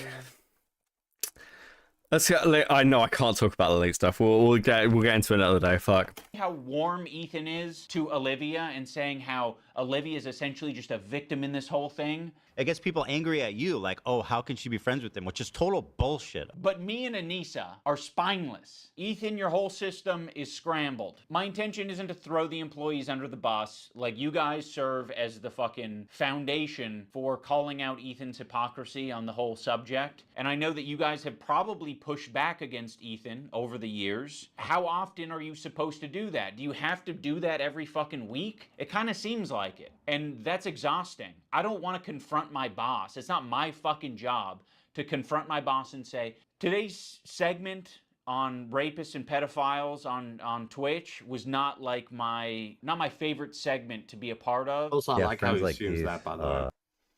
He assumes that his worldview is so correct, right, and the other person's worldview is so incorrect that obviously the staff at the H3 podcast, they must push back on Ethan all the time for the things that he says, because that's what any logical person would do. I'm sure you guys have done that. Because how could you think otherwise? It's really I think most people who watch me quite a lot know that I don't tend to insult people's intelligences very much. It's actually quite rare for me because I don't like doing it. I don't like speaking on other people's like mental capacities. But there's something about this, like, where you meet people who can't entertain hypotheticals and they can't entertain the idea that other people could have, like, a different position. Like, there's not, like, there's not, like, an absolute. There's, like, and this, like, Idubbbz is almost approaching this from, like, a good, like, there's a good side and a bad side. It's very simple. And unironically, it's kind of an incredibly low IQ take, and I'm actually not saying this is a drama shot. I'm actually just wondering whether he is just fucking actually just dumb. This just feels dumb, and then the reason I'm kind of sat here quietly is because I'm just trying to think over all the shit that's happened in the last few years, and I'm just like, this is incredibly fucking dumb. Like, all of this is the action of a man who is just stupid. And, like, I feel like it's like, you know, I feel like it's like, am I laughing at someone who's just kind of just a sub 100 IQ retard? Like, this is pretty bad. Like,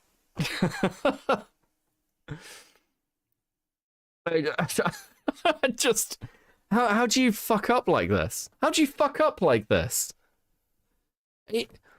There are certain drama creators.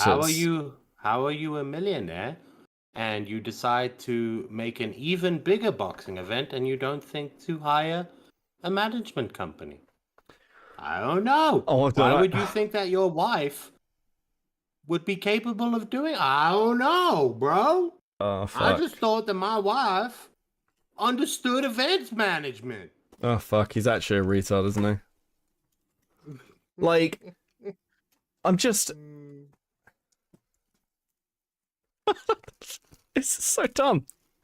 This is, there's a real thing with drama creators in particular, who a lot of drama creators can't take being content. It's really common.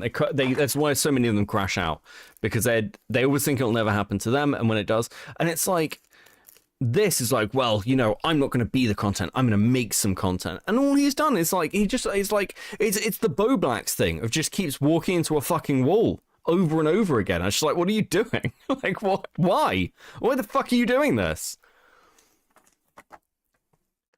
Ian could have taken such an easy W with this. Do you know that? Like, he could have taken such an easy W, and he could have released a content cop on himself. And I honestly think if he did a content cop on himself, like, and did that as a way to sort of go, and like, unironically, because people have had this take, but unironically, if he did a content cop on himself, where he was talking about, like, why he's changed his old content, like, ripped the shit out of who he was, and was like, listen, it was just a very different time. I'm a different person. I'd like to think I've changed, but also I still have all these faults that I'm still working on. Like, and was like honest about some of the criticism he's received. Some of it's like fair, some of it's unfair. And he was just like, look, but the truth is, or like even said this, but the truth is, like, my content doesn't seem to hit people the same way it used to, and clearly I've fallen off a bit. Like, just being honest like that would have been like a really interesting video, and I think that would have made people like pretty sympathetic. But this is just like, oh cool, you've taken your old branding to like engage in a petty beef. It's so fucking gay. Space fish. That is an interesting theory. Space station with the two. Ian confused learning empathy exists with a lobotomy. Yeah. Look, fucking... What the hell happened to this guy? Oh, yeah. And our other good friends. Yeah. Anissa and Ian. Thanks, Anissa, for standing up for your girl. I actually stood up for you so many times, because, like, why would I not? It was crazy. Yeah, why would you not? I mean, if that's truly what you believed and you weren't just going to use it later. Of course I was going to stand by you. That's insane. It's absolutely insane and disgusting. But now you choose to hang out with people that would have a problem with you if you defended me. I'm not going to assume that Hila knows, but I'll say it for anyone who doesn't know. Anissa is half Lebanese and half Irish. We've gone over this a lot. But I didn't realize what the prelude was. Insane and disgusting. But now you choose to hang out with people that would have a problem with you if you defended me.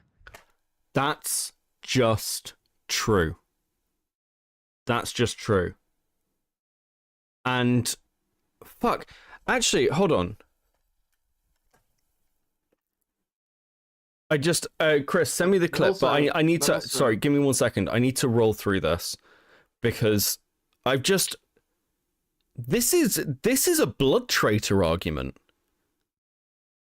Like, unironically, if I'm recalling what he said from the clip I've seen, this is a fucking blood traitor argument. Well, you see, I have to stand by them because it's not about like understanding oppression. It's she's from these countries, therefore if she wasn't standing with them, she'd be a blood traitor. This is a leftist blood traitor argument in a content cop video. That's completely fucking insane. Okay, so a blood traitor argument is basically like, it's essentially like a bit like an Uncle Tom argument. It's essentially, hey, if you do this thing, you are a traitor to your people, so you have to side. Like, you know how Beavers and I are memeing on this whole kind of, well, we're more Jewish than Anissa is Lebanese. It would literally be like somebody coming to us and going like, unironically, you two have to side with Israel because you've got Jewish heritage, and if you don't, you're a bad person. Like, that would be the argument. She's fucking Canadian, dude. Well, yeah, no, I know. Sorry to cut you off, Beavers. Sorry to cut you off. Oh, no, I was going to say, and aside from that whole thing, again, it's, you're not framing it correctly. It is, these are people that would have a problem with, you defending me, that also cheered on them calling CPS on my kids. Yeah. Yeah. There's that extra step It's not just words. There was action. Yeah, right? There was a really bad thing that happened, and I'm looking at you going, okay, we're friends, and you're still cool with those guys that tried to take my kids away, and you think I'm a baby murderer? Yeah. What? Yeah, this is why, like, it's really difficult to compare with, like, petty dramas when you actually start to, like, really pick apart why Ethan is upset with Ian. I get it, soy. I don't necessarily disagree, but at the same time, I'm just like, I really get it. But on another note, you guys hit the goal, and I am super fucking proud of you. Super fucking proud of you. Well done, guys. You are fucking smashing it tonight. That's not good for him. Oh, that's not good for him.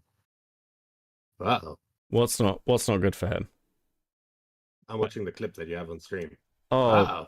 fuck. Weird that was sent from an electronics place and it's the full-blown Quran. Some of you guys didn't bat an eye when I broke that Jesus VHS over my knee, but I know there's gonna be a lot of people in the audience just cringing when my money. Weird that was. You ripped up a Quran? Fuck, I'm retweeting that. Oh no, I can't. I'm in Britain. Fuck. Yeah. I strongly disavow this. Well, actually, unironically, I do strongly disavow shit like that. I don't think you should do that to any. Well, I don't think you should do that to books generally, but you certainly shouldn't do it to religious texts, in my opinion. But of any kind, don't care what religion it is, by the way. But you don't think you should do that. I miss old Idubbbz. Yeah. That's fucking. Except for Scientology pamphlets, you can throw those in the trash, and the ones the Jehovah's give you.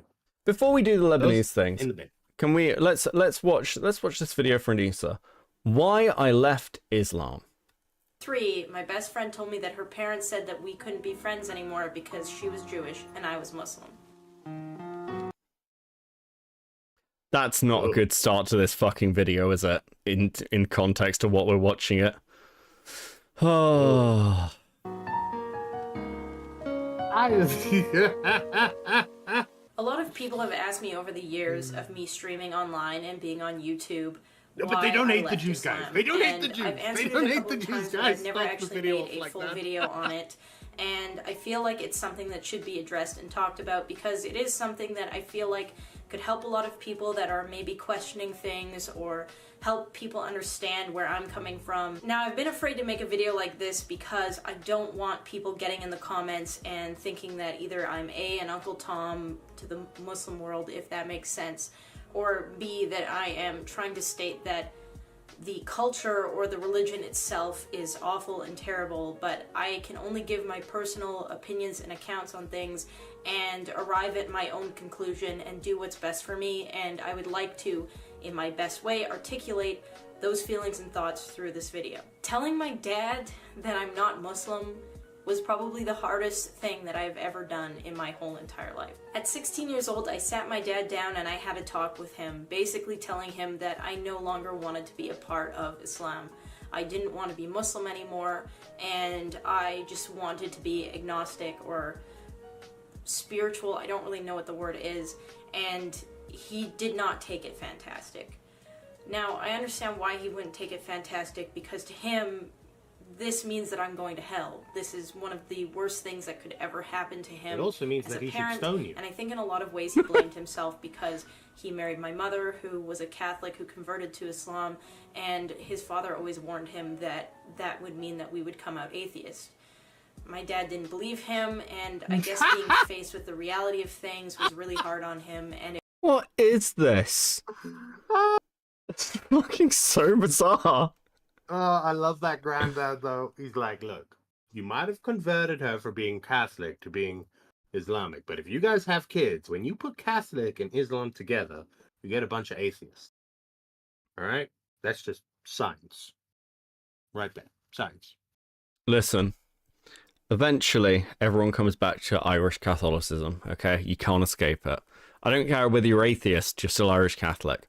it was a very difficult time for We do claim you. As difficult as it was at the time, we have really worked on things and we have become closer as a family, and my dad at least can tolerate or understand where I'm coming from, and we have a healthy relationship. but it's definitely something that was really hard to communicate at the beginning and took a lot of time. I don't believe to feel. that. Doesn't So she if do you are OnlyFans? somebody in this situation? Yeah, she did, but I can't don't remember believe- when. I don't know, but I don't believe that. Situation, I don't believe that. or you are questioning things. One, the first thing I want to say is don't be afraid to question things. It's important in life to question everything. And two, it does get easier, and This is things awful. don't always stay the This way is that they fucking are at the awful. moment, because yeah, it was rough for a bit. Now, I know a lot of people are expecting me to bash the religion completely and talk about how awful Islam is in general, and that's really not what I'm here to do. I would like to clarify first, yes, we were very active at the mosque. We went every Friday that we could go, I guess, because we did have school. We fasted during Ramadan, and we did all of that good stuff. My father prays 5 times a week and wanted us to pray when we were readily available. We were raised very Muslim, and I really wasn't exposed to the Irish side of my family because my father wanted to raise us very much in the Arab culture and in the Muslim faith. I started this video off with the little anecdote that I did because it kind of rings true for this whole video and how I... What is this video? What is actually going on? I did warn you all I'd be fucking messing with my hair. I don't know how I feel about this new wax. Anyway, this is fucking so fucking bizarre. I wasn't exposed to much of the Irish culture in my family. 8%, by the way. How the fuck is she 8%? Like, this is... I know she said I feel this, these but people are like... sleep agents. This is so They're fucking like sleep weird. agents. You know what the thing is? They're like sleep agents. They're minorities, but they look white.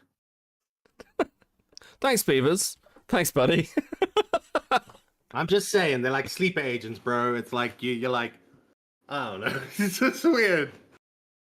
Because they act like, you know what the worst thing about like Anissa and them is?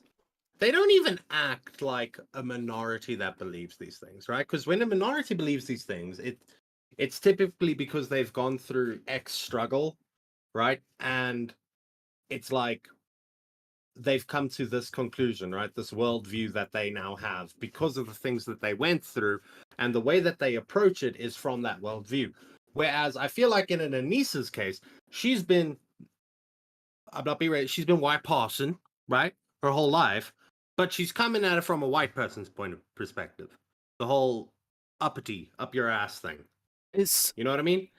It'd be like if a black dude was white passing, right? Like, but then, what's a good way to put this? Like, the problem with this is like, it's like being positioned as this, oh, you know, this is a really hard thing we had to go through, and it's like, okay, come back to me when you were like an apostate. Actually, okay, I dated a Muslim girl for a while. She got death threats, and so did I, from the community she came from in Birmingham. Like, legitimate death threats. Like, you're dating a white Catholic guy. And I'll be honest with you, we kind of just expected that. That was just the expectation.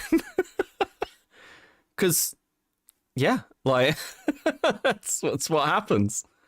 I don't really, like, it's like, leaving the faith when you're talking about fundamentalist Islam is a big fucking deal. It's not, oh, I had to tell my dad when I was 16, it was really difficult. We went to the mosque all the time. It's like, no, okay, people will try and kill you when you're on the fundamentalist side. they will kill you, they will kick you. If they are like fundamentalists, they will, at the very minimum, they're probably kicking you out the damn house. You're homeless. It's like, and again, that is just the fundamentalist side, but largely when we're talking about the leaving Islam stories, that's what people are talking about. This just sounds like a general liberal kind of westernized Islamic family, and that's fine. Like, your kids just, oh yeah, the kids don't believe, you know. Ironically, actually, when so I come on the sort of my dad's side of the family, which is very, very Catholic. My dad and all his brothers were sent to the church. Like, the oldest son got a private schooled education, and then all the other brothers were sent to live at the church to be educated. And they were sent to the church at the age of like 5 and 6, and they did not come home. and they like my father became a brother in the church. And then when he was around 18, he basically was like, fuck this, God doesn't exist. And he gave up his faith. He like gave up his vows, was like, I'm an atheist. He came home and my grandfather made him live in the stables. Yes, we had stables. Like he wasn't allowed into the house.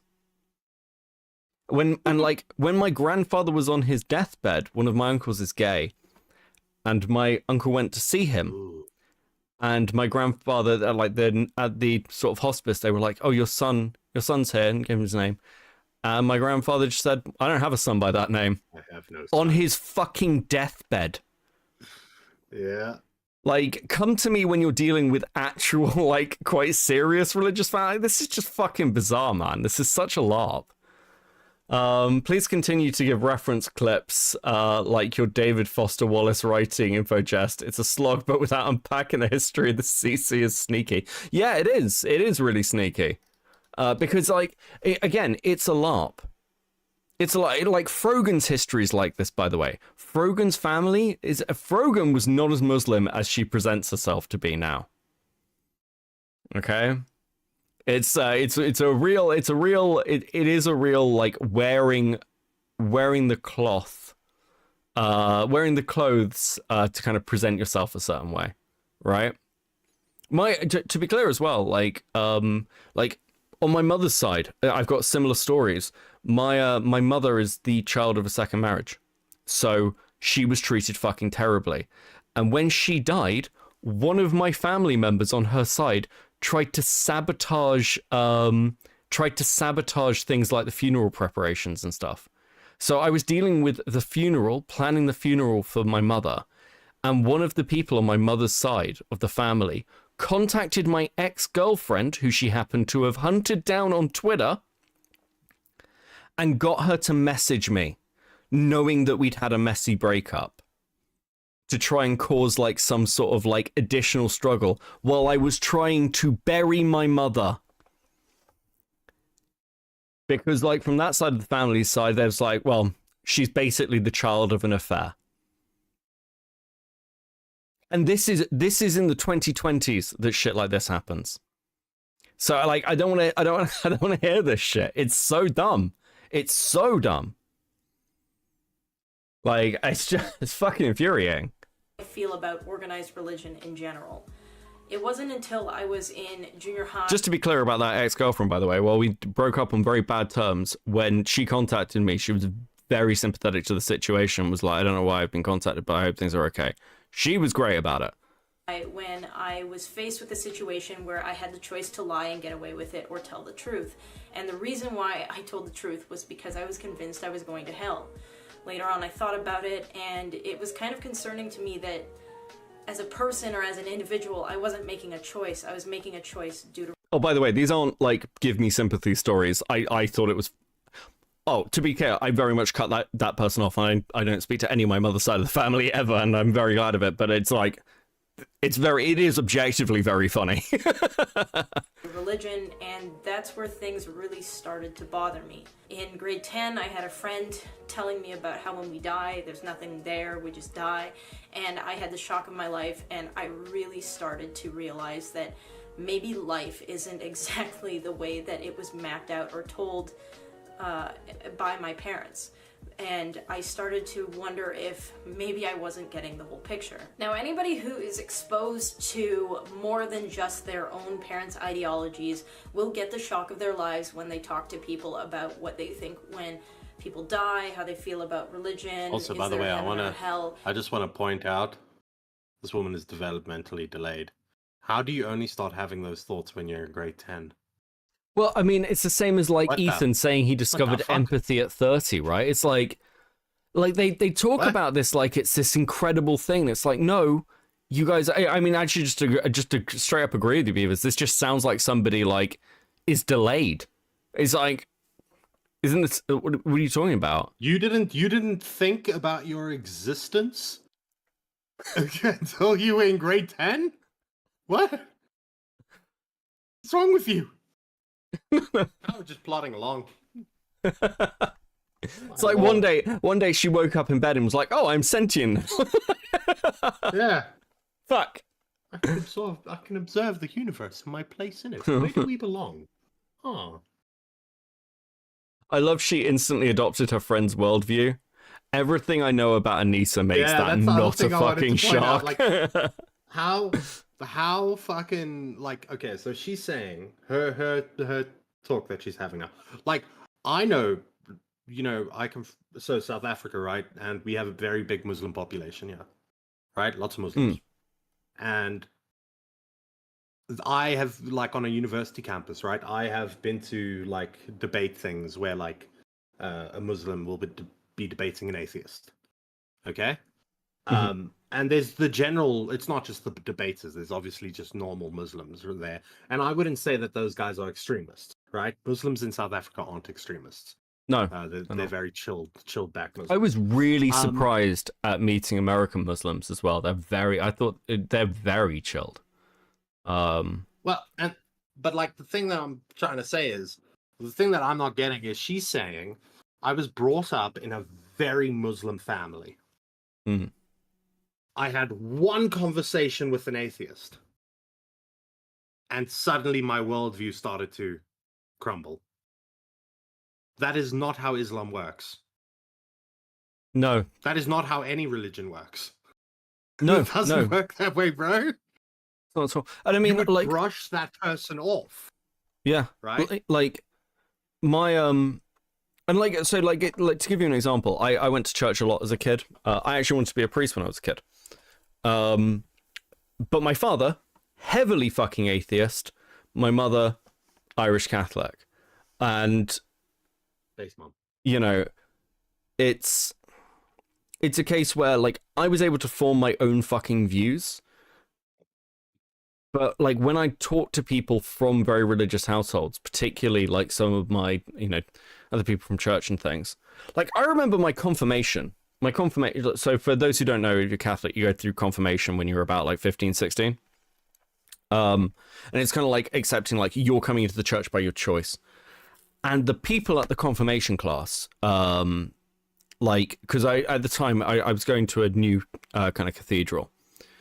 And they were just like, they were so indoctrinated in this, and a lot of them did not fucking like me because, like, I was quite questioning on things like abortion, about stem cell research, about lots of, and one of the priests was like, are you sure? And I was like, are you sure you're Catholic? And I was like, yeah, like, it's fine, because, like, my position has always been, like, I may disagree with those things, but ultimately, like, God sets the moral rules, not fucking me. But nonetheless, I'm still, like, open and honest about questioning. Other people there, you do not fucking question. And that's in the UK in Catholicism. In the 2000s. Like, it's a fucking whole different ball game when you're talking about Islam. Well, so you and Dickers both wanted to be priests at one point. I wanted to be a priest for quite a while. It was only when I was like 17, 18, when I started to go in different paths. And also, let's be fair, guys, as many of you will know, I have a degree in theology. These I don't say any of this shit, like, particularly lightly, like I brush it off. Like, I literally went and got a theology degree. Ragemonger with a 5. Are you allowed near those beavers? Jesus. Thank you for the 5. Answer the question, Beavers. I have lots of Muslim friends. Why'd you say that so quietly? What's your favorite talking? Probably Cypher. Cypher's a great film. You are not ready for those conversations because you have been told a certain thing your whole life and you believe it as fact. And when those conversations start to happen, you really start to question a lot of things, and that's definitely what happened so for dumb. me. And I want to put it out there, it is completely normal. If you are somebody who is going through questioning your faith or going through questioning how you were raised or Also, how did what you you're not being read the told, Quran? it is completely normal. I'm pretty sure in every religious text, I haven't read the Quran, right? But in every single religious text, they address these things. What do you mean? Like other faiths? There is mention of people that do not believe, right? Yeah. They believe like there's nothing, right? And then there's an answer for that, right? Like, how could you not believe in this because of X, Y, and Z, and you know, whatever. So how did you not have these thoughts when you were reading the faith? Also, how did you not go to any schools? Right? If you were so fucking like Muslim, how did you not could have go gone to a religious to school. classes? Could have gone to a religious school, to be fair. But I actually just think this is bollocks, if I'm honest with you. No, I mean, I'm not even like an extremist Christian. Like, fucking, we get forced to go to fucking Sunday school as children. I went to Sunday school as a child, right? We have all sorts of conversations in Sunday school, and then when you go for your, you know, I'm just saying from a Christian perspective, right? And I know Muslims do this even more so. They are even more so devoted to their faith, right? Even the non-extremist ones. Confirmation, right? When you were going to go for your confirmation. Yeah. Part of going for your confirmation, right, before you are confirmed, you have to go to like these special classes. Yeah, this is when we're talking about things like abortion and stem cell Right? research. Yeah, you go through like it's And usually they like talk about few these months. things. Yeah. They talk about these things and the answers that they have for them, right? Mm. And you can go either way. Either they're giving you the correct answer or they're trying to indoctrinate you, right, into their way of thinking. But either way you go, you've had these conversations and you were supposed to have had them on a far deeper level than some dude in your class going, yeah, when we fucking die, it's just black, it's nothing. So There's like no meaning to life. So like somebody in chat said, you know, isn't it the case with like religious texts that all of them sort of have the answers for this and like you'd be taught how to read? Okay, so let me level with people because like I don't think many people are aware of this. A lot of people, the problem when you get scripturalists who will read scripture and interpret it, the Bible isn't, I'm just going to use the Bible as an example here. There are similarities with the Quran, but this is slightly less true. You as a layperson should not be reading the Bible yourself. That's not how it's written. You're meant to be taught the Bible by a priest who can read Latin. And there are multiple reasons for this. But actually the Bible structure, for example, is written in a way where you, like, a priest can take those lessons and from the Bible and like those sections and then impart information and knowledge and the allegorical truth onto you. This is why when kind of the Bible was translated into a language everyone can read, things started to break up rather significantly because kind of priests lost a lot of control. The church lost control because the mistake is that the Bible is written as kind of like as the Bible is written as a companion piece to a being taught. It's not something that you learn from directly. When you've got stuff like this, where it's like,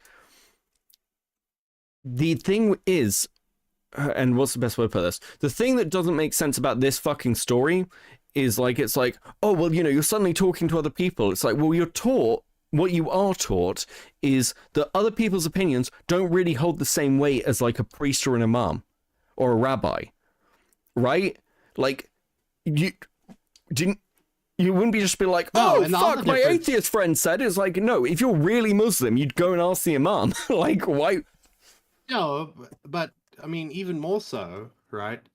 If you, and I know this is true, chat can correct me if I'm wrong, but I know this is true, right? In Christianity, the Bible is the experience, right? It's not the word of God, right? Okay. Whereas the Quran is the word of God. Why would you think that Joe Schmo, right? Their opinion matters. Why? Why would you think this?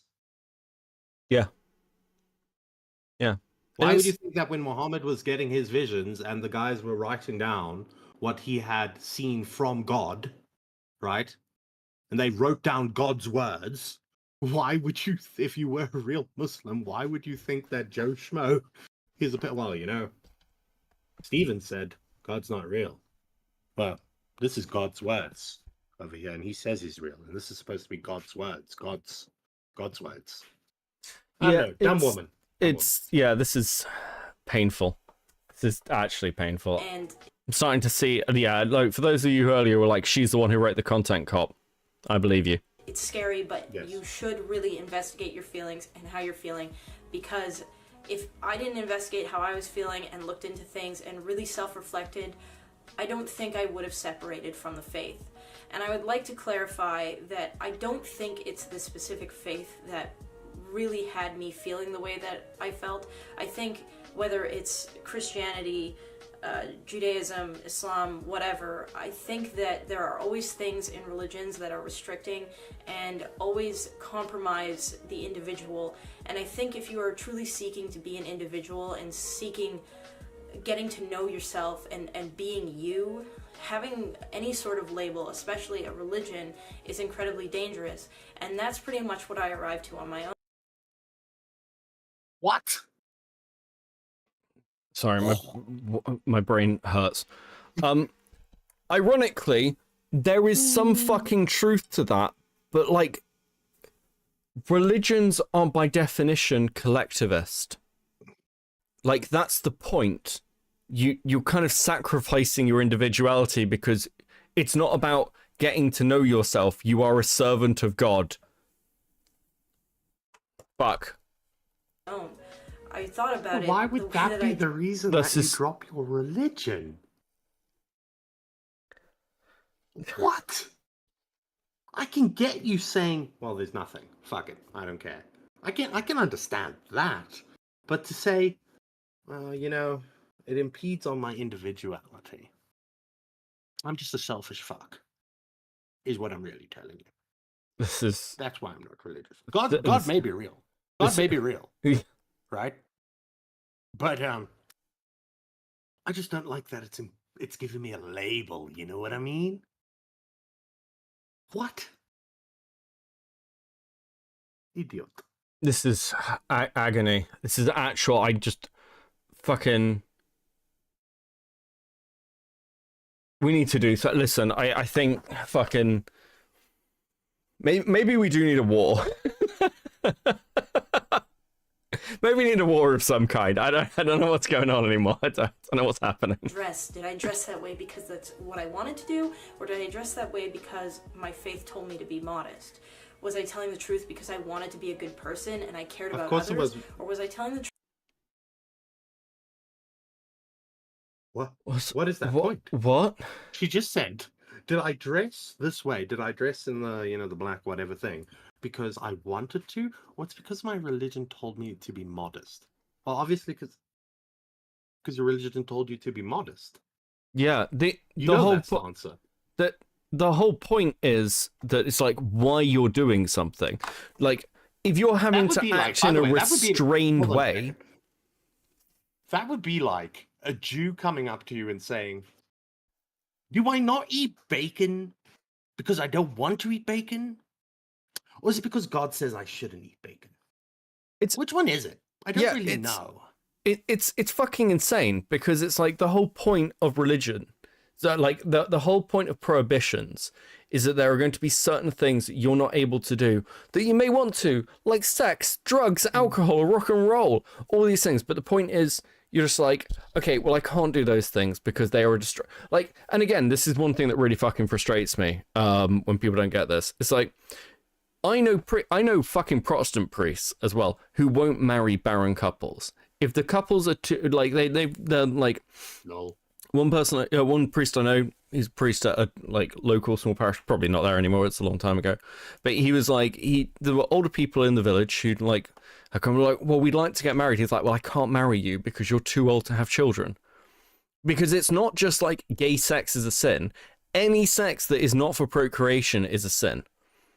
It's like, and this is why Catholicism's against contraceptives, by the way. It's because you shouldn't be having sex unless it is for procreation. It doesn't matter whether you're married or not.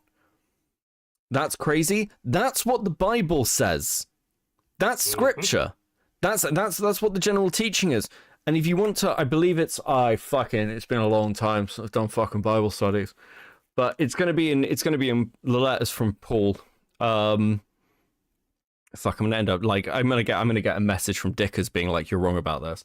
But like it's stuff in Paul about basically your primary thing is your like you are there to serve God.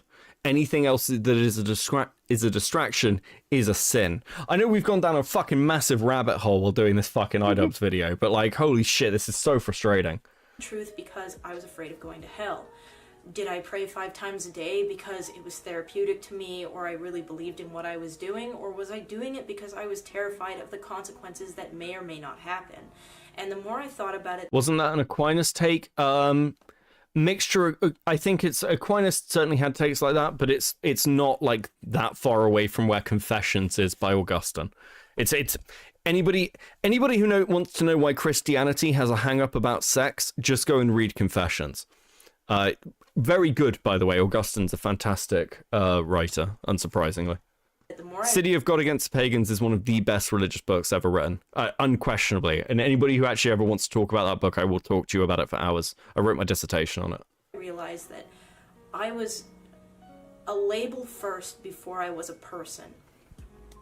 And that... I would argue that it's doctrinal and dogmatic, not scriptural. Listen, okay, let's not go too far down the rabbit hole. I'd still argue that its basis is in scripture. But sure, I think you could make a fucking dogmatic or doctoral argument. That's kind of like its solidification. Sure. And that's like around 300 CE anyway. Really terrified me. And I thought back to the girl that I was friends with in grade 3 who told me that her parents told us we couldn't be friends because she was Jewish and I was Muslim. And I really started to realize that all religion is, especially in today's day and age, is limitations. It's limitations on friend choice, clothing choice, behavioral choice, food choice. And now you're siding with the fucking Palestinian crowd against Ethan and Ethan. Fantastic. How things change. You can't eat pork, you can't eat marshmallows. You know how shitty it was to grow up and not be able to eat marshmallows? She looks like she's going to fucking cry. Yeah, but your religion. What do you mean? Do you know how shitty it is to grow up and not be able to take massive amounts of ecstasy? Like I don't understand her logic in this video. It's like, you're not allowed to do this, you're not allowed to do this, you're not allowed to do this, you're not allowed to do this, and this sucks. And why was I doing it? Because I thought I was going to hell. Well, in the context of religion, right? Not eating marshmallows or not eating fucking pork sounds a lot better than burning in a pit of fire for eternity. Well, it's not even that. I mean, I'd argue that like I don't really like I don't believe in God because I'm scared of going to hell. I believe in God because I believe in God. It's like it's not for a reward or any other reason than just God exists. No, but she's saying, you know how much it sucks that I couldn't do this? Yeah. And it sucks that I couldn't do this. And it's, why do you think those rules are there? Why do you think there have to be rules? Yeah. Yeah. Of course they're going to be things you want to do. That's why the rule exists. Do you know how much it sucks that I can't just steal from random people? Yeah. Sometimes I want to murder somebody. Why can't I do that? Yeah, why can't I do that? It's fucking insane. By the way, I just want to point out to everyone, listen, I imagine many of you are atheists. I want to be very clear. I'm not here to convert anybody. I don't care what any of you think. It's absolutely fine. I'm just being honest about I'm pretty honest and open about my own beliefs, but like, I'm not here to judge anybody. And also I don't like mind if any of you are like, it's not going to be one of those things where it's like there's an atheist in the chat. Listen, I love Christopher Hitchens fucking as much as anybody, okay? Unironically, Hitchens is fucking great. Fucking, which is it? God is Not Great? Fuck, it's been ages since I've read it. Anyway. That's ass. Was it an easy decision to arrive at? Absolutely not. It caused a lot of pain for a lot of people, and it also made me feel extremely lost. It's terrifying to hold on to something and be like, this is what I am, and then have that taken away from you. But I feel like if I hadn't have done that, I wouldn't have explored or realized who I was as a human being. Atheist spot them get. Okay, I've got one last religious story about my dad. When I was doing my theology degree, I was doing a module on atheism, and so I don't know how much people know about Richard Dawkins, but Richard Dawkins originally wanted to call atheists brights, and in the UK at least, there's something called the Sunday Assembly where they use deconsecrated churches to kind of meet and talk about science and how great being alive and human is, and that they should live their lives because they're going to die and there's nothing after it. It's very weird. I asked my dad, very atheist, about this because I was interested in his take. I was like, would you ever be interested in meeting up with other atheists, Dad, and like talking about being atheist and things? And he looked at me like I'd lost my fucking mind, and he went, why would I want to meet up with other people to discuss how we don't believe in somebody else's imaginary friend? Which was just like that's so based. Because like, and it should be clear, like when you're talking about people like Dawkins and Hitchens, as much as I like Hitchens, they're not just atheists, they're anti-theists, and there is a difference. Whereas my dad's like, my dad's just like, I don't hate religious people, I just think they're dumb. I just don't believe in it. So it's just like, whatever. And I know a lot of people can criticize me for, things that I've done in my past, and those things would be considered haram by Muslim standards, but I'm thankful for the things that I've done in my past, and I've learned from the things that I've done in my past, and I wouldn't be who I am today if I had those labels and limitations on me. So I guess maybe that would be better. Maybe that would be better. The reason why I left the Muslim faith was for the same reason that I would leave any faith. I think that we as people do not need to have limitations on ourselves, such as religion and other things, because once you put those things on you, we do need to have limitations. It's like listening to a religious standpoint. Yeah, it's like listening to a child give like a fucking essay to their class, isn't it? It's like we don't need limitations on ourselves. If you know 40K, right? If we did not have fucking limitations as a society, not even as a religion, well, it ties in together, but just as general law, right? And general our moral standard, depending on where you live in the world. If we didn't have those, this would be a Slaneshian nightmare.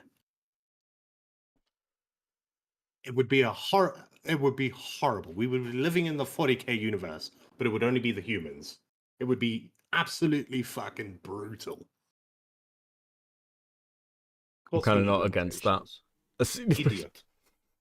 This is so dumb. you shut the door on so many opportunities, and you will never realize your full potential, and that's my true belief. Okay, I'm fucking done. I can't do more. Let's go back to my wife is Irish and Lebanese. Let's get back to the content cop. I needed the fucking palate cleanser. We've got another fucking 40 minutes of this. I'm not going to assume that Hila knows, but I'll say it for anyone who doesn't know. Anissa is half Lebanese and half Irish. For anyone... It's not half, though, is it? I'm 14 and this is deep. Thank you, Space Station, for the 2. Yes, absolutely. Unfamiliar, the Irish have been on the receiving end of a lot of oppression and genocide. On the part of the Lebanese, they've received a lot of oppression and attacks from the IDF. So Anissa is very well familiar with the propaganda and the shit coming out of Israel. She doesn't live in either of those fucking countries. She does not live in either of those fucking countries. And we're going back to this. Like, listen, I just, it's so dumb. It's so painfully fucking stupid to listen to this shit. It is literally the take. Like, again, I'm more Jewish than she is Lebanese, and I'm not very Jewish. Like, come on. Choosing now, out of all the times, to be like, please defend me. No, we're not gonna fucking defend you. Rudy was saying that Palestinians are taught at 2 years old to kill Americans. I hate that so much. It's like, my people are oppressed. These people are oppressed. We're the same oppressed. We're the same. I hate that. I hate you drawing that connection between the two groups. They're individual circumstances. They're their own thing. Yeah. Do you know what I mean? Like I can get the Lebanese and the IDF and then, Palestinian IDF, and they are different in any case. But then you go and you say, oh, well, she's also Irish, and that adds to it. Well, what the fuck does the Irish situation have to do with the situation in Gaza? They are different. Yeah, they're different. They get compared a lot in international politics, to be fair. But the Nah, but that's the fucking same. Is whenever anything happens about fucking separation, they always go, "It's an apartheid state." Yeah, that's what I was about to say. This is like, so one person, like, so for those of you who watched me a very long time and quite a lot will have heard me talk about an academic called Toft. Toft is cited regularly by the UN, by NATO, and her work basically is on rebel victory. And she argues that rebel victories last longer, they're better, and they're more sustainable. She's a positivist, so she does this with like empirical data. The problem is her data is shit. She only actually manages to come to this conclusion by breaking the Afghanistan war into 3 different wars and having very, very tight time and death period and like numbers of deaths, which I'd argue personally, again, I'm not a fucking actual professor or anything, but I personally argue I think that data is very, very selective. But the reason that people cite her so much is because for a time like through the like late 2000s into like the early 2010s, rebel victory from kind of an international politics side was seen as very positive because they wanted to take down a lot of regimes. So she was a very useful person to cite. But interestingly, when you look at her academic history, she finds it quite hard to find postings, from what I understand, or at least did a few years ago, or positions. So, like, you should be very careful about when you're sort of making these claims about the generalness, because the people who want to make those comparative claims, generally speaking, are doing it because they've got their own biases and motivations. Always, even in actual international politics.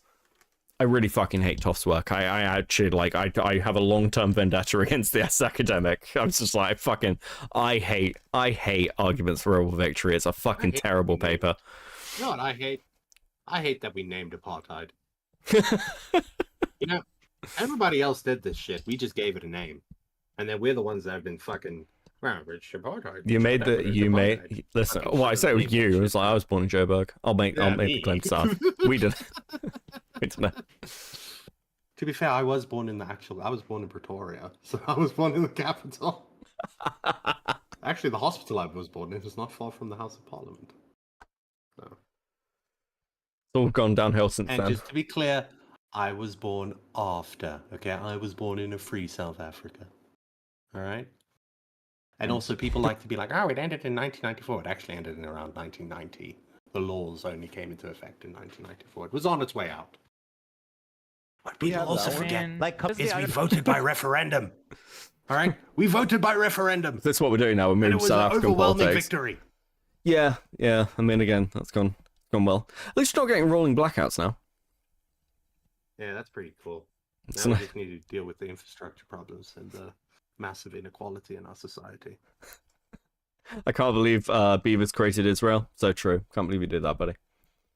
Okay, let's keep going. We need to get through this, or I'm gonna die. The other day, BB fired a really good guy that a lot of people are pissed about. He looked mean. I thought he was mean just because he looked mean. No, it's not. So yes, you caught us. We're not gonna run to your defense when, I don't know, we follow people. We be following. That's one fucked up thing that you can say about Anissa and I is when we're on Twitter, we do be following. So. Was that a joke? Yes.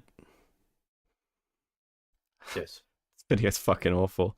Like, dude, you could at least still be funny. Okay, if you want to hang out with those people and have no spine and not stand up for another girl that stood up for you, enjoy your new friends. She's friends with people like Denims. I know. Yeah. Which I'll she's show. friends with Denims is actually participating in this whole Child Protective Service lie. Yeah. Which I'll and if show you're you guys friends with them, then you're saying what they're saying. You'll notice that Ethan and Hila start talking about this Denims character. Originally, The complaint was about my former editor. He's been chatting shit about Ethan and Hila for the past year at least. They only care about it now because I guess it was spoon-fed to them via their Reddit that's clearly looking out for them. Now, I'm not going to sugarcoat it, we are friends with Denims, but I would say it's the same level of friendship that we had with Ethan and Hila. It's like kind of an internet friendship. We think that she's a good person like we think Ethan and Hila are good people. Kind of a tricky situation. Yeah, it's a really tricky situation because one of those people was watching as her chat was talking about calling CPS on the other person, and then when that happened was like, well, the kids are too young, they probably won't remember. But she's a good person. Fuck off. Fuck off. I also don't understand these people's mindset. It's like, okay, so they both hold extremist views on the situation, right? The Jews are very pro-Israel and they are pro-Palestine. Yeah, don't disagree with you. So on the one side, you have Ethan and Hila, who fucking Idubbbz and them believe are okay with fucking slaughtering children in fucking droves, right? And then on the other side, you've got Ethan and Hila, who are like, you guys literally want to genocide us, right? That's what they... How can you then, in the same breath, say, I believe you are good people?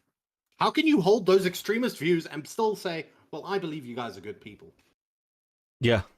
You're not saying we have a difference of opinion. You are in it. You know what I mean? You hold these hardline positions, but good people. If you came to me, Beckett, and you said, and you genuinely meant it, right? And you went around saying, yeah, I just believe that we should slit newborn babies' necks. Right? Don't leak our DMs. You fucking... I'd be like, well, I'm not friends with that guy. That guy's a bad person. What the fuck's wrong with that dude? Yeah. I'm just gonna out of here. I'm not gonna be like, well, you know, Beckett holds this one view that he really believes that we should just slit babies' necks. But he's really a good guy. Yeah, deep down, he's fine. Very quickly. Malcolm, thank you for the raid. Much appreciated. Welcome in. We're going over the fucking content. We are 20 minutes in, and we've been going for 3.5 hours. Holy shit. This is the only content we have covered tonight. Kai Rice with the 5. Wait, you aren't even halfway through. What is wrong with this video? How bad is it? How is it that slow?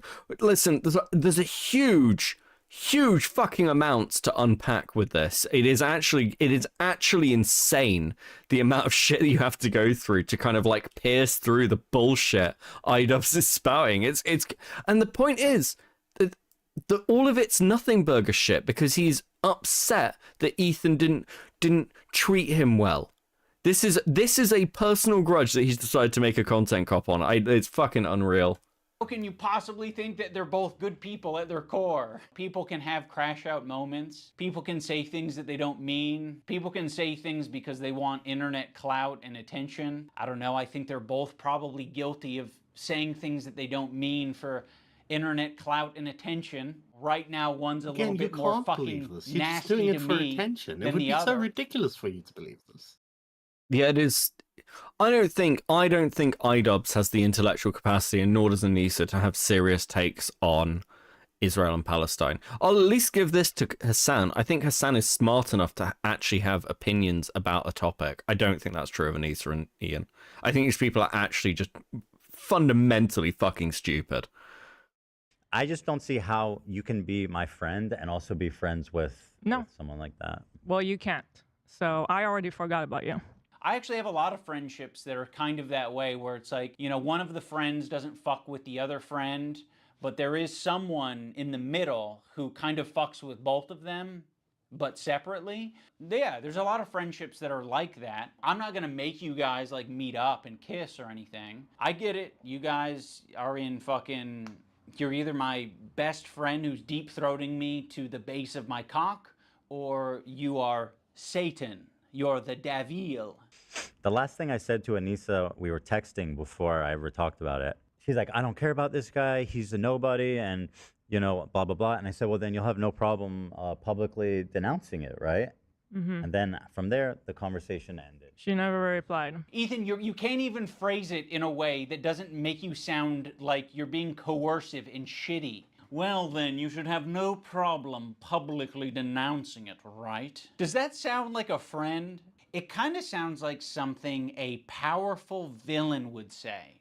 But it was so funny how she immediately went to comment everywhere, like on our subreddit. She immediately had to comment like, "Oh, he doesn't work with us anymore." Then but that was it. That's all she said. But then say that you don't. Okay. Do you have agree. anything else to say for your friends though? One of the reasons Anissa was so quick to clarify things in your Reddit is because your Reddit was already talking about who this editor is, and they were spreading misinformation. Okay. Okay, firstly, co-rise with a 2. I can feel my mind slowly leaking out from this. Here's the problem. Like, again, if this was like a commentary thing, or if we were talking about like general, like, fucking low tier shit, or like you're fucking doing content like mine, I kind of get that. But Ian is so defensive of fucking Anissa. So defensive. Actually, I have seen a bit of the crying clip at the end.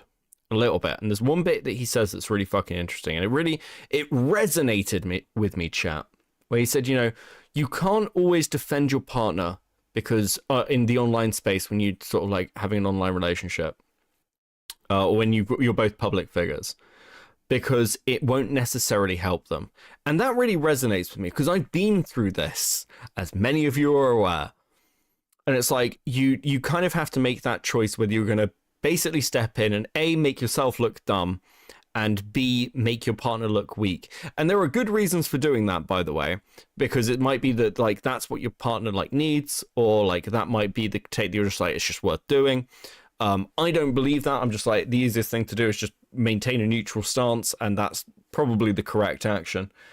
But the problem is, it's like, if you recognize that, if you know that that's the case, and it is the case, it's like, okay, so if it was you, Ian, and the stuff that was happening to Ethan was happening to Anissa, you would be cutting contact with people. You would be doing exactly what Ethan is doing. Probably less effectively, but you'd be doing exactly the same fucking shit. So this rings hollow because you're literally bringing up cases with your wife, and you always fucking do this, where it's just like, this is like, you know, the choices that Ethan is making are the same choices you make. So how the fuck are you going to make a video like this? It's so hypocritical. It's so insanely fucking hypocritical. Space Station with a 2. This 100% will be a kid's American studies thesis. It's fucking crazy.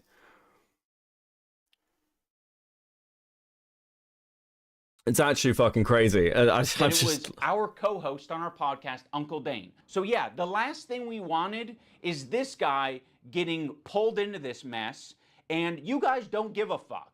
Would it have been nicer and more supportive to say, we don't agree with the things he's saying and we support Ethan and Hila? Sure. Like, yeah, that would have been a nicer thing to say. Our silence means something. It means that we would like to pause this relationship until you figure your shit out. And then maybe I'm gonna use we that can on the find- lefties from now on. Anytime they make that fucking argument where they're like, if somebody does something horrible to a minority and you're around to see it and you don't say something, well then you're complicit. I'm gonna be like, my silence means something, brother. I mean, it's a fact as well that he's like, hold on, just listen to this properly, what he's saying. Ethan and Hila? Sure. Like, yeah, that would have been a nicer thing to say. Our silence means something. It means that we would like to pause this relationship until you figure your shit out. And then maybe we can find a moment in time, I don't know how long it'll be, but a moment in time in the future where things are a little bit easier to broach. I don't think we need to do it right now, but you've insisted that this is an important thing to address. I would have been perfect. Until you can figure your shit out. I want to, like, listen, I know you're being harassed and attacked, but until you can figure your shit out, I think we should pause this friendship. Is a fucking insane thing to say. That is fucking crazy. I just... Got whamming brain all over it. Not woman, wham. My silence means something.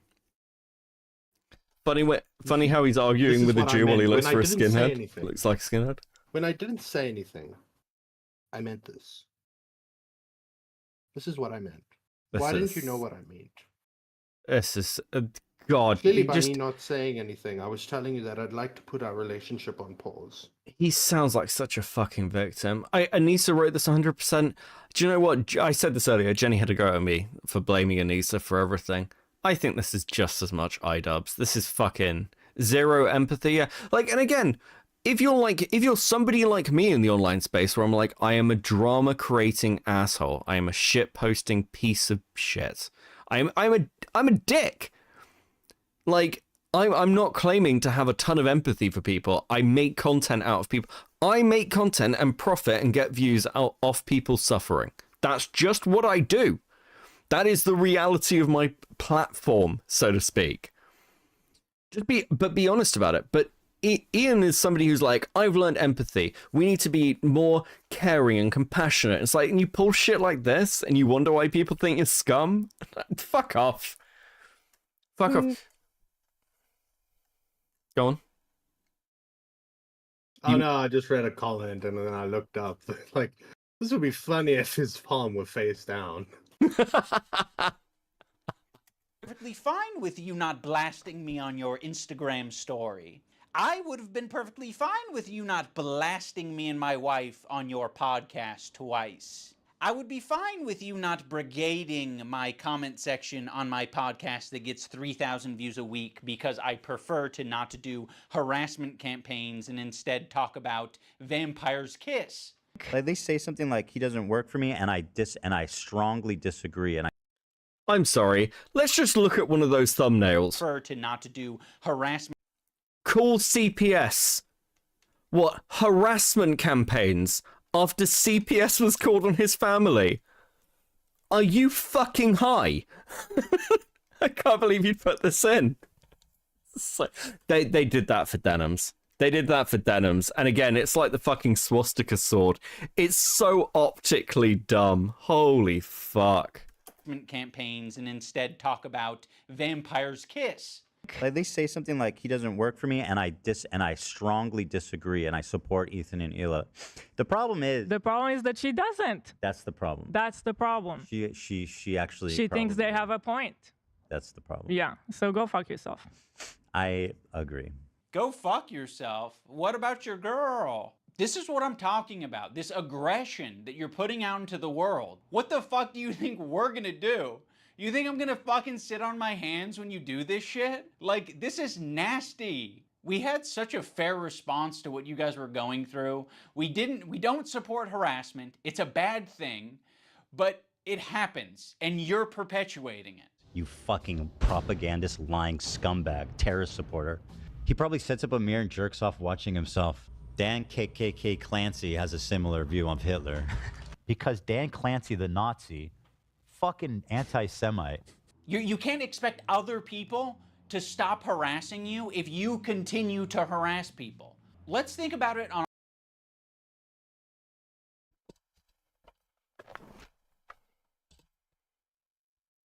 You know that's not true. You know that's not true.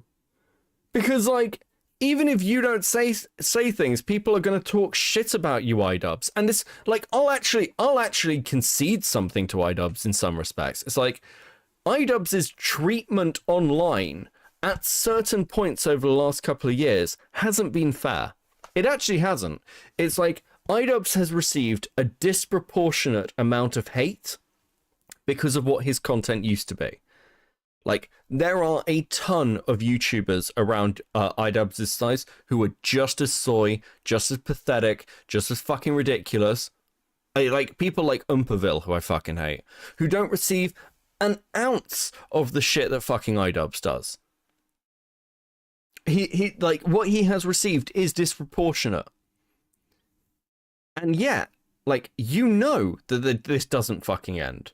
You know that that people are going to continue to come after you, especially in the case of where Ethan is now, where people are trying to take it to the real fucking world. Can you blame him for suing them? It's like the Mr. Beast thing. Like, fucking Umperville's take of maybe Mr. Beast shouldn't sue Dogpack. Well, like, the dude came after his business. He came after directly his reputation. He tried to paint him as a potential pedophile. Of course he's going to fucking sue him.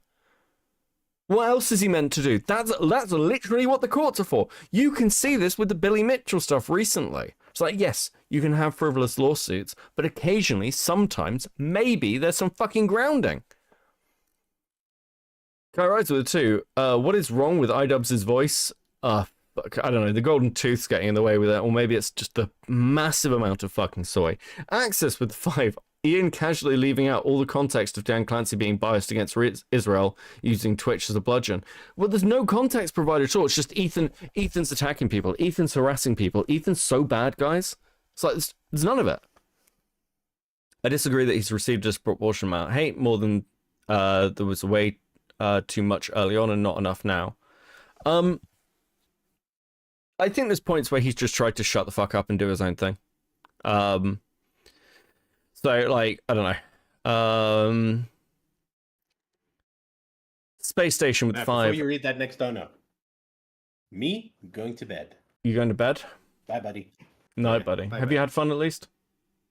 I have. This has been very fun. I wanted to stream. Yeah, We gotta no, stream no. at some point. Yeah, we will get. Don't worry, I'm not. NR's not dying, but we need to do something. We need to do a recorded episode. The other one failed and isn't coming out, so we need Yes, to do I know, something. and that's why I didn't stream that week because I was Yeah. like, oh, we're gonna have a Yeah. recorded episode, and that fucking fell through. It's okay. I get why it's fallen through, but it's whatever. But yes, we will stream. Listen, Well, I've got a 4-day weekend now, so maybe we can stream over the weekend. Yeah. Okay. Okay. Bye. Peace. Beavers McWood, everybody. Thank you very much. Thank you very much. Dude, love that guy. Space Station with the 5. Quality short embroider content channels mandate understanding empathy. Ian has learned nothing. Well, of course fucking not. Listen. Do you know one of the very few content creators who's actually grown over the years? H-Bomber guy. Unironically, is one of the few people who's actually grown. As like a human being. It takes H-Bomb tends not to want to like actually relapse into being a piece of shit. He does actually give a shit. Your waifu with the 5. Incredibly ironic of Idubbbz to call this a harassment campaign when he chooses to associate with Hasan and friends who have done much worse. Yeah, it is. It's insane. It's insane. The dog pack case is going to be a case study. True. Fucking unquestionably. Listen, I really need another drink. Do I even have, like, another thing to drink? I can't remember. I think I do. I need another drink. I need to, like, pause. PewDiePie 1. True. I fucking... That H-Bomb video is so bad and everyone forgets about it. I need to get a drink very quickly. I need to drink something. I just want to... I'll put on some music in the background. We'll have something. Give me something to play. Give me something to play. Is there nothing? A second.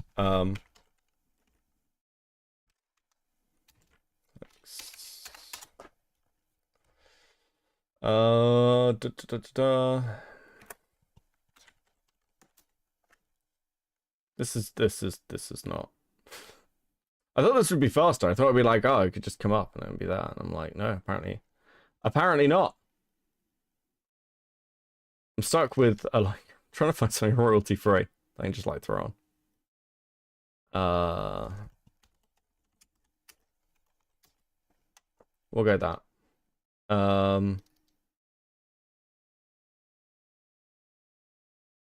Oh, fuck me. Is that lawsuit actually happening? I believe... Well, I've got no fucking way to know, actually. I've got no way to know, but I hope so. God, I hope so. Because it'll be fucking hilarious. Okay? Like, listen, we all want... It'll be so good. It'll be so good. Okay, here's what we're going to put on. Okay, we're going to go negative XP. I'll be back in like 2 minutes. I like music to keep me company. I like songs with a sweet melody. When I get bored, I turn on the TV, or I hold my phone and I stare at the screen. I like noise to keep me company. I like static electricity. When I get bored or don't have energy, I like to hold my phone and stare at the screen. I like music to keep me company. I like songs with an artistic streak. I watch the news on the TV so I can stay informed about the enemy. I like to daydream about the bourgeoisie. I like to eat from the apple tree. When I get bored or don't have energy, I like to hold my phone and stare at the screen. Because it helps me feel alright. Because it helps me humanize.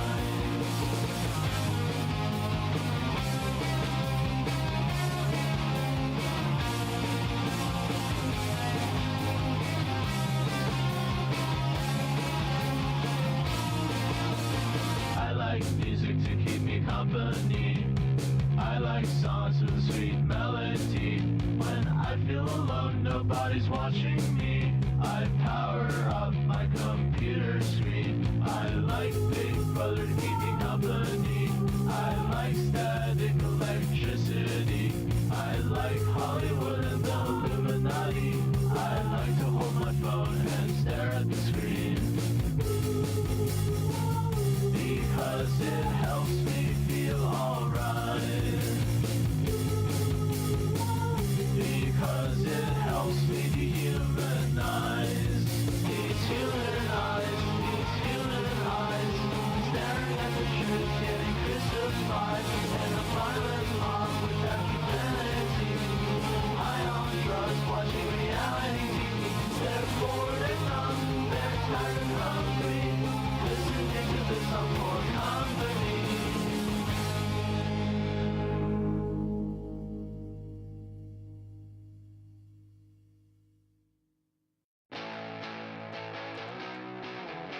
I'm back. I'm back. Left door. Ah, okay. I'm back.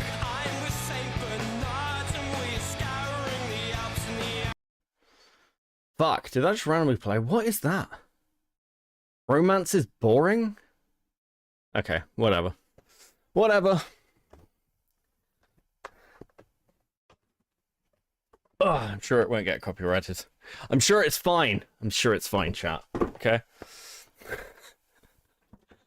Oh, fuck. Okay. We're back. We're good. We're good. Everyone feeling good?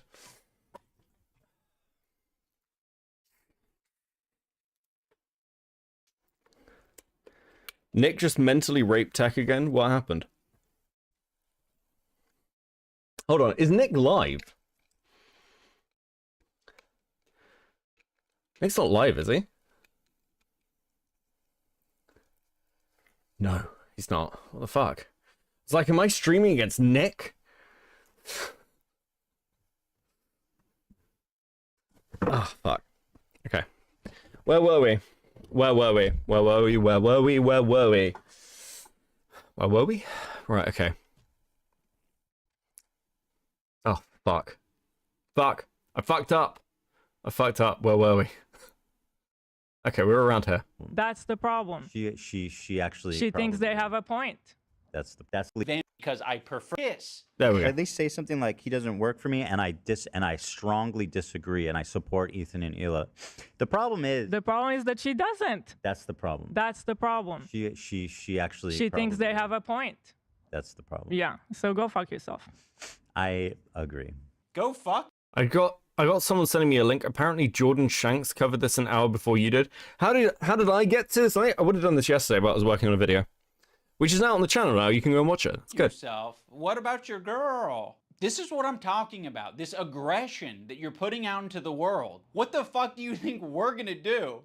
You think I'm gonna fucking sit on my hands when you do this shit? Like, this is nasty. We had such a fair response to what you guys were going through. Oh, it's like, we're past this, aren't we? You. And similar view. Probably sets up a you fuck bad. Okay, this is where we are. This is where we were. Terrorist support. It's all the same because like this is so fucking irrelevant. I'm just like struggling to.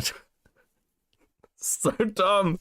This is the worst video Idubbbz has ever made, and I have watched him like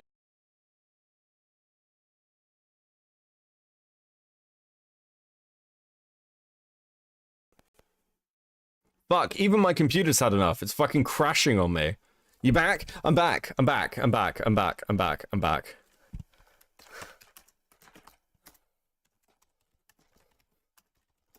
Okay. Fuck. Let's go. Order. He probably sets up a mirror and jerks off watching himself. Dan KKK Clancy has a similar view of Hitler.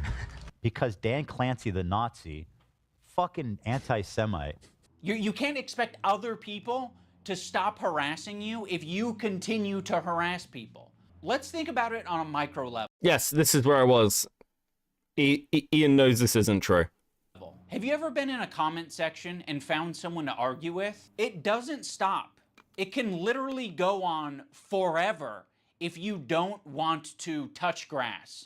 I mean, yeah, this was kind of like a line, what happened today, that should never be crossed, even by like the most cynical, toxic people. It's going to have ramifications in terms of how I conduct myself. In terms of these fair weather friends who are, you know, so happy to be friends as long as they're getting something out of it. Ethan, that is a rich thing to say. Like, you're the H3 podcast, okay? There's a lot of friends of the show. There's even more fair weather friends of the show. Let's not get into this shit, okay? That is so bizarre and insulting to suggest that I was only ever being friends with you to get something out of it. No, I'm friendly with. But that is true. That's just true. Not for Idubbbz, but for Anissa. Anissa is like Anissa is a clout chasing whore. Okay? Like, she is a clout whore. She always has been. Anissa is all about who her friends could be, how they can elevate her, how can she... Like, this is what Creator Clash is really about, isn't it? It's about how you look good, who can benefit you. That is exactly, like, and that is true of you guys. It's just a reality.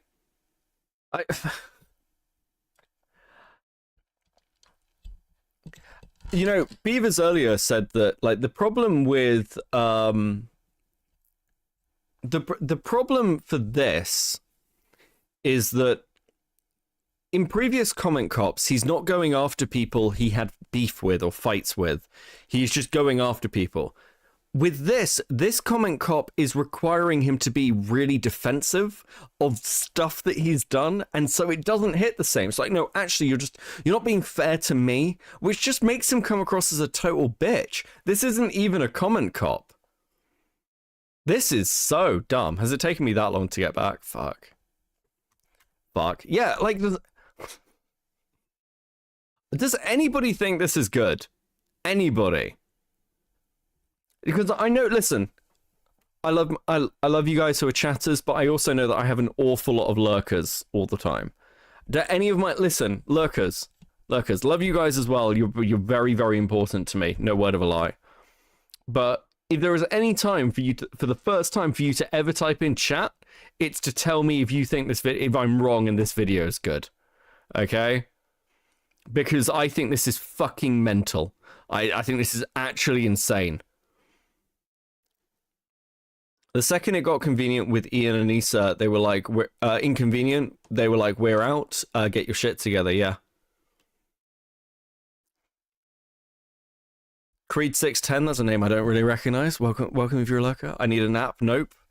Listen, I like to currently encourage the lurkers into chat because, listen, lurkers always get fucking forgotten, and it sucks. And I know loads of you guys are just as kind of dedicated to turning up to streams as people who are in chat. So don't think I don't fucking think about you. I do. You're right. And yes, those of you watching the VOD back afterwards, you're also awesome. Okay, love you all. Okay. This video is trash. It's fucking terrible, isn't it? Like, this is so bad. Misty Ren, it's an atrocious video. It's fucking unreal. Esper, it's good to prove that Ian is washed. I mean, yeah, this is just like, what are you meant to do with this? Video is ass recorder. Yeah, it's fucking insane. Jordan Saw, how you doing, bro? Lurkers do get forgot. It's bullshit. It's bullshit. I think the reason I think about it as well is I lurk in a lot of chats because I feel, especially these days, but I was a big lurker back in the Medica days. I didn't usually chat in Medicas. I usually just like send the odd super chat or something. So yeah, listen. Lurkers need some love every now and again. Rotting Brain with the 5. This feels like every group chat. This feels like every group chat where an argument starts. You leave for 2 hours and everything is burnt to the ground. Oh, what's that fucking... It feels like this. I can't spell. Is it this one? This is what it feels like. Starting on my left with 1, your number comes up, you go. Just so you know. Hold on, we're gonna go ahead, like... You know who I used to call Miss Anything? Where, like, Troy just comes back at the end. It's like... There goes my content ID, fuck!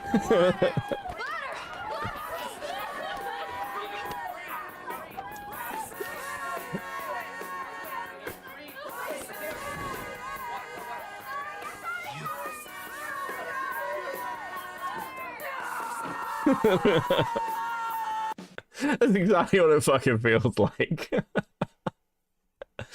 Platinum Ether with the 699. Beckett, think about the Palestinian kids. Coke is being boycotted. Damn it. Damn it. Fuck. Kai Rice with 2. So gay, Beckett. Continue with the trash crab, man. Yes, sir. Right, let's go. Let's go. With you, and I'd say I'm a light friend because it's been pleasant hanging. Lurker here.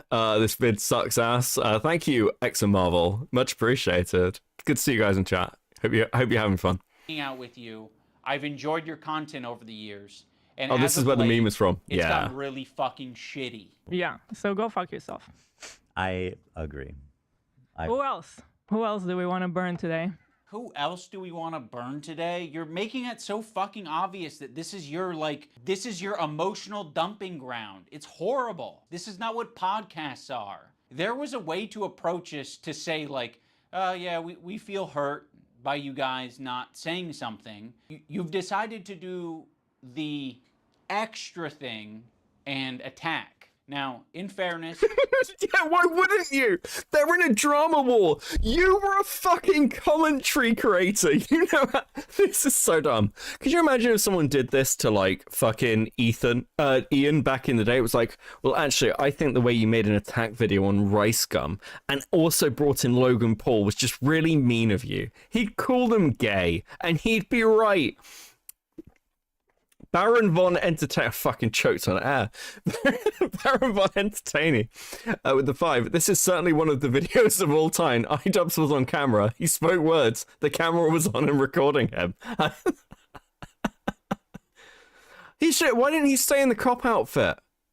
Where's like, I brought up classic content cop earlier, but like, God, you could have like recreated the set a bit. This is fucking dire. Like...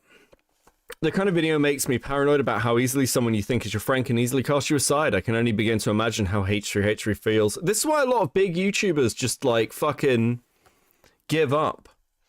Apparently I'm gonna get a content cop made on me over pizza, which actually is based. You should listen. I hope when people threatened occasionally to make fake videos on me, or like a Google Doc or something, I really hope some of you follow through with that. I think it will be very funny if you do. Beckett keeps me away from food. He's bad. He's bad people.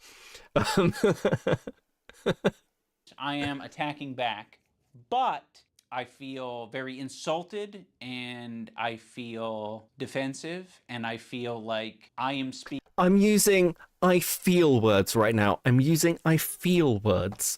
I feel defensive and sad and very, very angry. Queeman with the raid. How you doing, boys and girls? How you doing? Hope you're having a good night. Listen, I just want to be clear. I've been saying this all stream, so it doesn't come as a shock. I am more Jewish than Anissa is Lebanese, okay? So now you know, the only reason, obviously, I'm attacking Idubbbz is because of my cultural, my very low level of cultural heritage to Israel. Like, I'm just owning the position.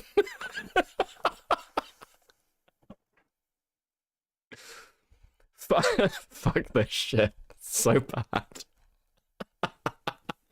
Speaking up for a lot of people who have problems with you, and a lot of people who have been on the receiving end of your harassment. It's so easy to be anti-racist. Everybody's anti-racist. Racism is the worst thing in the world, right? We fucking hate racists. Fuck racists. Microaggressions. The minute that they actually have to stick their neck out for somebody, the minute they have to actually risk something to put See, themselves like, we even raided you. and under scrutiny to sacrifice something personally to stand up for racism, then all of a sudden it's like, hey, I don't want to get involved. And that's drama. How much do you care? I don't do drama. How much Sorry. do you actually care? If you're, isn't that the whole point? Like, I realize that Ethan and Hila are more scared now than they've probably ever been. I feel like anti-Semitism is a thought in their heads now more than ever. And it's not completely unjustified to be thinking about that sometimes. You guys are just hurt. Wait, hold on. Sorry. Did I hear that right? I understand why anti-Semitism is a thought in their heads right now. Is it because of the anti-Semitism? The fuck sort of take is this? I love this. I love this. You're siding with, like, the Hasan group, who are all about, like, how minorities are oppressed. But when it comes to another minority, you're like, maybe it's in your head, though. So dumb. This is so fucking stupid. And you're kind of, like, dancing around and making very, like, loose, poorly thought out analogies for... What, you mean like you have in this video? Not analogies, but just like Idubbbz's arguments are all like, he has not thought these out at all.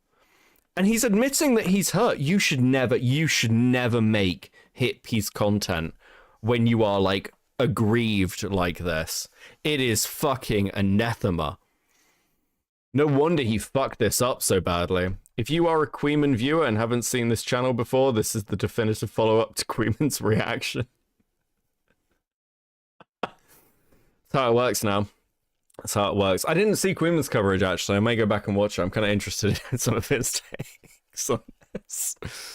For something that doesn't even apply to us. It's like me making this video is the standing up for something, and it's saying, fuck you, you guys are being bad. You know, I don't think you're bad people, but you're being bad. You're behaving poorly. You're hurting people. I mean, go back to the civil rights. You think that the people who are like the white kids who are protesting with the black students, you think that they were just like not risking anything? Those kids who are marching with the black students and... So in Ethan's analogy, he's the black student and I'm the white student, but I'm the white student that's not, you know, marching by his side. I'm not doing the difficult thing. You're gonna have to march on your own, black student. Marching with the black students and... I mean, why is it inspiring? Why is it inspiring? Well, and it's the same thing.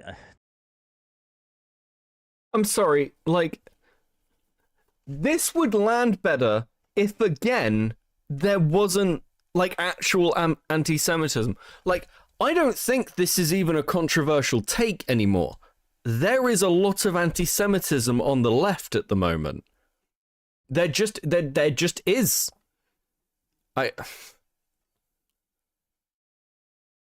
Are we just lying about that now? Is that the new leftist position? I suppose it fucking is, isn't it?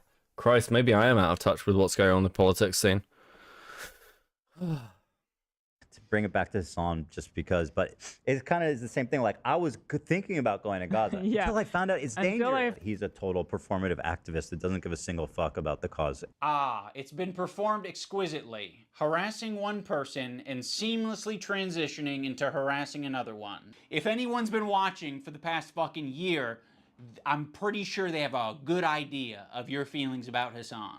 Like, people like Anissa are the perfect example because she's friends with these people. She's friends with Denims. Denims is streaming this story about our kid I'll show that, yeah.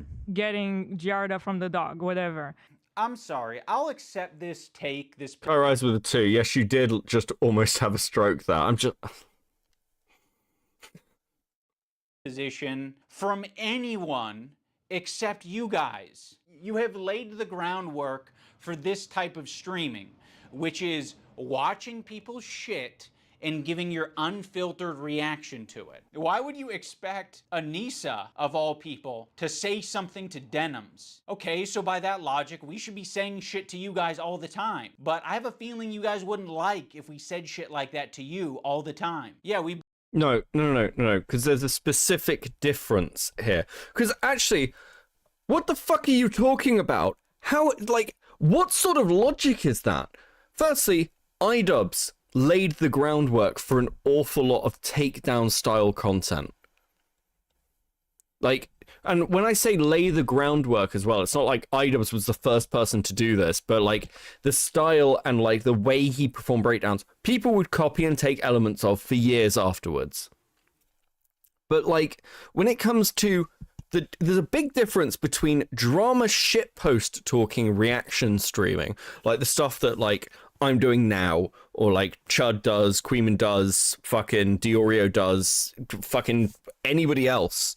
There is a big difference between that and doing what sort of Hasan and Denims and like fucking like the Hasan current Twitch crowd do, and what that Orbit does. That's not the same thing.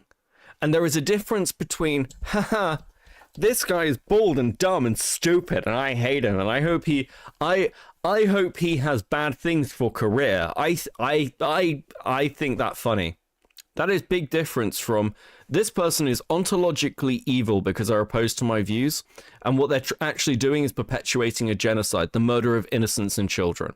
And I think that like when you've got people like that, there's very little you can do to them that's like over the line. Do you see the difference between the two things? What I do is I am a retard who shouts about drama online.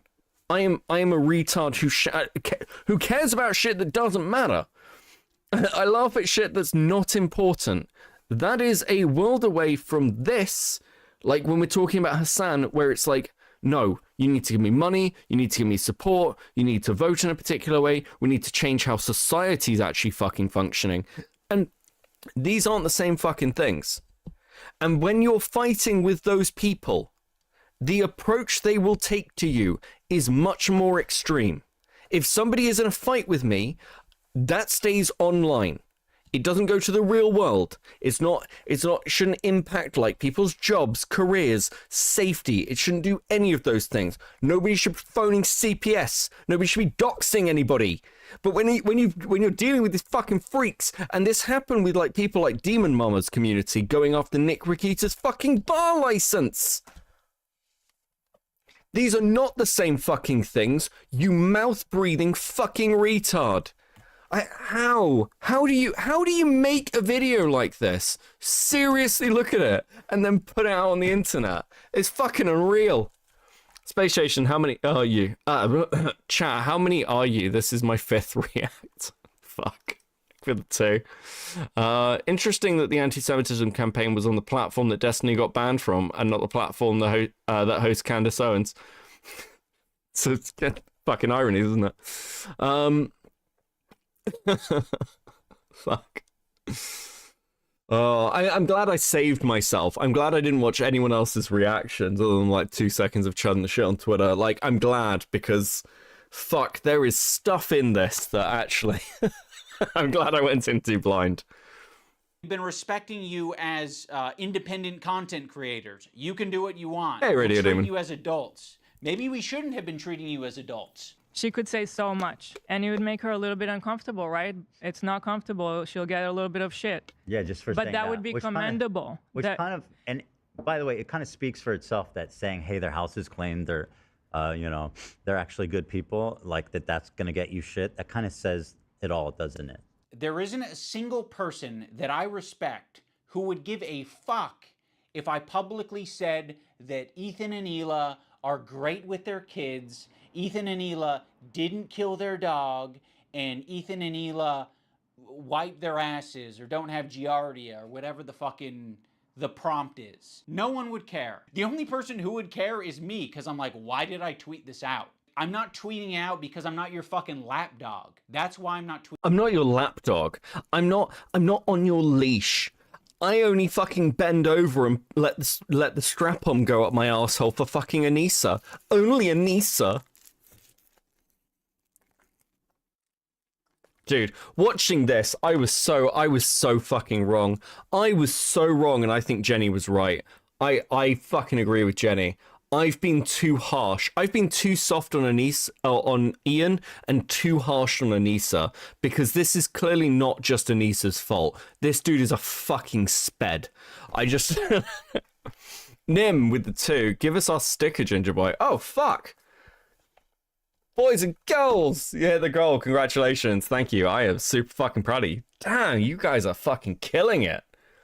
I'm gonna run out of stickers. I'm gonna have to go to the store and get some more. Terrible. Terrible.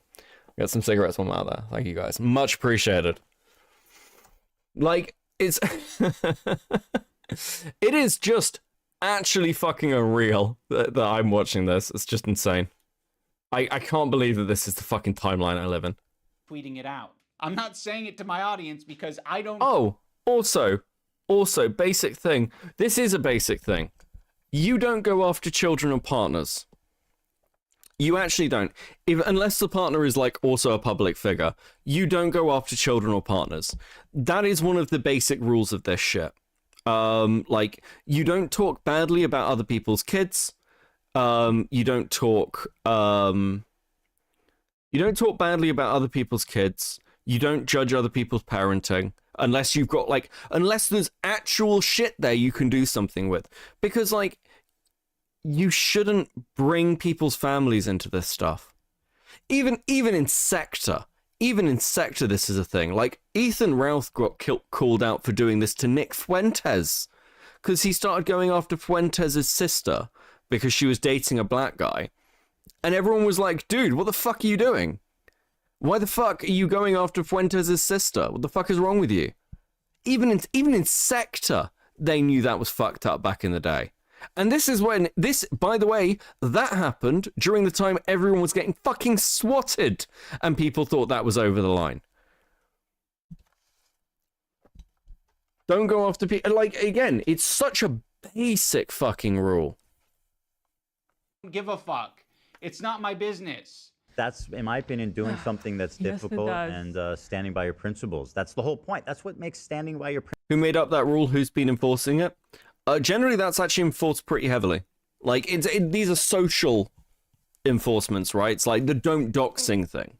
It's like, but if you've got somebody who'll go after somebody's, like, kids or start bringing people's kids into arguments, generally that person is going to find it like an allies diminish rather rapidly, because it's partly it's not all just like virtuous. Partly it's self-preservation. It's like, well, if that person's prepared to go after my kids and this person's kids, and I don't kind of cut that off, maybe someone's going to think that's fair game to go after my family. It's generally, you know, it's a self-preservation argument, but that's why you don't do it. Like, if you've got somebody who's prepared to make comments about Ethan Klein's kids, why should I give a fuck if someone makes comments about their family, right? It's like the whole kind of, if somebody gets doxed, but they've doxed people, I don't give a fuck. I don't care if doxers get doxed. I wouldn't encourage it. I wouldn't do it. I wouldn't participate in it. But I don't fucking care if it happens to you. I just don't give a shit. Same as somebody, if somebody who is like trying to deplatform everyone around them or has got people deplatformed gets deplatformed, I don't fucking care. I do not give a shit. Platinum Ether with the 3. I wonder if Harambe lived, would Ian still be based? Listen, we all know that was the moment. Frost with the 50 NOK. I don't know what NOK is, but that's a fucking great currency. This has gotten so bad I am legit talking out loud to my screen now. Listen, that's the first stage to becoming a streamer. Save yourself. It's downhill. Principles. Mutually assured destruction. Yeah, it's a big part of it. It's like, you can tell when people do stuff like that, like, you're like, oh, okay. Maybe that's a line I don't want crossed near me, you know? Admirable is that it's not always easy. Why are you saying that I'm not standing up for my principles when you don't even know what they are? I get, like, we're a little bit past directly naming me, so we might have gone off on a tangent. If you maybe accepted the phone call and we talked about it, you could have asked me, hey, what are your principles? And I can tell you the way I've been behaving is exactly in line with my principles. Now we're going to talk about the BDS list. We're going to start off with Frogan because obviously this is like as bad as it gets. If you're following Frogan, that can only mean that you're anti-Ethan. Oh, this is not a good start. Love of the H3 podcast. You are following Frogan, so that means that you are anti-Ethan. Sam, Morg Pie, friend of the show. Olivia, Ian, daily dose of... But this isn't just about follows. This isn't just about follows, you disingenuous cuck fuck. It isn't just about follows. You are friends with Denim. You like worked with this other guy who was the editor. And again, these are soy points. These are soy points. I've been saying this all the way through, but these are not the same fucking things. Follows aren't necessarily endorsements, but endorsements are, but like friendships are endorsements to an extent. And I think, again, the guilt by association stuff is generally pretty cringe. I do think there are exceptions for it, though. I do think there are exceptions for it. I know that there are people who don't like that I have had like, actually, fuck. Queenman rated him. There are many people who do not like and did not like that I have a friendly relationship with Queenman, especially back in the politics days. People did not like this, and those people can get fucked. But to be clear, I get why some people were like, well, can't trust Beckett. He's friends with Queenman. I'm like, I get it. Like, you fucking hate this guy. I think it's soy as fuck, but like, that is just how humans work. And Ian, you do this as well, you fucking asshole. Beckett, now is the time to release the slur inhibitors. I'm just, Internet? I'm trying to be good. I'm trying to be good, okay? I'm trying to get better. I'm trying to swear less in my videos, for fuck's sake. Is anti-Ethan? Jesus, this is fucked up. Pokimane? Comment etiquette? Oh shit, Asmongold's in here? Asmongold follows Frogan? No, Asmon!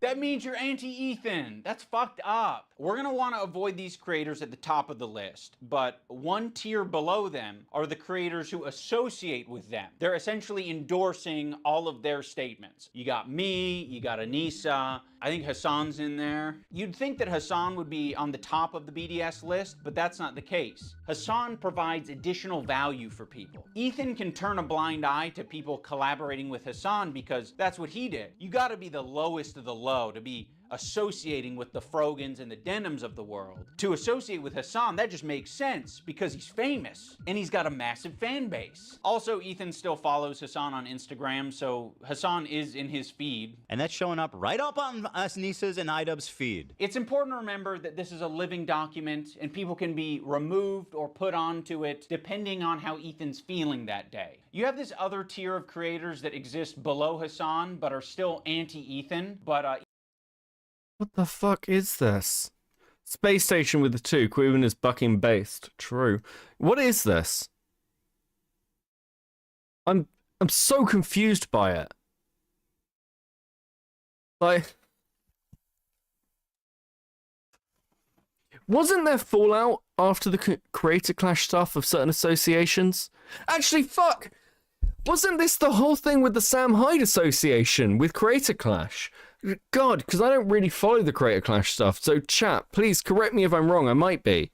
But wasn't that the whole thing with Froggy, where Froggy was training with Sam Hyde, and that's why he was, like, cut? Is that... am I going fucking crazy?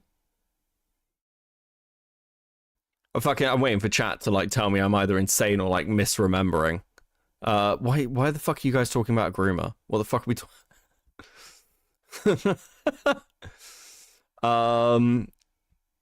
It was 100%. Yeah, what the fuck is this? This was the whole shit with Sam Hyde. I don't understand. I don't understand how you can make this video. I don't get it. I don't know how it's taken me this long to click. I'm fucking retarded today. This is so bad.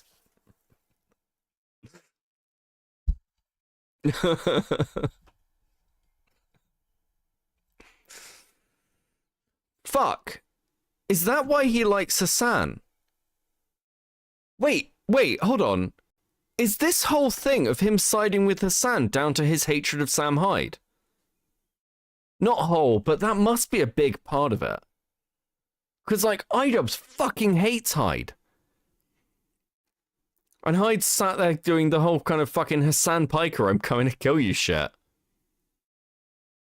Yes, Froggy got disinvited to the fight because of Sam Hyde. So, Becca, are you gonna make Nick his comment cop part Twitter versus too? Is there more? Maybe. I'm not against it. I like doing Twitter versus Bo Blacks. It's fun. And that story is fucking hilarious. I might do a Twitter versus live at the weekend, actually. I've been thinking about this for a while. I've done them before. They're really fun. So, I tell you, Becca, Hasan wrote this. This is fucking insane. And it's in an well, see, you say that, Nim, and then I'm sorry, you say that as Zane, and I look at this and go, huh, isn't it funny how Hasan separated?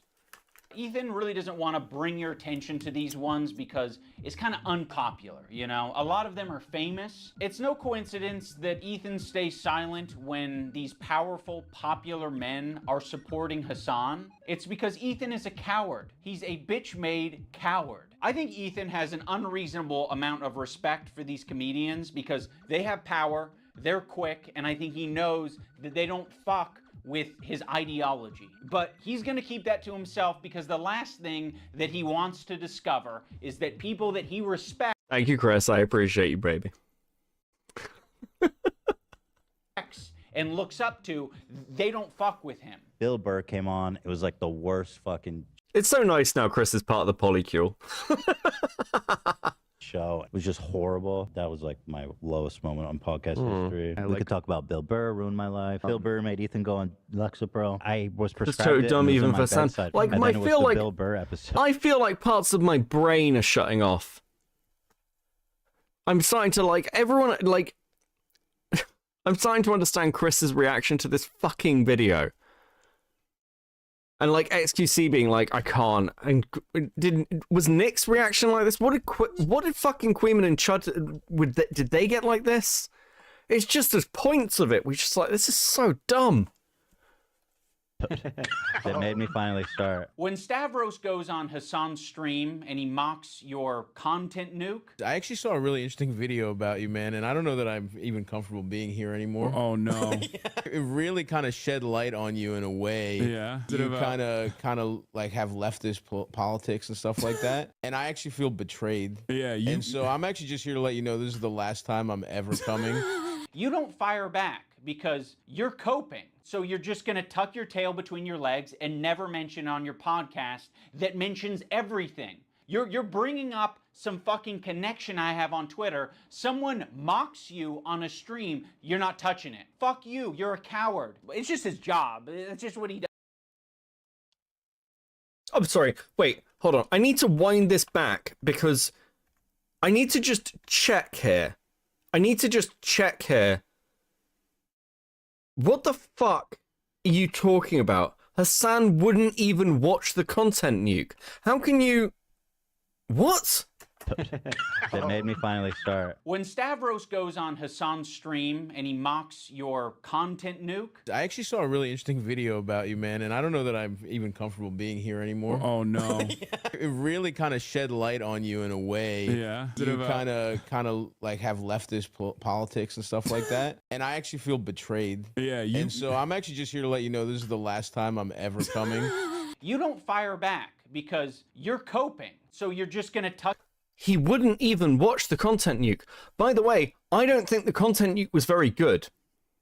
I don't think the content nuke was particularly good. I think it was pretty easy to I think the content nuke, because it was all stuff that was already out there, would just be like Hasan could have actually pretty easily gone, yeah, everyone's seen these clips. This bit's, here's the full context for this bit.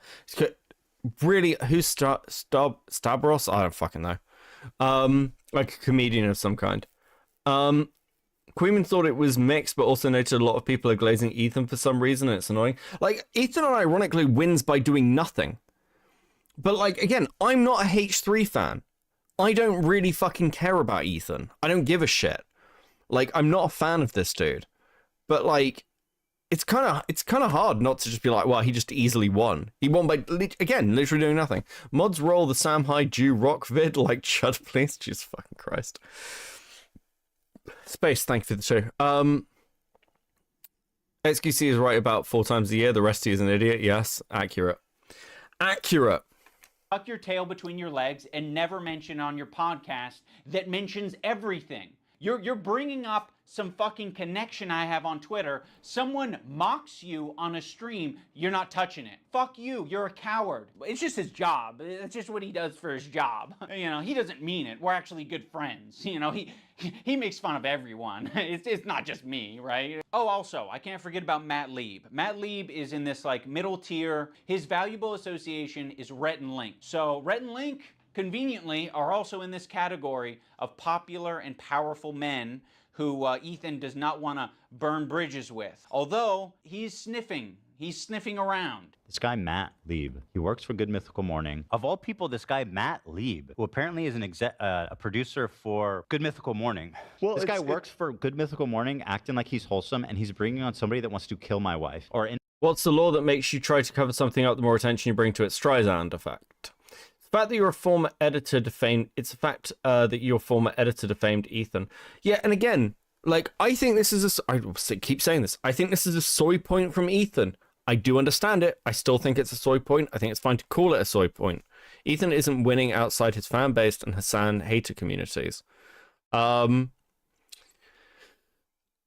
Okay, so here's the thing. When I say Ethan's winning, the problem is that this isn't doing any damage to Ethan. When the other content cops came out, it does like damage to Ethan. When this content cop comes out, it does more damage to Ian. And like the problem for Idubbbz is that, yeah, you can say, well, Hasan's community and that support group are going to love it. But like what you want is you want to convert people with a video. The other content cops, like when they're attacking people like Leafy, when they're attacking Reiska, they do damage to that fan base. They make that person look like a bitch. That's not the effect this is having. It's just like giving content for everyone else to like fucking laugh at. And it's like, when you say Ethan isn't winning outside his fan base and Hasan hater communities, like, sure, but on the other side, it's like, well, this has no material impact, so it's just a very failed video. And on the other side, you've just handed a load of fucking content to people. I mean, it's an easy win by doing nothing. That's not like speaking to Ethan's skills or anything. In a video game. And I think he should be fired, frankly. And I hope he is fired. He's pathetic. And he interviewed basically a terrorist. I think Ethan only respects power right now, which is one of the reasons I made this video in the... And here is really the problem as well. Any points that Ian brings up can be easily reflected back on him or Hasan's crowd. And that's a genuine fucking issue. And this is why, like, with the Destiny stuff, when the Destiny stuff happened and people were like, well, actually, I said this. It's like, how can you go at Vosh and Hasan over the way they act when you're sweep for Destiny?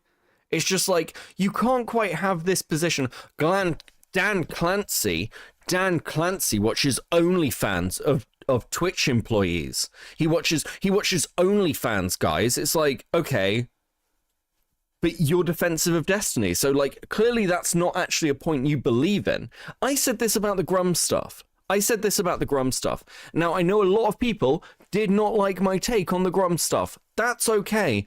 But if you're a leftist and you're making a hit piece on somebody and you're like, Grums is into pornography. And I'm like, yeah, but you're like sex positive. You would not, if I started making content laughing at OnlyFans girls, you'd be like, that's bad. That's anti-woman.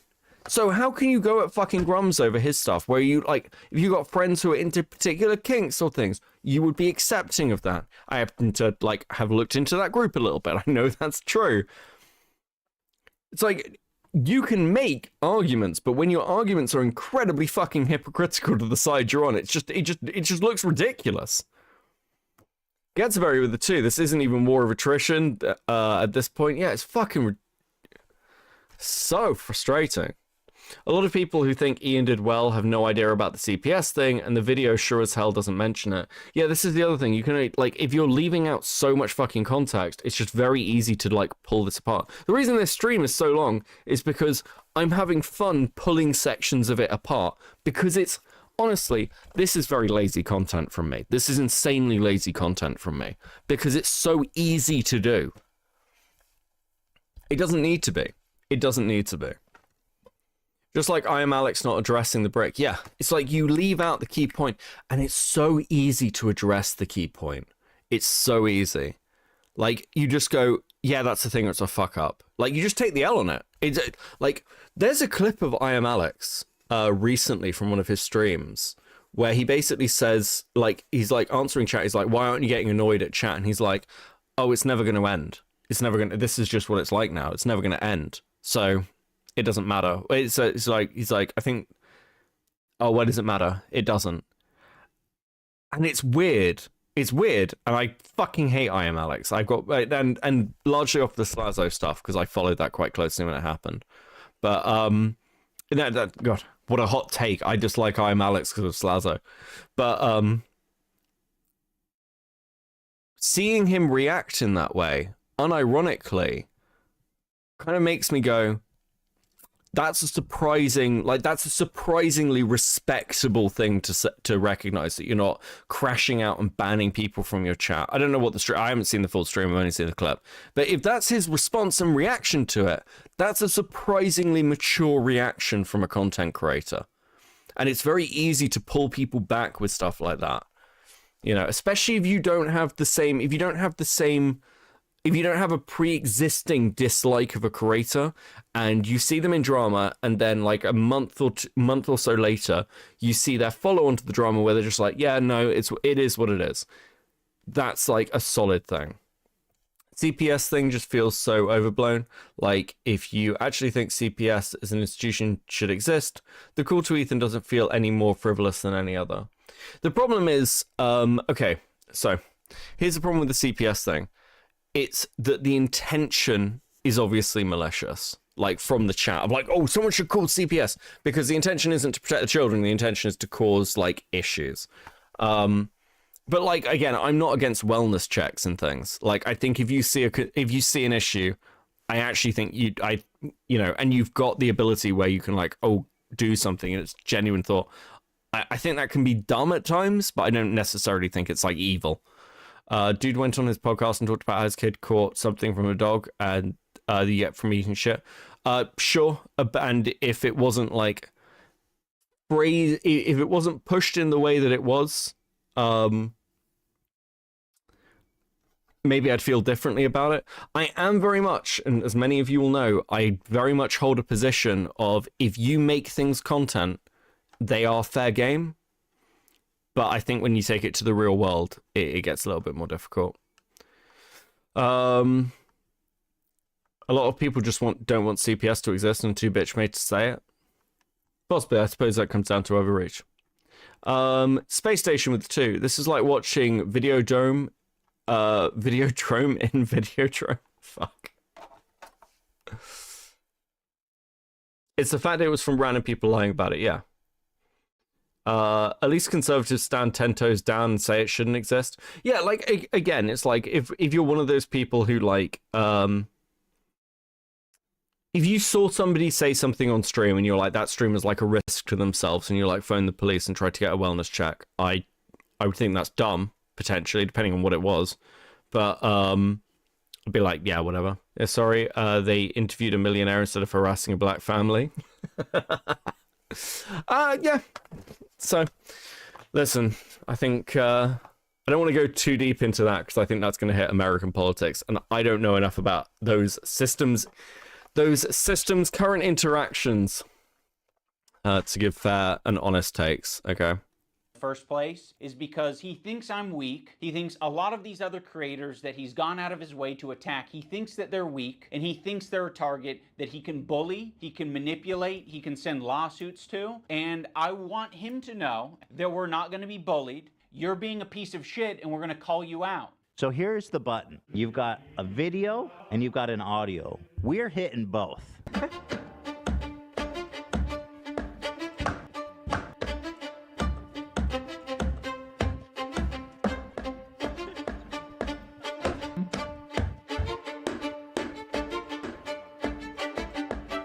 I'm sorry, hold on a second.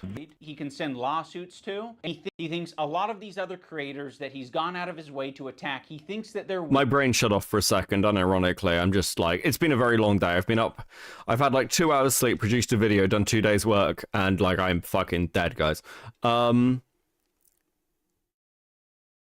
What is this? And he thinks they're a target that he can bully, he can manipulate, he can send lawsuits to. And I want him to know that we're not going to be bullied. You're being a piece of shit, and we're going to call you out. So here's the button. You've got a video and you've got an audio. We're hitting both.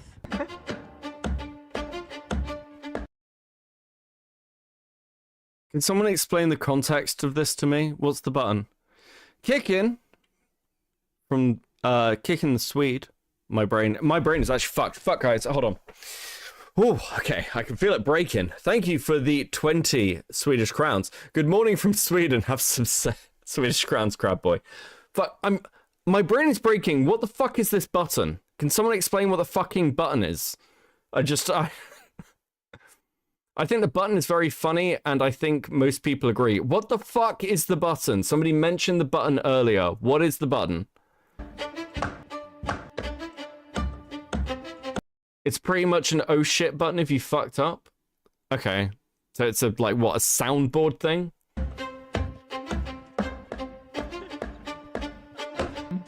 The button gives stream a delay so he can cut off if he says something TOS. What?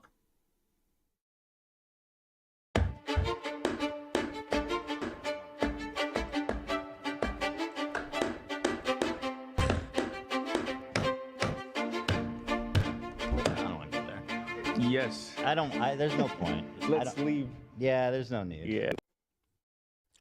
The button is a 20k button that deletes seconds off the live stream after Ethan goes goblin mode. Wait, okay, so it's a button, when he says something crazy, he like presses the button and then it deletes a section of the stream, so it's like protects the stream. It cuts away to Ethan going goblin mode standby. Okay, it's kill switch. Oh, okay. What? The button is a thing they use in sports and all of that. It's a button that will cut the stuff. It's the same thing as sports commentators have. Radio hosts have a delay of runtime so they can cut audio or video. Right, okay, I'm with you. I'm with you. Okay, I'm with you guys. Because somebody mentioned this earlier and I was like, the fuck is that? I don't want that. Oh, shit. Like, how pathetic are you? Don't worry if you don't have it all now. I don't like pedophile. Like the Eye of Sauron. I see you. I see you out there, you fucking cockroach. You'll be living with your parents for... Like a built-in sensor. Not just him, but also all of them have buttons? What, really? God, that's so bitch-made. That's so bitch-made. That's fucking gay. How did I not know about this? Listen. It's fine. I get it. It's their fucking jobs. Occasionally they'll say something crazy, but I don't know. It's fucking gay. It's fucking gay. I'm not doing the Tyler 10 tones down thing, but like, I don't know, just say the thing, man. A lot longer, buddy. Yes, please, I want to be a good Jew. I'm a good Jew, please, guys, please. That was fine. Yeah, I don't think it was that. That was fine. Big a deal. Of all the things that it always surprises me what you think crosses the line. I should be clear. I'm just saying the existence of buttons like this is gay for streaming. I'm like... Well, I looked at Olivia and she's like, yes, do it. Now let's talk about the button. Ethan got this button, or kill switch, as a response to the controversy with Cutie Cinderella. He was not able to control himself in that moment, and instead of figuring out how he can change his behavior, he spent $20,000. Dan and Ela were like, we would kill button that right now if we could. I can't change who I am. I know. That's why the kill button is on its way. That's it. See, exactly. He uses the button for everything. If his jokes don't land, he's hitting the button. It was being presented as if the Jordan crying thing. I hit the button. Why? I don't think I needed to, but you guys were giving me crickets, so I panicked. If he's insecure about getting something wrong, he's hitting the button. But okay. You what? Button for that? What on this frame could Ethan have responded to? Perhaps the country flag that he got wrong? Maybe. I don't know. If he goes on a problematic tirade, he's hitting the button. Before, look how sad. So I'm really trying to understand the argument here. So because I kind of want to be fair. I just want to understand what the fucking argument is. Space Station with the two Timberlake / Jackson Super Bowl button US TV. Okay, because I'm just trying to understand what the fuck is going on. I appreciate Ian censoring the white woman jump scare. Jesus. But yeah, it's not just that. Like their eyes are like big. I think you guys are wrong on this one. I think you guys are all wrong on this one. I don't think he's unique in hitting the button. I think if all of us had buttons, we'd hit the button all the time. But if you don't have it, you operate differently. You think about what you're saying. You maybe plan for your show a little bit more. You maybe say, I'm not going to have my podcast be an emotional dumping ground for today. You instead say, ooh, it's important that we stay on topic. Also, oh, the fucking irony. I'm gonna crash out. It's just so painful. the H3 community. Okay. Who gives a shit? Listen, I think you should be like, I don't know. Oh, fuck. Real take. I think having like a crash out button is like a funny thing to have as like a bit, but I think that if you're like really like, oh, I need a button so like I can fucking control myself a bit more, it's like maybe, I don't know, maybe get some fucking self-control. It's just a weird thing to have genuinely as a streamer, because something about streaming is a little bit more off the cuff. So I think that's kind of gay, but I don't really get why you of all people, Ian, are having this fucking take when I don't know how honest any of Ian's emotions are. Like, I kind of think he's kind of sociopathic at this point. It's like he's sort of chameleon crawls into different skin suits. It's very bizarre. I wonder if Ian of the old days, Ian of like fucking mid 2010s YouTube actually believed any of the stuff he said. I wonder whether it's just like, because like the more I think about it, the more I see how he is now, the more I'm like, oh, maybe you were always this, maybe you were always just a sad fucking loser. That's a sad thought. That's a sad thought. I mean, maybe that's a happy thought actually, because I know what I'm like now is fairly honest with myself. Maybe I don't need to worry about my descent into lolcaldom. Fuck, guys, can't talk. Can be seen as a crutch, to be fair. Yeah, I mean, like, again, you all know me. I don't have TTS. I don't have any soundboard shit. I don't have any fucking names popping up on screen or things being read out. I listen, streaming should be pure. If you guys want chat on screen, you have to pay for it. I'm a fucking terrible streamer. Co-rise with the 2. Plan, like the planned comment cop? Jesus. Yeah, like, fuck me. And Ethan himself used the phrase goblin mode all the time to excuse a lot of his shitty behavior or make it seem less bad. I've been diagnosed with goblin mode, actually. By claiming that what happens is he just gets into this like uncontrolled state he refers to as goblin mode. I do not call myself goblin mode. Yeah, oh, yeah, that's what you did. Goblin mode? Is that what you're calling Tourette's now? To all victims of goblin mode, I would like to issue an apology. You are goblin mode today. You're goblin mode. Look how many times you paused the I'm trying, video. bro. And I don't think there's no... Nick uses it as a gag. Listen. Many people do not like my takes about TTS, including my head admin. But nonetheless, I stand by them, okay? TTS, all these fucking stream editions, they're all crutches. They're all fucking crutches. room for using the term goblin mode. I like the idea that you're defending yourself and the little guy by going goblin mode when a big corporation or a big entity is trying to attack you. Like, if you fuck me over, if you steal money from me, if you patronize me, if you do any of this shit like you're trying to do to me, to treat me like a fucking idiot, I'm crazy, dude. I've gone fucking goblin mode over way less. But you not thinking about what you're saying, not, you know, reflecting on your behavior, not changing your behavior, that's not goblin mode. That's being a child. Let's talk about the crew. I think the crew. Oh, I has meant the been button. put Oh, in okay, I'm with the you. worst working environment that you possibly can be. Yeah, I don't think Diorio is genuinely cutting himself off, so he's like fine. Like I don't believe that of Nick. For a fucking podcast. Every crew member has it bad. Like to be around Ethan, period, would be a nightmare right now. I'm standing by every fucking syllable of that, okay? What she did was abhorrent. And by the way, Just don't. Listen, your critique of her is correct. It's just, you know, people are sensitive about women being called that word. And so... Like, how pathetic are you? You know what I mean? Well, I'm not assuming his pronouns. And fuck all these people. Go ahead. No, and I'm no. not yelling at you. I'm just... Kelly is a black woman, right? Yes. Maziel is a Korean. Oh, Dan, come on. You're being such a buzzkill.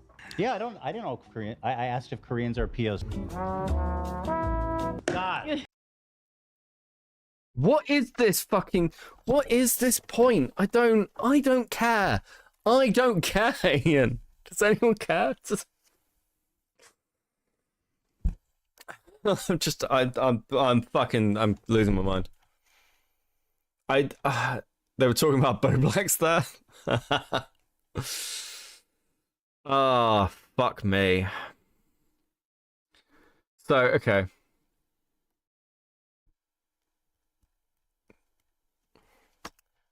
Right. Let's just focus in on my actual annoyance for a second. Because fucking hell. When we're dealing with something like this, where it's somebody who is just like cutting off their string, we're talking about a big streamer. The clips you're showing are largely him using it as a joke. Whatever. The claim of like, again, it's like, must be horrible working around. It must be horrible being around Ethan right now. It must be fucking awful. I think he said something I was going to regret. Bro. You have just released a content cop on somebody who you know has employees who have investment in Creator Clash.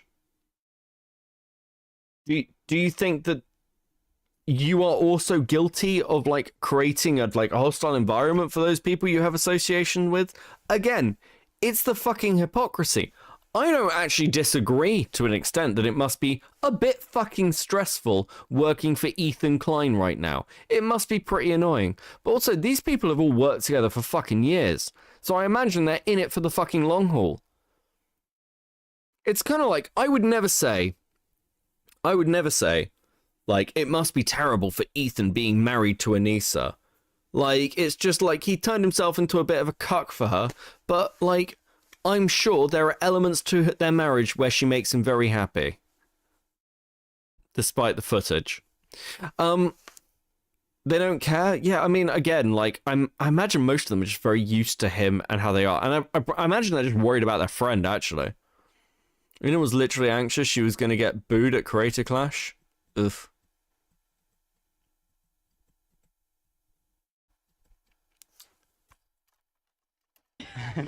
You know, Dan's in the bathroom. Let's just not do this right now. I asked if Korean people are POCs. The one time the button didn't work and we listened to how he spoke to AB without thinking that the internet was going to hear it, it was rude, it was nasty, and it didn't have this caveat of like, I'm not mad at you. It was anger, and it was uncalled for.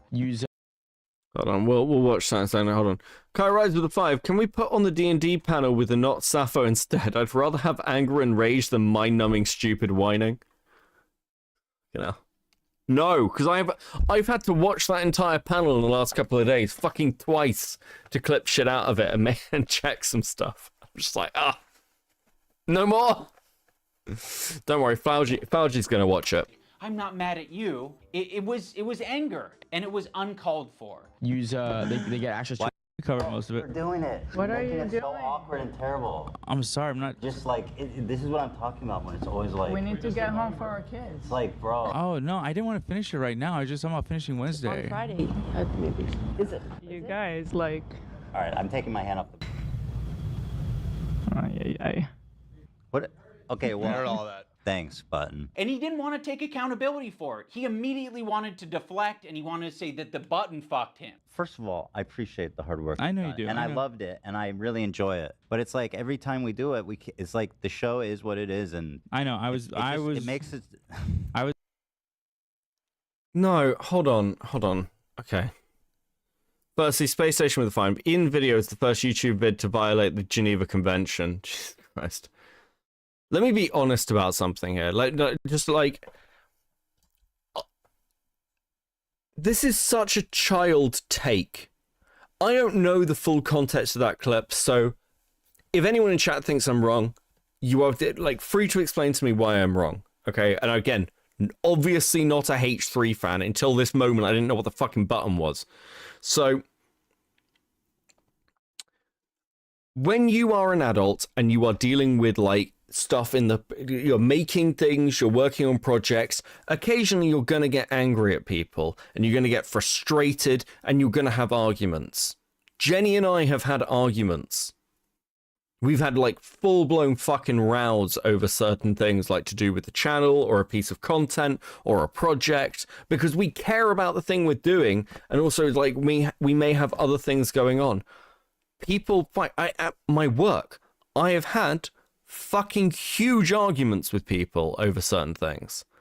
At a level where it's if that got sort of broadcast out, there's people are well, is that professional? It's well, in that moment when I was really fucking angry, no, not particularly. I wasn't particularly fucking professional. I was really fucked off. And if you're having that live, you might want to push a fucking button and be listen, I'm getting annoyed at the moment. That doesn't make you a bad person. That just means that something is going on. And often, and I will speak to this both with fights that I've had with Jenny and fights that I've had in my workplace, where it's it's over and you recognize that, fuck, I shouldn't have said this thing, or I shouldn't have got as heated as I did, and you apologize. And that's just being an adult. Are you streaming about the Carl Jobs response? I don't know, Nicandros, because we're doing a Carl Jobs video, and I tend not to stream about things I'm doing videos on. Though I will say this, I have seen quite a lot of it now. It's fucking terrible. And very funny. So yeah, I don't know. I'm not a Carl Jobs fan, but the more I've learned, I'm starting to really dislike Carl Jobs. But yeah. Yeah, this is interesting. I was being selfish. No. Okay, actually, just very quickly, the whole shit that I just said about work fights and it. Does anyone disagree with this? Does anyone disagree with this? Ian has legit never worked a job. He admits it himself in an earlier video. He never worked a real job. The second he could, he started YouTube. Yeah, it's just fucking ridiculous. It's so dumb. Everyone who is against Ethan uses anything he says before the button, even after he apologized against him. Okay, yeah. Anissa was a waitress and a stripper. Do you have the piano video to put in? Max probably does. He's very on the ball, but send it anyway. No one disagrees with me? Okay, cool. Listen, you are allowed to no. I know you guys know that. Okay. Dude, that button me, dude. Can you imagine that button f***ing me over like that? The button fucked you? AB fucked you? Who fucked you? You fucked yourself by being an asshole. He makes it seem like he's not a tyrant of a boss. We're doing it. What are you Making it doing? so awkward and terrible. I appreciate the hard work. I know you've you done, do. And I I know. loved it, and I really enjoy it. Dan, his producer, is constantly clarifying things on the air and making it clear that what Ethan said was a joke. Ethan is being overly defensive. Isn't that his fucking job as a producer?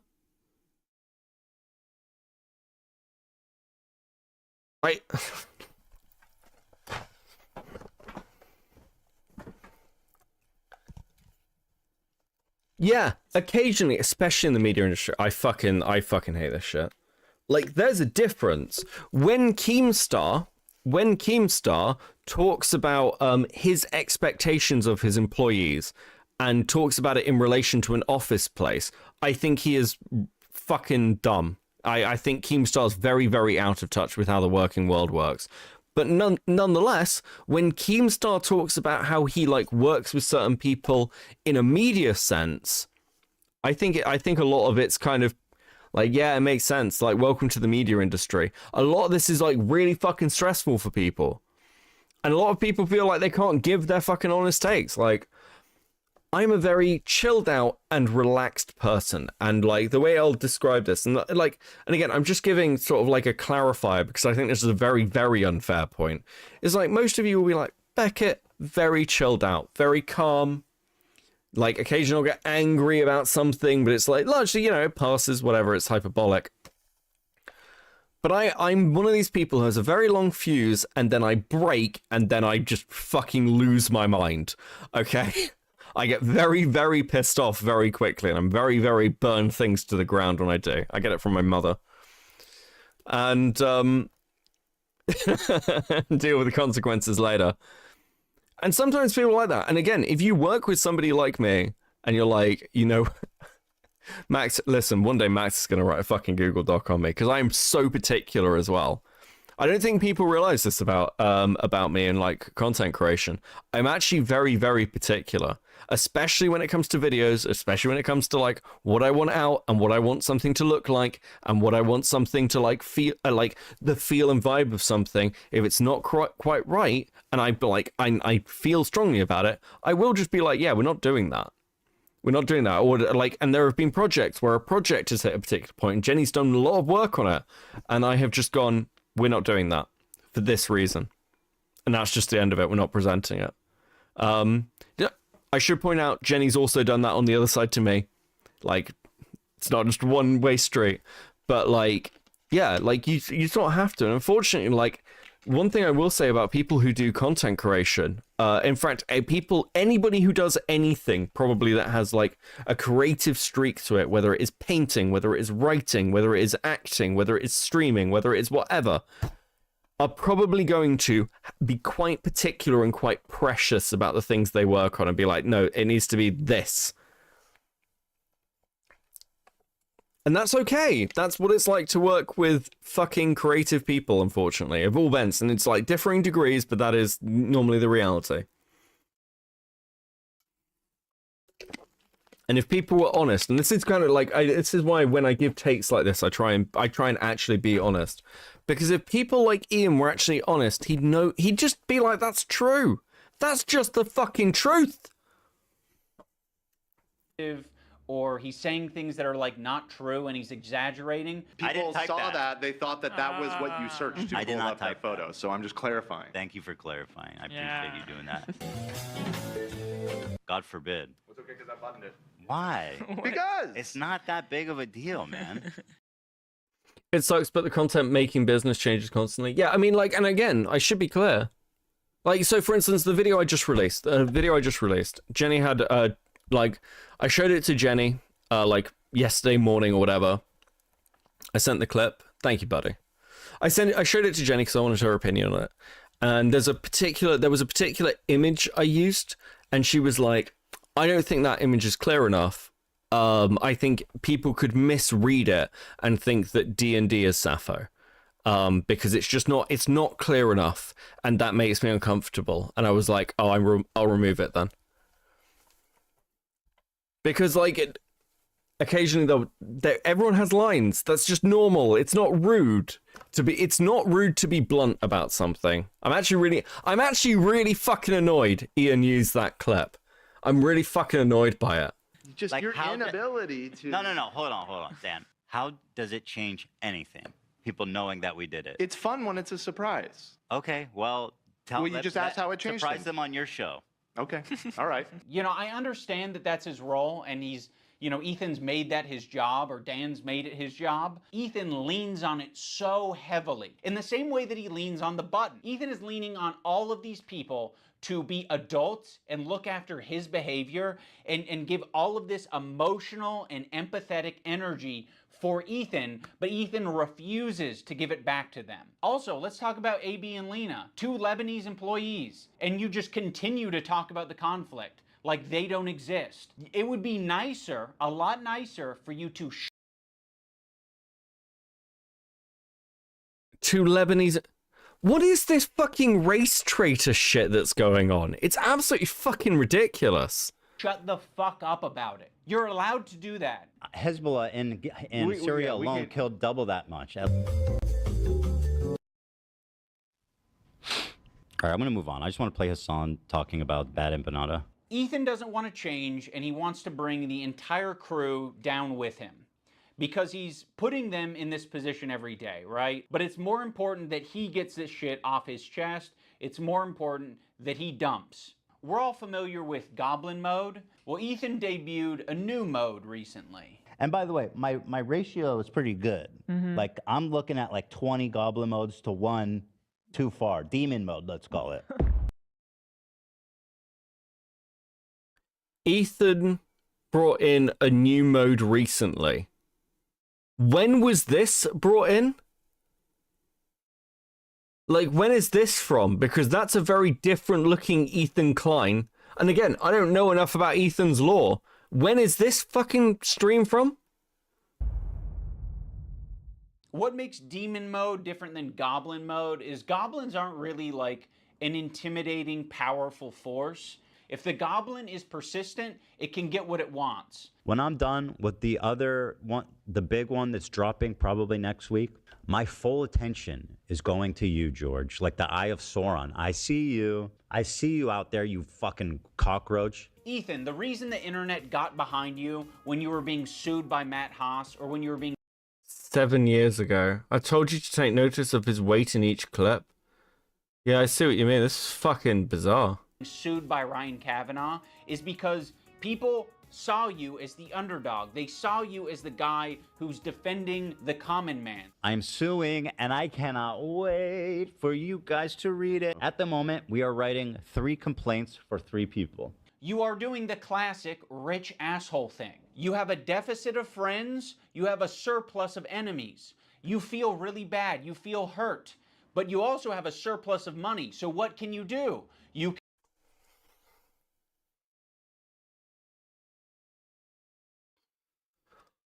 Okay. Let's be clear about the suing thing for a second, because I've not really spoken on the Ethan Klein shit, but I've got similar views to the Dan stuff against Twitch. The more you push things into the bounds of the real world, the worse you look, generally speaking. However, and this is a however, when you're dealing with people who are prepared to take things to the real world, my sympathies for them are pretty fucking low. Sorry. If you're talking about people who are saying actually, like, real world damaging shit, I get it. Now, should Ethan Klein sue people? I mean, it's very funny, but aside from it being funny, probably not, honestly. Mudaha shouldn't be suing fucking Noah Sampson over a fucking video. Not because they don't necessarily have the rights. I don't fucking know. I don't know whether they'll win in court. I don't know. But what I will say is it looks fucking weird. It just looks weird. Mr. Beast and Dogpack is very much the exception to this rule. Like, there are exceptions to the rule, and then there's, I don't know, man, maybe it's just shit talking, you should get over it. Sorry, like, people, it's the internet. People, you say mean things, other people say mean things. However, like, and again, it's one of those where you're dealing with people who are prepared to take things to the real world. Sure, fuck it. I don't know how I feel about the, and again, like, this is very easy for me to say, right? Most people, like, the most that's going to be said about me is like, I'm a fucking fascist or some shit. Fuck Noah Sampson, he's a serial defamer. Yeah, sure, I don't disagree with you. Nick Andros, I don't disagree. Please do not misunderstand me. I do not disagree with the idea that Noah Sampson is like a fucking asshole. Okay, I don't know whether he I don't know enough about Noah Sampson. I've not followed a lot of the drama, but it's one of those where it's like you've got to scale at some point the impact of that. Where with Mr. Beast, he's losing. Mr. Beast lost significant amounts of money and did reputational damage to contracts, sponsors, like actual like. You know, it impacted people's jobs around him. Like, when you're at that point, yeah, fucking sue them. Is Noah Sampson doing that kind of damage? That's my question. And actually, if I'm wrong, and he is, sure, I can understand it a bit more. But from what I can, like, understand in this case, that's not happening. In general, I agree with you on lawsuits, but not here. Listen, I may just be out of the loop on the drama. That's absolutely fine. That's absolutely fine. I'm certainly not of the Umperville position where it's like no one should sue anyone ever. I think that's a very gay position. Sometimes someone says something fucked and you should deal with it in court. The problem is Noah Sampson actually defames you. He still doesn't actually defame you. He still attempts to spread lies. I'd need to see more of it, but it's also one of those where it's like, I don't know, if somebody says something, if somebody started coming out and calling me fucking transphobic or whatever, or like a Nazi or some shit, I don't know how much I'd actually care. But those are defaming statements. And if, for example, somebody made a hit piece on me that affected my career opportunities, that was dishonest, that would be something that I'd probably consider courts over. Because I'd be like, well, you've done actual damage to me, and you've done damage to my career, and I want to be able to go, if an employer asks me about it, yeah, I'm aware of that video or statement or whatever, and that was a lie, and I fucking sued them over it. Ethan's lawsuits are silly, yes, Ian. We are capable of understanding multiple things being true, Ian, but Ethan is not suing you, Ian. Is that a fair take? And is anyone, again, massively disagree? He called Chud a pedo for years. Oh, that is true. Yeah, I think Chud actually has a right to sue him over that. I think one of the reasons that I'm really careful over the pedophile word is I actually think it's one of the few things that you should, like, somebody should potentially sue over. Especially when there's absolutely no fucking evidence for it. Like, when it's like, if somebody calls, like, someone who's a lolicon a pedophile, I'm like, kind of reap what you sow. But, like, when you're talking about stuff like that, especially, yeah. Yeah. He called Chud a pedo, admitted he was wrong about it, and then doubled down, I believe. Yeah, again, I should be clear. I'm mostly talking about the kind of genocide denier comments. I don't think they hold the same fucking weight.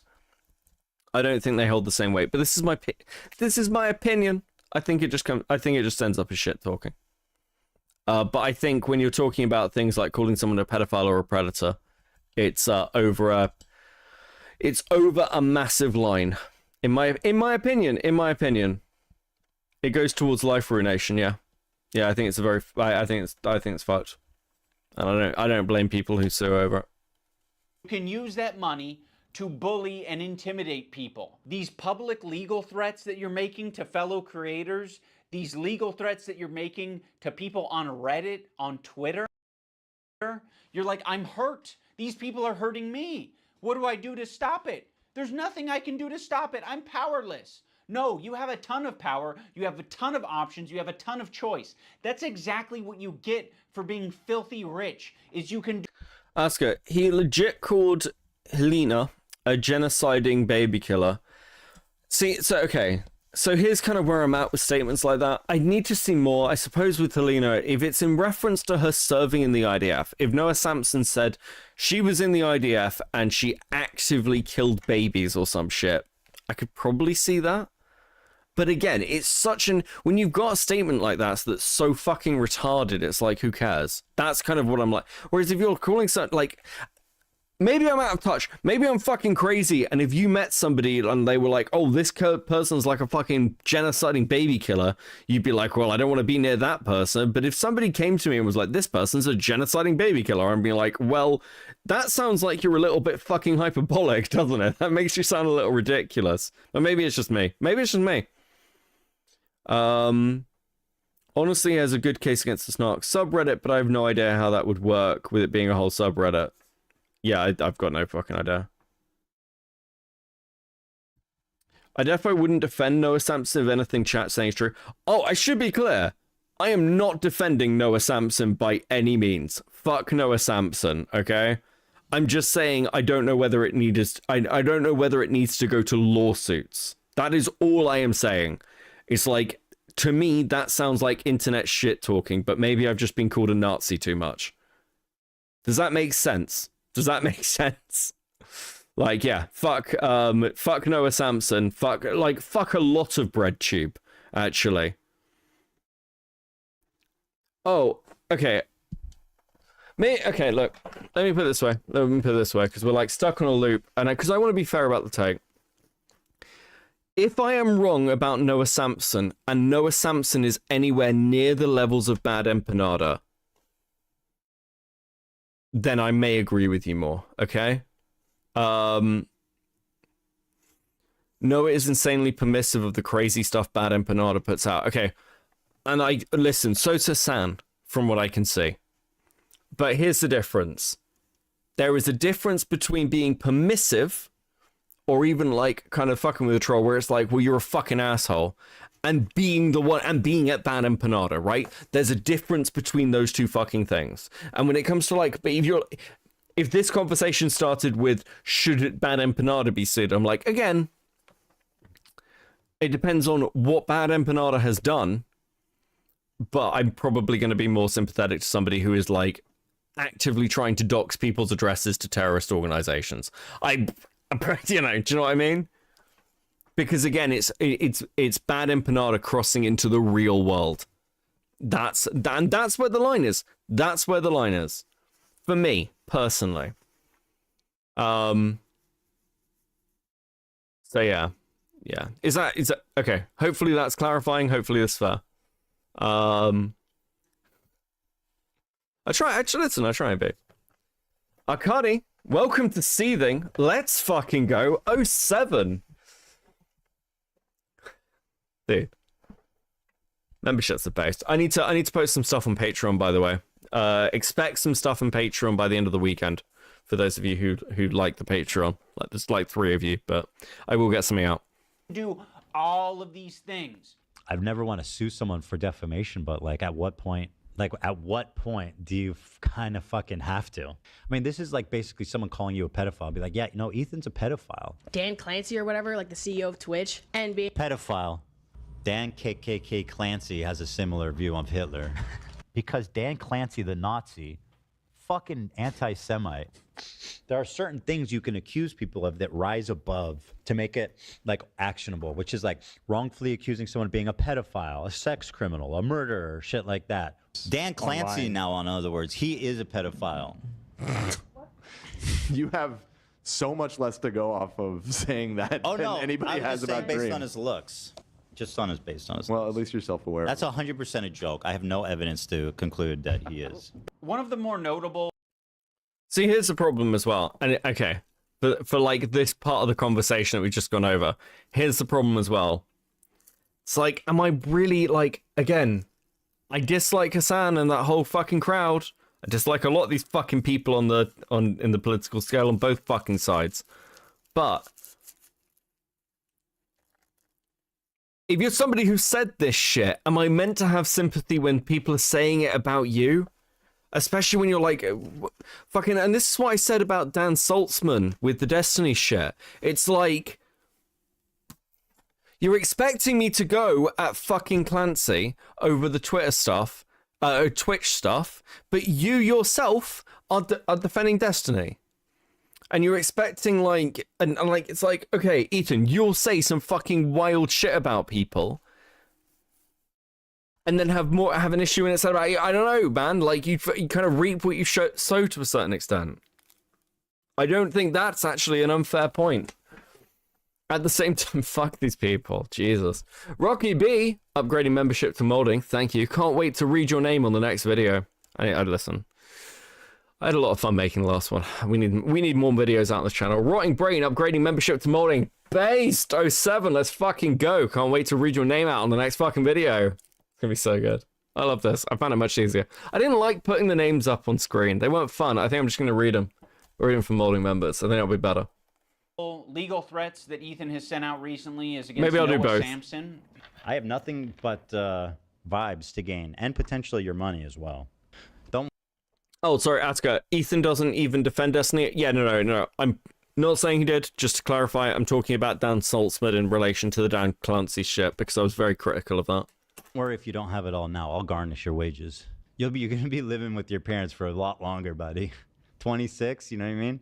Try 46. Noah made a video that was critical of Ethan and other content creators when they're talking about Israel and Palestine. I mean, the way he's talking about Noah on his podcast is so fucking creepy and weird. Is this a new thing? This is a new thing. This happened during the show.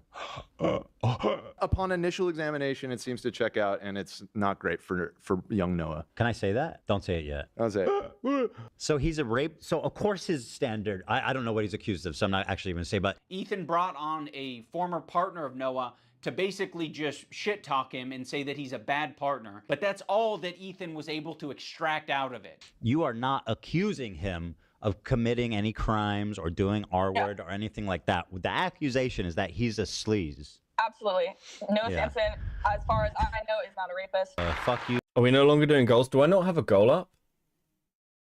Fuck, we'll do a quick goal. We'll do a quick goal. Sorry. Noah Sampson. Failure of who's a streamer. Not just a liar and a scumbag, but also a creep. Allegedly. Allegedly.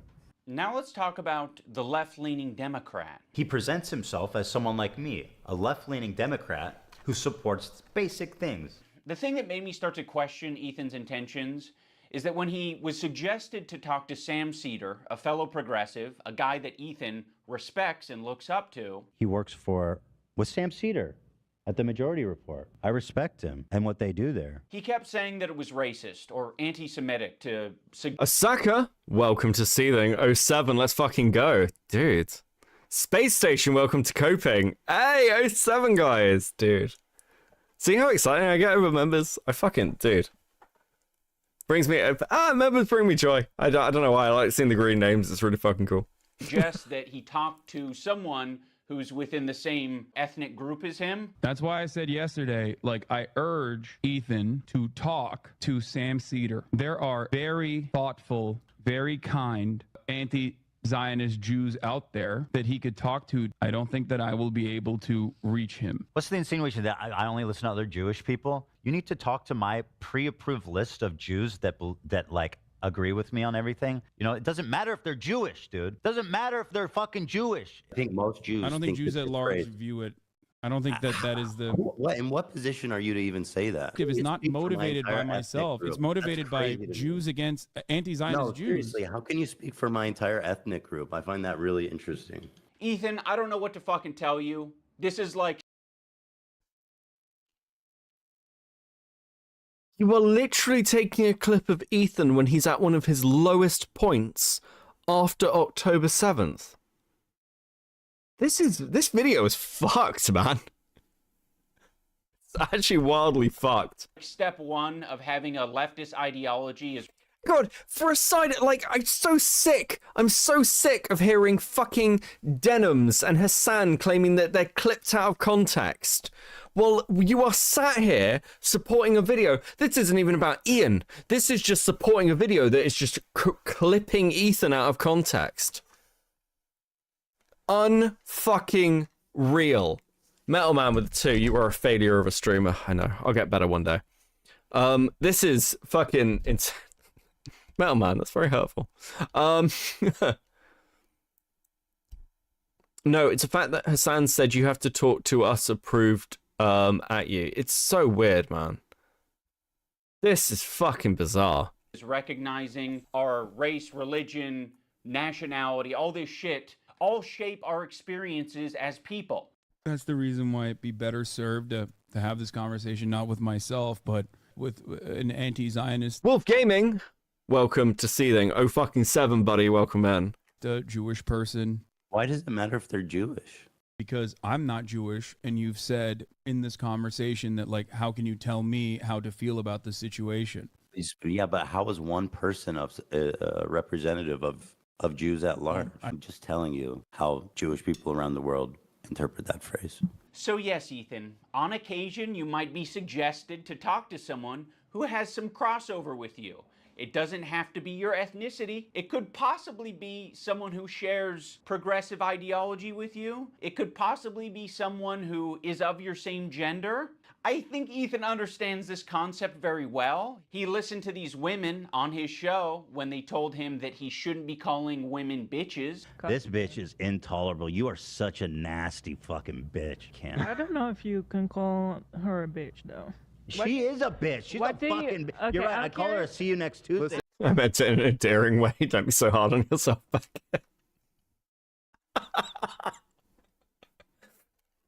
I thought we were cool, man. This video is breaking me. It's making me feel things. This is so gay. Also, are we not calling women bitches now? Listen, the one time I gave a take on stream where I was like, when I was kind of pro-women, chat fucking turned on me. And 50% of you are women. Fuck. Is this a thing? Are we not meant to call women bitches now? Is this the thing? I just fucking hate this. You have Curious what do Lena Again, the word is gender neutral. Yes, it is. It is.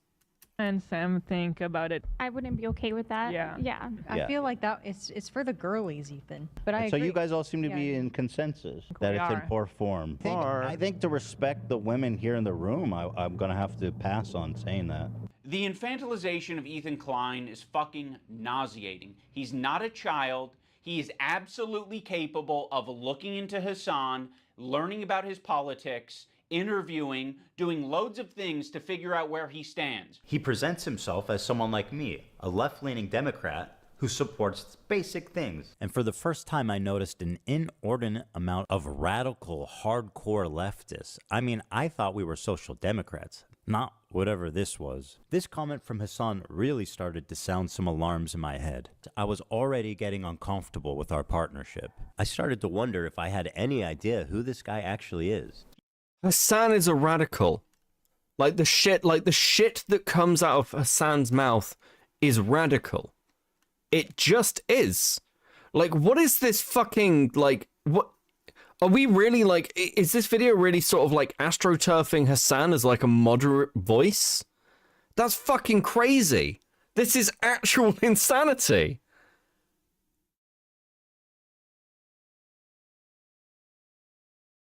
I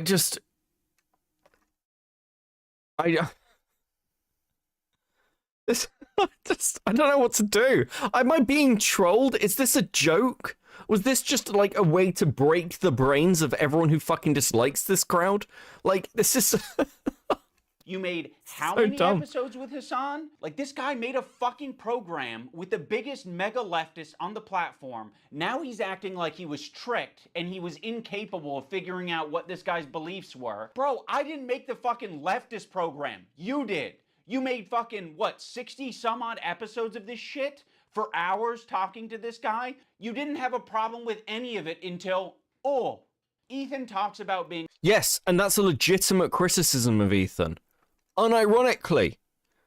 That's a legitimate criticism of Ethan. I think that's the first one I've heard in the entire fucking video. Where I'm like, that's fair enough. Yes. The fact that Ethan didn't wake up to the way Hasan was until it personally impacted him is a legitimate fucking criticism of him.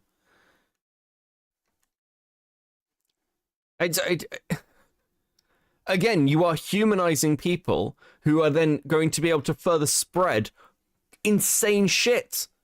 And again, I don't really give a fuck about platforming arguments. I think platforming arguments are incredibly fucking gay.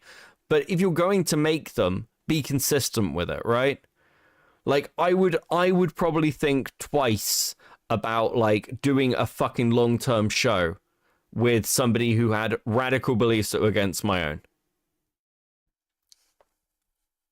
Yes, this is Ian's one and only good criticism. Yeah, this is absolutely a fucking fair take. I think other people... Actually, though, I wonder if he'd shown this, because I think Ethan... Didn't Ethan address this and was like, yeah, that was shitty of me? Or am I imagining that?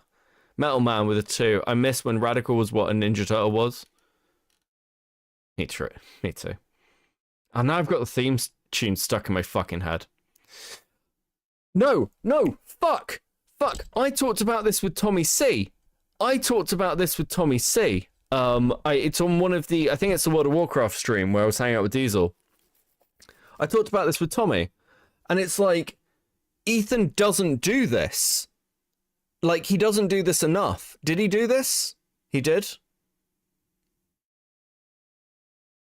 Yes, Ethan addressed this and said it was shitty of him to do. Okay. But I definitely talked about this at the time. I said it was an intensely shitty thing to do. Being aware of Hasan's 9/11 comments and then sort of leaves it at that. Like it was just a joke. Actually, I think Ethan describes them as edgy moments or... Hold on. Ethan talks about being aware of Hasan's 9/11 comments and then sort of leaves it at that. Like it was just a joke. Actually, I think Ethan describes them as edgy moments or jokes. You might remember him from such classics as... America deserved 9/11, dude. Fuck it. I'm saying it. Now, to be clear, I knew about all these edgy and controversial jokes at the time we made the show together, because who am I to judge? No, Ethan, those aren't jokes, right? When someone makes a controversial statement like that, that's not them trying to be funny. I can understand why you would conflate the two. That is someone who is extremely frustrated and passionate about a particular topic. In this case, American imperialism and terrorism. You could have looked at... Damn, so no married podcast? Mally, I would totally do a married podcast with you. That would be very, very funny. And listen, we're fixing each other. It's fine. Good evening, by the way. Sorry, I'd seen a little bit of this clip as well, and I do have thoughts on it, and I'm wondering about how much I need to fucking get into it. I know, because like it's the whole thing of like Space Station. It's been going back and forth with me in chat over this. This is such a wild take from Ian. Particular topic. In this case, someone not them trying to be funny. I can understand why you would conflate the two. That is someone who is extremely frustrated and passionate about a particular topic. In this case, American imperialism and terrorism. You could have looked into that. You could have talked to Hasan a little.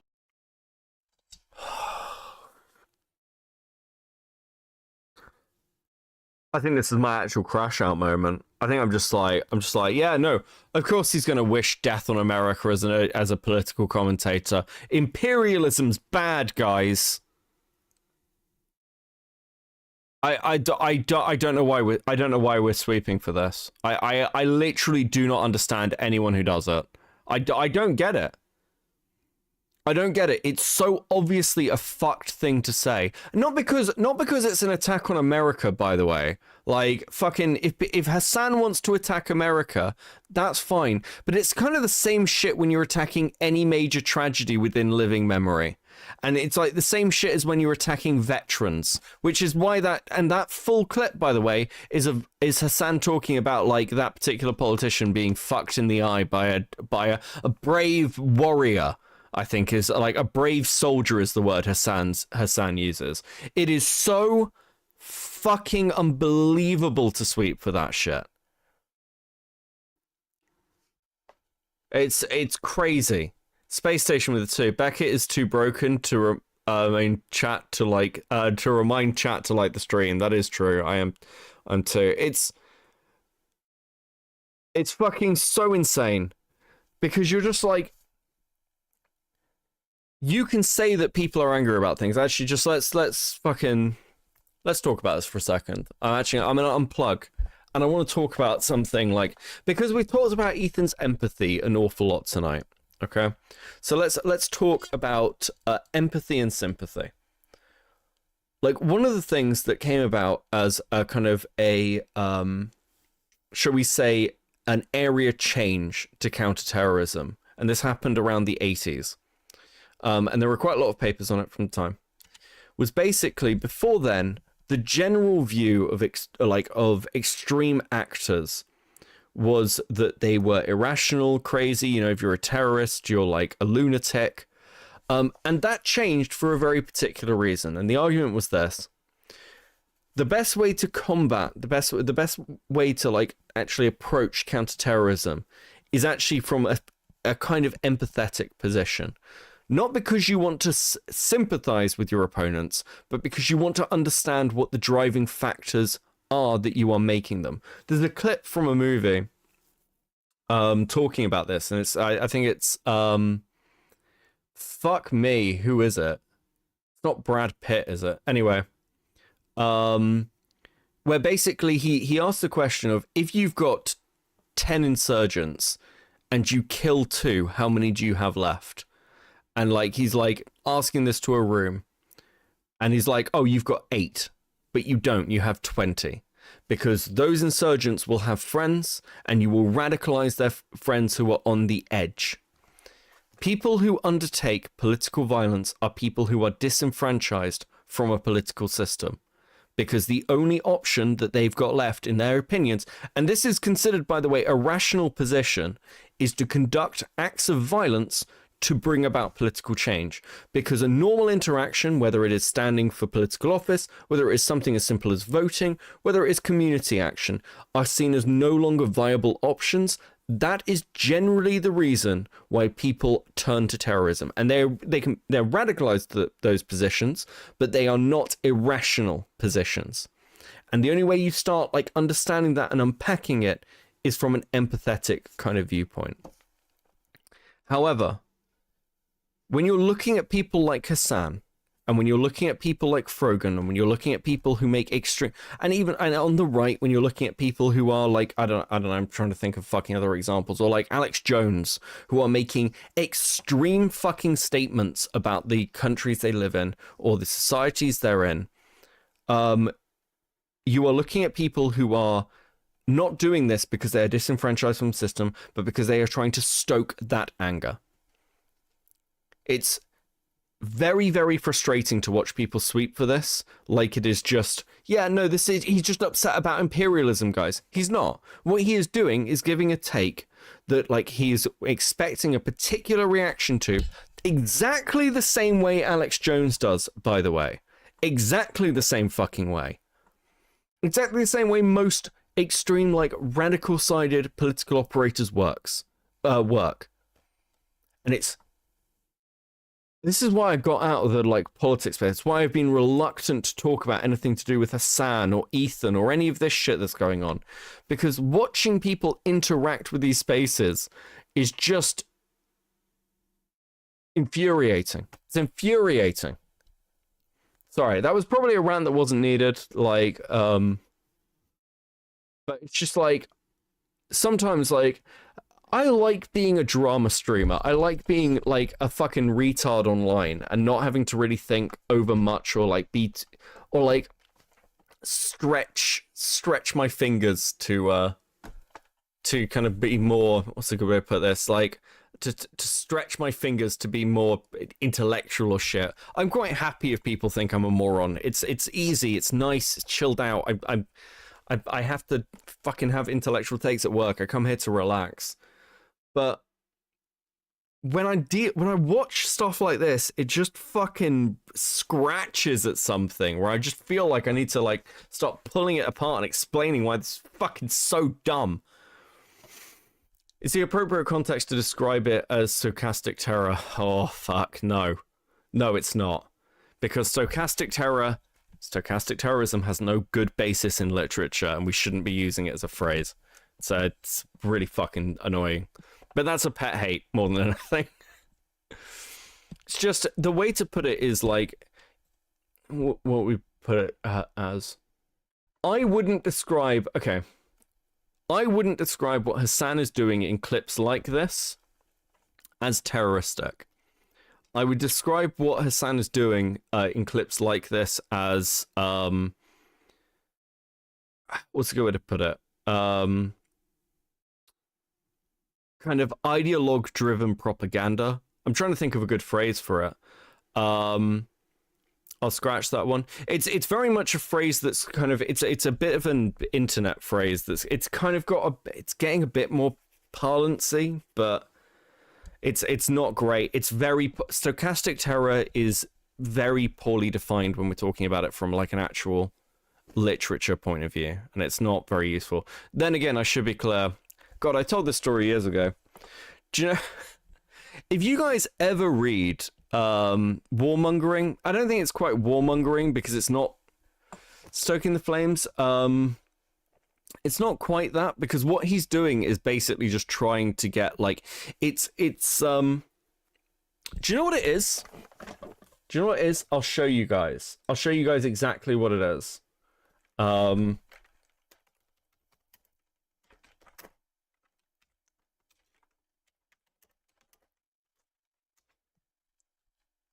It's this. Try giving short, simple answers. Mrs. Griffin, what do you plan to do about crime in our city? A lot. Because that's what Jesus wants. 9/11 was bad. I agree with that. What are your plans for cleaning up our environment?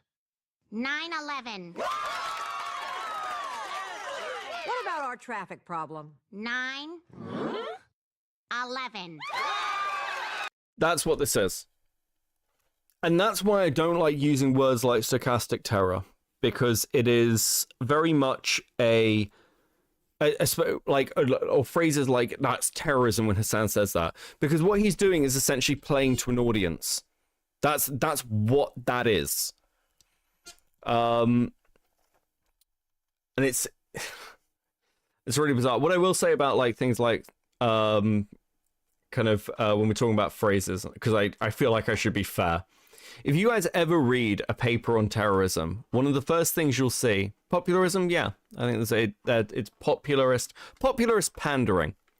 If you ever read a paper on terrorism, one of the first things you'll notice at the top of the first thing is an academic will write, this is blah, blah, blah, blah, blah argument and terrorism in this form. And they will define within the first paragraph of a paper what terrorism means. And you may be wondering why in a paper on counterterrorism you would need to define what terrorism means. Because terrorism is a word that even within the academic sense has no fucking meaning. I was once at like a general lecture where they had a lot of politics people in. And it was a lecture from an academic who was an anthropologist, whose argument was we should stop using the word terrorism in all of academia because it has no static meaning. Generally speaking, academics who argue back and forth in papers on this topic have to like keep their definitions solid in their own work, and they will argue at cross purposes. And he's not wrong, by the way. Terrorism as a word has so little meaning now, it's basically fucking useless. And the reason that it hasn't been like, there's no effort to really like get rid of it as a word is because there's nothing to really replace it with. But it is frustrating. And this is one of the reasons that really annoys, that things like stochastic terrorism really annoy me, because it's a meaningless word. It's a poorly defined meaning. It's a poorly defined word next to a poorly defined word. So from like when you're trying to talk about this in like any sort of like serious way, it becomes completely fucking meaningless, and it's really, really annoying.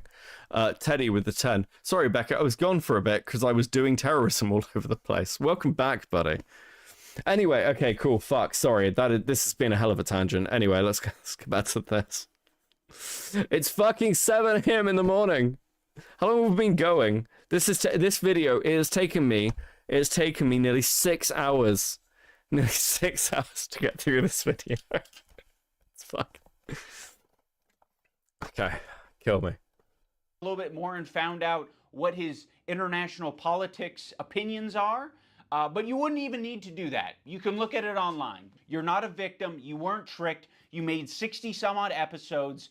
If you didn't want to go down this route, you shouldn't have done it. But that was your fucking choice. You did it. You are an adult. When Ethan and Ela are watching Matt Lieb saying that Space Station with a 2. This is not stochastic incitement important. Fuck. This is what I do. I'm gonna die. one state doesn't represent all Jews, they cannot wrap their heads around the idea. No single person represents all Jews. I'm just telling you how Jewish people around the world interpret. I've missed streams like this. Look, I will admit that I was very burned out by the end of March. So I haven't been around much in April because I was looking. I went and watched back some of my streams and I was like, my energy is just fucking gone. That's why I've been streaming less. I needed a bit of a reset. That phrase. No single person represents all Jews, as no single state represents all Jews. This is another weird thing. Oh Israel my God. Israel. This is a lie that I see Hasan and people pander.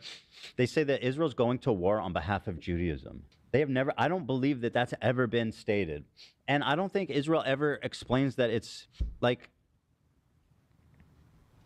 I think Israel says it's a place where Jews can go. Israel's just a place Jews can go? With that slogan, we might actually have peace. You know, if that's all you're defining Israel as, is a place Jews can go. Like, sure, it sounds like America to me. Like, all right. I don't think that Israel said they rep. I'm sorry, what? What? What? Hold on. I don't think Israel ever explains that it's like. I think Israel says it's a place where Jews can go. Israel's just a place Jews can go? With that slogan, we might actually have peace. You know, if that's all you're defining Israel as, is a place Jews can go. Like, sure, it sounds. I don't know, maybe I'm done. What am I even meant to do with that? This is a retard. Just what? What do you mean? What does that mean? I think we could have peace if Israel was just a place where Jews could go. Everything would be peaceful. No, hold on. That's what the intention was with Israel. It was a place to return to correct. And remember how, like, all the Jews in the surrounding Arab nations were essentially driven out, and because go to Israel, you've got a place to go to. I don't understand. I don't understand how you can look at this conflict and what is going on and then be like, that's how we get peace. No wonder these fucking conflicts go on so long. Everyone who fucking interacts with them's retarded. Space Station with a 5. This is my creator clash. I never donate to streamers, but Ian has been paying Chud, Queeman, and Beckett. I've never seen anything like this before. This is fucking unreal. What am I meant to say to a statement like if Israel was just like, sounds like America to me? Isn't that the problem as well? Isn't that the accusation from the leftist side? It's like Israel is like it's basically like an American base in the Middle East as a nation. Isn't that the problem? I fucking don't understand what the fuck you're talking about. Why would you include this? It makes literally no fucking sense. Am I missing something? Listen, I'm prepared to admit that this video may have made me more retarded over time, but this just seems like the sort of take that's just this seems like, again, a take that's not particularly fucking leftist. Okay, sure. Anyway, maybe I'm pause Andying him. I needed 5 fucking minutes, I don't know. Sounds like America to me. Like, all right. I don't think that Israel said they represent all Jews.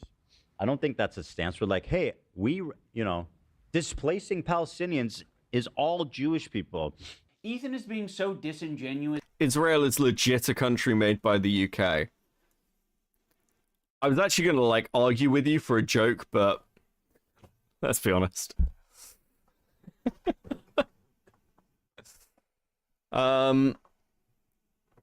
My hot take is we should make all politicians fight the conflicts themselves. I don't think there's anything wrong with having your leaders ride into battle. I've been through it about 3 times over 3 streams, and it hasn't gotten any better. Listen, I don't know what any other streams... I'll tell you what I'm going to spend today doing, actually, after stream. Like, after I've slept and eaten food. I'm going to sit down and actually I'm going to watch the streams of other streamers. Unironically, I want to know what other people's takes are on this video and, like, if I missed things. Or because, again, I don't know Ethan's lore either, so I could be fucking missing, like, a ton of context. I probably am. But, like... I'm fucking staggered by this video. This is actually one of the worst videos, like one of the worst takedown videos I've ever seen.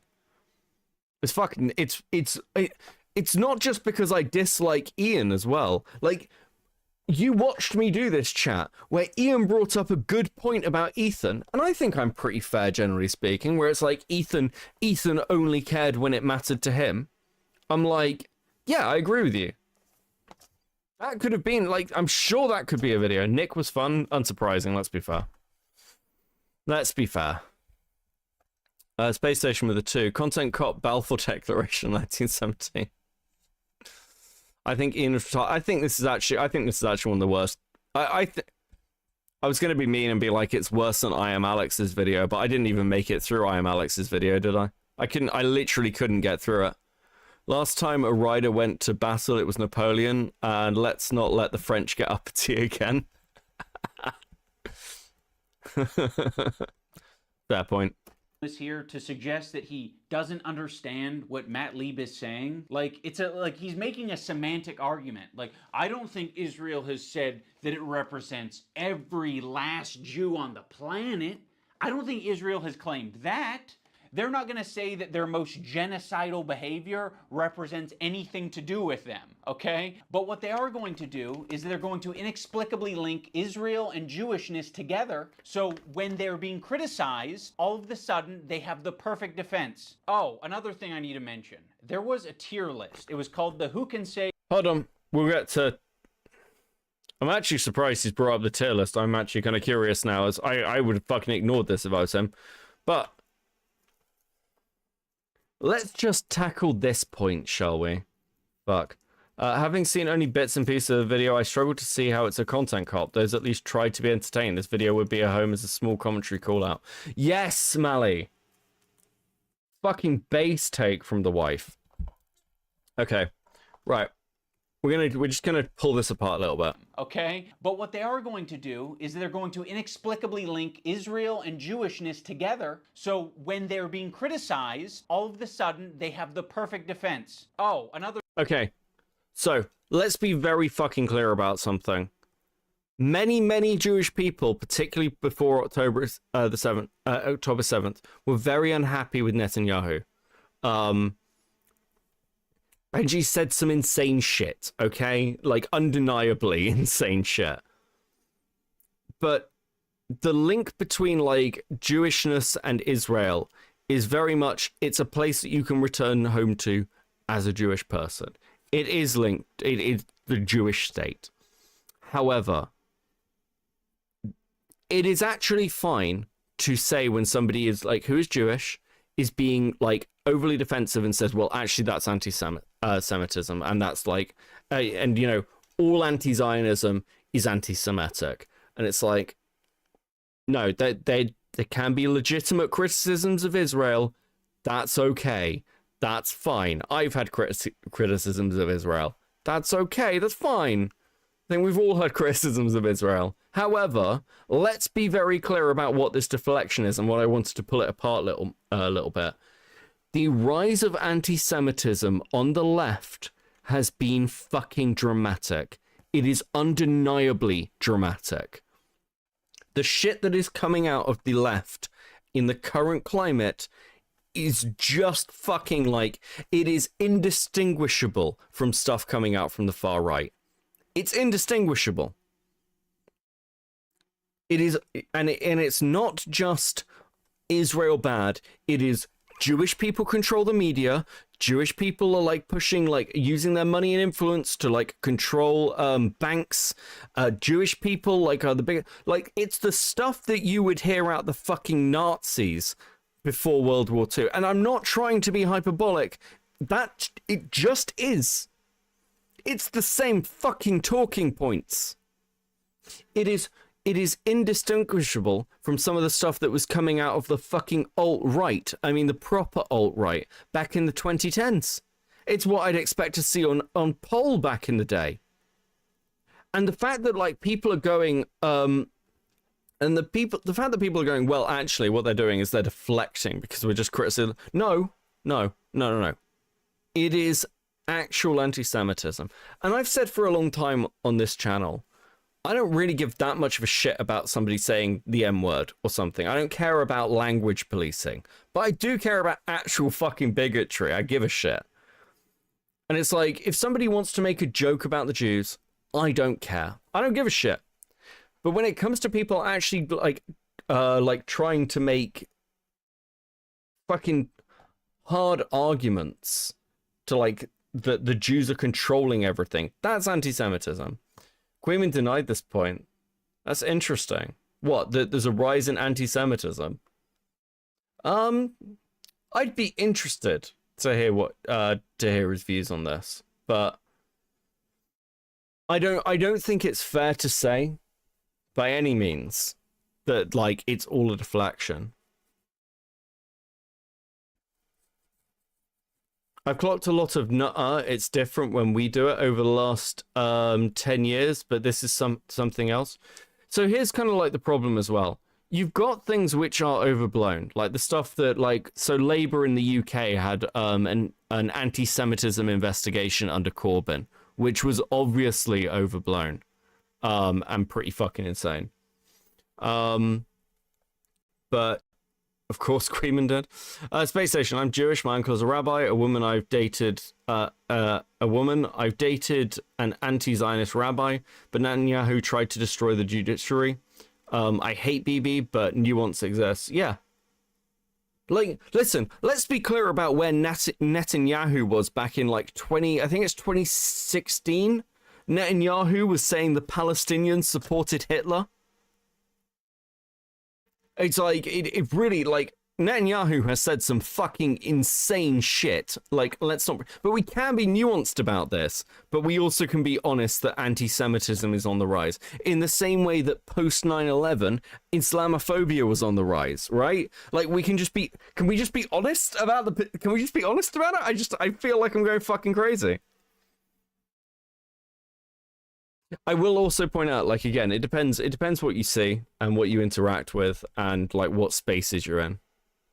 And there are definitely cases of people saying things that, like, and drumming stuff up and just saying, actually, do you know what? Here's an example from you. Here's an example for you from me. Okay.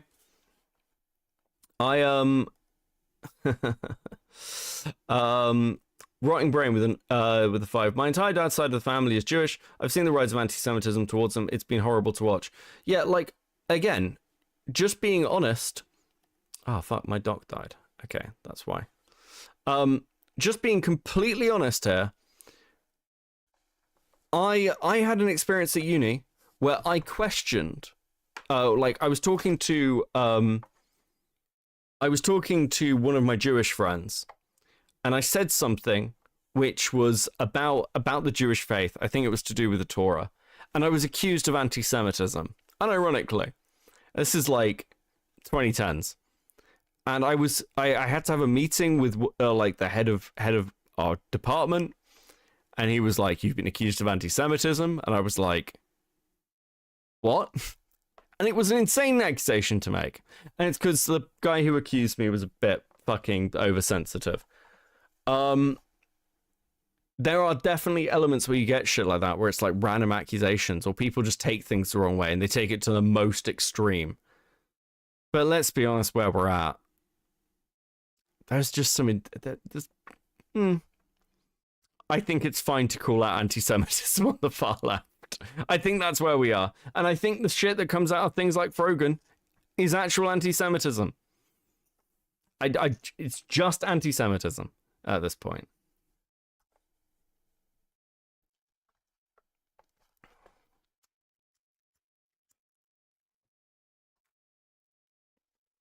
Other thing I need to mention, there was a tier list. It was called the Who Can Say Habibi tier list. It was presented at TwitchCon as like a panel that was just meant to be lighthearted and fun. And Ethan Klein saw that and he decided that it was anti-Semitic.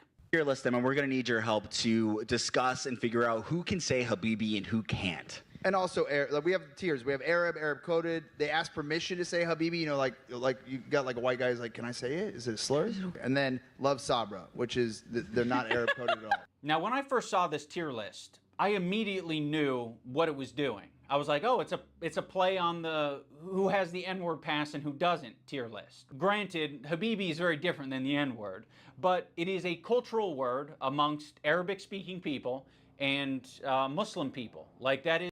Wait, I was in a Discord call with the developer of Benbow Quest years ago, and they told a story about how they made jokes around his Jewish friend about Jewish control, and apparently that friend had later contacted him saying, all that stuff you said is true, we need to talk. What the fuck?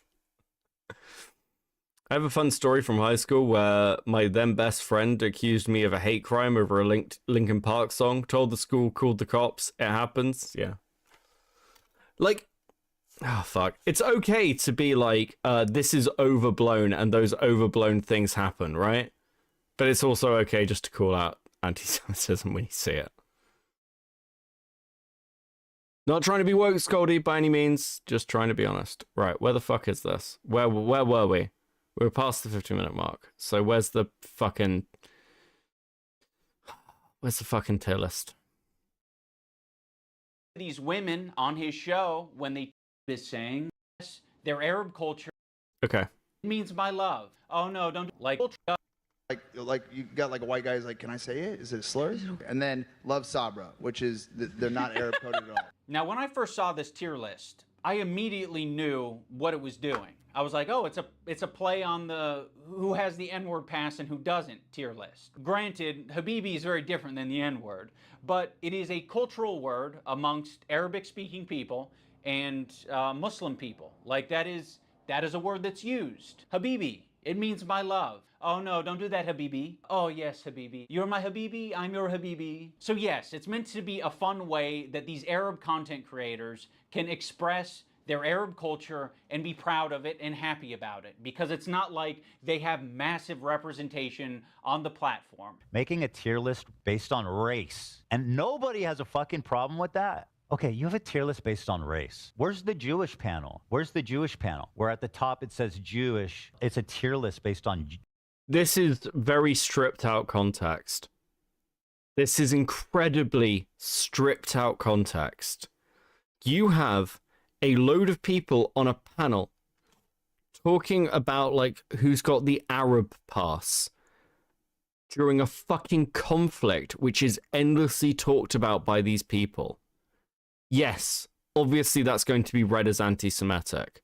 It's an incredibly fucking insensitive thing to put up. And again, you can make the argument that the intention isn't anti-Semitism, but like it is very much like going to be read that way, and I don't think it's crazy. Space Station with 2, the Sabre Corporation is owned jointly with US Israel. Important. Okay, I will bear that in mind. Also, Sabra means a Jew born in Israel, by the way. Okay.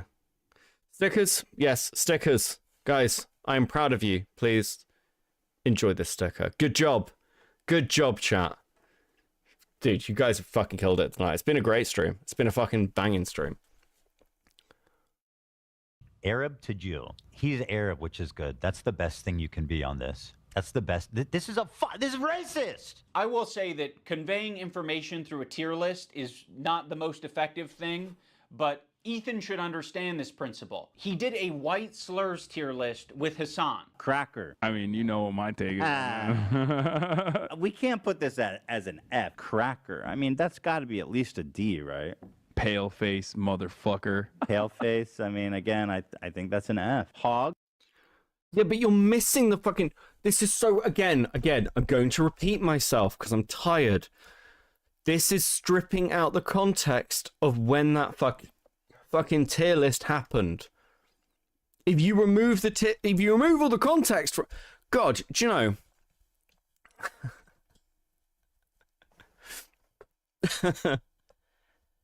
I'm trying to think of an example here, and I'm really tired.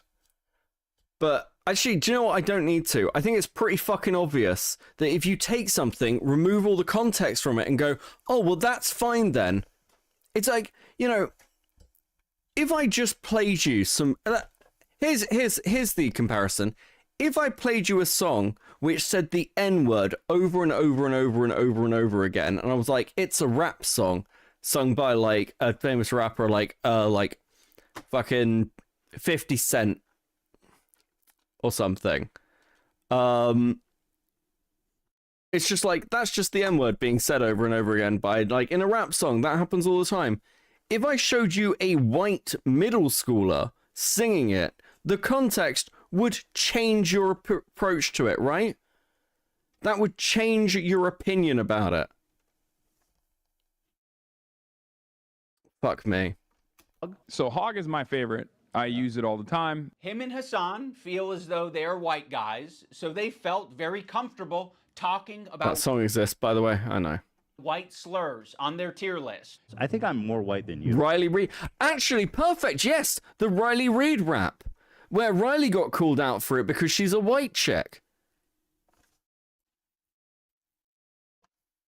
What do you think? I think I'm white. Like, I'm super white. Can you understand why Arabs might feel comfortable talking about Arab shit on their tier list, Ethan? You're the white guy. You think you're more white than Hasan. I think I'm more white than you. So, yeah, the white guy can say all the things that he wants, like cracker, but the Arabs can't have their tier list. I would put him also an Arab. I know Turkish people are different. Notice how they drop the premise almost immediately that it's about who can say Habibi. And then it's like, Hasan, okay, actually, he's Arab. We fucking love him. He's dope. He's Arab. Habibi is an Arabic word. That is an Arabic word, Ethan. Funny about this whole thing is that they say Habibi in Israel. Again, people underestimate just how, like, mixed Israeli culture is. Like, we say Habibi in Israel. Yes, Ethan. Another piece of evidence as to why it isn't anti-Semitic. This is racist! If you're not Arab...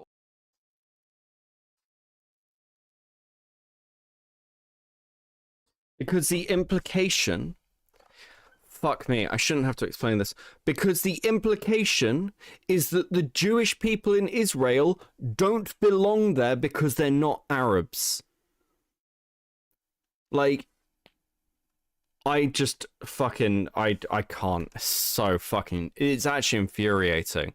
These talking points are... I don't believe Ian wrote these. I actually don't believe it. Or understand Arab culture at all, which is a lot of Americans, and Ethan Klein presents you this tier list and calls it anti-Semitic, you're just gonna eat it up. It's not. Ethan is just proving his location on this tier list under Love Sabra because he doesn't understand Arab culture. There's a lot of Arabs who eat Sabra. There's a lot of people like me who eat Sabra. A lot of the times it's all that's in the store, and I'm... Habibi wasn't the anti-Semitic party, and why is the bottom tier Love Sabra? Interesting. Beckett is pretty fly for a white guy. Thank you for the 20 Swedish. Much appreciated. Fuck, you know the guy who's like, do people know this? You know the actor in the Pretty Fly for a White Guy song? You know, like the nerdy fucking guy who thinks he's cool. You know he's a political streamer now. I'm not kidding. He is a political streamer now. He's, he goes under IRI, I'm really important. Is this really what Twitch poll is like? Yes. Yes, it is. Gonna buy it and I'm gonna eat it, but it is not the good shit. Like the average Arab American, they're gonna go in the store and the only option they have is fucking Sabra. And that sucks that that's the only option, right? Arab communities and distribution facilities are not widespread across the US. So what are they left with? They're left with a common, relatable, shitty hummus, which is Sabra. And what's so fucking pathetic about this whole thing is after he was able to get these Arab creators banned off of Twitch for 30 days, he goes on to talk about how bad Sabra hummus is on his show. I don't think anybody prefers Sabra over homemade, like, restaurant quality hummus. You know, it's what's there. Like weirdly fluffy. It is fluffy. Sabra. Weird. Yeah. I would buy it sometimes and eat it. It's not the best. The problem is with Sabra, in my opinion, it's only good for the first 2 days. For some reason, like when you eat this Sabra shit, it just feels so much heavier. Imagine eating a whole fucking vat of Sabra. That's crazy. Yeah. I've never liked hummus. Oh, good. Is Ian going to show what they said about said when they ranked Ethan? I think it was a mask off moment. I don't even remember what they said about him. Fuck, I am so glad. Like occasionally, like I know I like talking about like certain people in Twitch poll. There's a reason I bounce from some of these topics because fuck, you can see me getting annoyed. I'm just like, oh my god, these people, it's just so insufferable. So yeah, it is. Sorry, please forgive me for being very ignorant. What is Sabra and why is it political? Does anyone want to super chat in again? The reason that Sabra... So Sabra has like a kind of couple of meanings. Firstly, Sabra is a word for a like... I've been told this by chat. A native-born Jew in Israel. It's also... Sabra is a little stand-in for Israel-US relations. Thank you, Space Station. Master Beef with the 2. Hassan constantly coin flips... Hassan constantly coin flips... if he is white or not. Yeah, it's what's convenient at the time. And again, by the way, I don't blame Hassan for this because I do this all the time with like where I'm from. Like mostly, you know, like my heritage is Irish and I'm from South Africa, and occasionally I'll joke about being British, right? Or English. Actually, I don't think I really joke about being... No, I joke about being English when I joke about colonialism. That is fair. Oh, you hate Jews then? I don't. And Arabs. Yeah. This is racist. Yeah, it's almost like you can have a discussion about Sabra hummus being a bad hummus without it being at all related to a Jewish thing or an Israeli thing. He can have that discussion as much as he wants on his podcast because we all know his intentions aren't anti-Semitic. This is what he did. He hit his heart hard. Uh-huh. The Zionism... What? Wait, what? Because we all know his intentions aren't anti-Semitic. This is what he did. He hit his heart hard.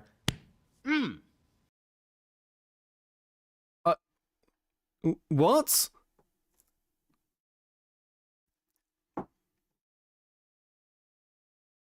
I don't... What is this meant to show? Regardless of whether Ethan was defending Elon or whether he was condemning Elon for the fucking wave thing. What's that meant to fucking show? Uh-huh. The Zionism is leading to not accepting other cultures, embracing their own culture, and instead thinking that that is an attack on you. There's this incident on the podcast. There's commentary on Elon? I don't... Yeah, it's about Elon Musk. Because the Elon Musk did this, that fucking hand thing at the speech. This is one of Ian's more dishonest framing, and given what you've seen so far that's saying something, this is fucking weird, man. That can't be serious, that can't be serious. Yeah, this is fucking so weird. Where they were reacting to Cutie Cinderella, and Jews got the Roman salute pass. They did kill Jesus, to be fair. Ethan was laughing during it. So that ended up being a pretty important wake-up call for Ethan. He made an apology video directed at Cutie Cinderella, and it was graded by a professional psychologist, Dr. Kirk Honda of Psychology in Seattle. And Ethan got an A+ rating. In terms of a public apology, this is A+.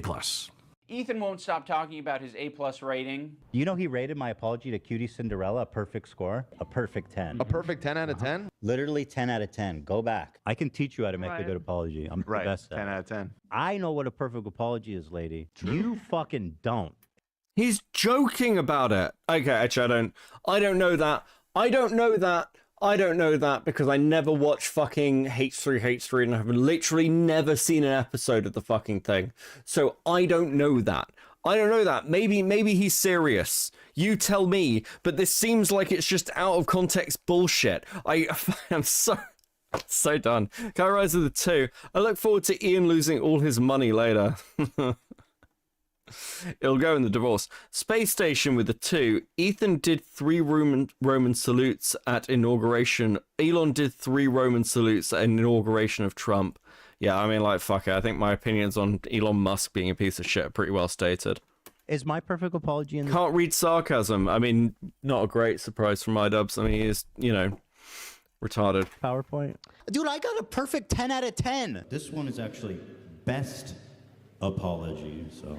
Ethan, Klein, you guys, oh my god! I was trying really hard to think about an impactful moment during this video. Like, could I do something that would really wake Ethan up? And I don't know if this came from a good place or not, but I came up with the idea of getting Ethan's grade changed from an A to a B at least. So I went to visit psychology in Seattle. I'm not confident that Kirk will change his grade, but it's worth trying, and you know, we might learn a thing or two.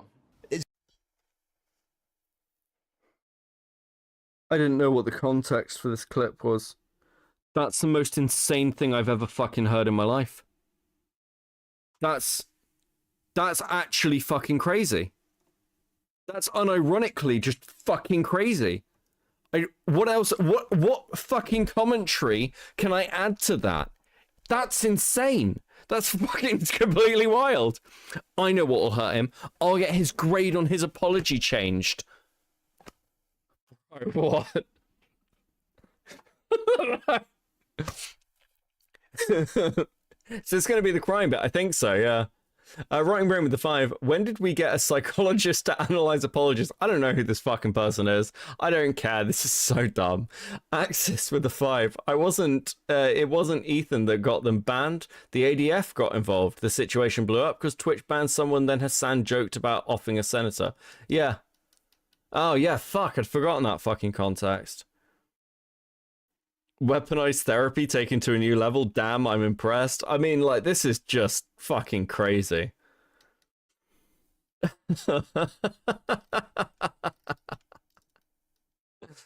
Oh, fuck. Holy fuck, you're still alive. I am. Morning pizza. Arcadi with the 5. This bit just hits me with so much cringe. I had a physical reaction. The fucking... Xander! Probably get pretty low marks. Unlike me, perfect score, 10. I said, hey, Lud, no wig drama. Why are you such a spineless coward of a person now that you've inserted yourself and your... Look at him staring at him. This is so fucking weird, man. ...your girlfriend into this conversation. Okay, Idubbbz, I hear you. You're in the room with me right now. I hear you. I hear your request. I understand it. I can understand where it's coming from. And I guess have a policy that when there is a grade for an apology, I am just grading that discrete apology as I see it without taking any consideration of prior or future behavior. If you're wanting me to comment on the overall behavior or the recent behavior from the clips that you have shown me, I believe that Ethan is a good person and that eventually he will feel sorrow and will feel sorry and will apologize, and I will be there to evaluate that apology when it happens, which I know it will. Oh, brother, this guy stinks!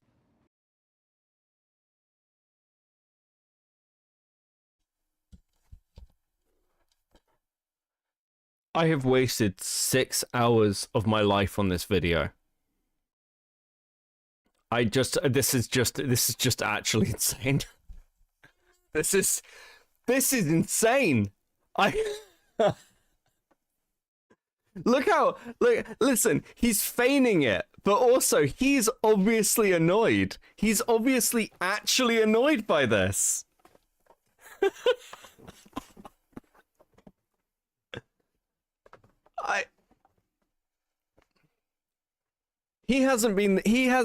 Listen, first Sam Hyde, and now this random fucking apology psychologist. I mean, Idubbbz, sorry, bro. Fuck me. Unfortunately, Kirk did not change his grade, but that's okay, because this is the internet. Anyone can have their own official apology rating system, so I'm going to rate Ethan's apology a B-. That's just based on my own feelings and my own rubric. When Psychology in Seattle was watching these video clips of Ethan, he said that it looks like Ethan could just use a hug. Now, of course, it kind of pisses me off to hear that shit, because I'm like, what are we doing? What are we saying? He needs a hug? No, he doesn't need a hug. He needs a good fucking ass whooping is what he needs. I think. Oh, the irony! Like... Oh, fuck me. Something that's very important to me in bringing back Content Cop is to be fair. I think that was something that was not illustrated in previous Content Cops that I think should have been, and probably wouldn't have left me with so much regret.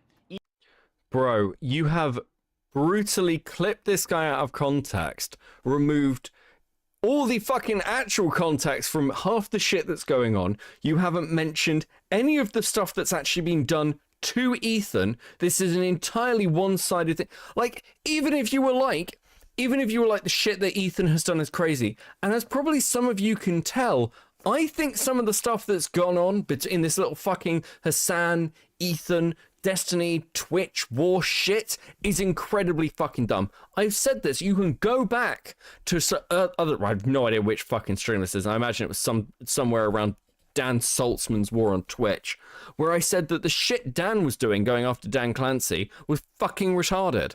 Like, none of this is fair.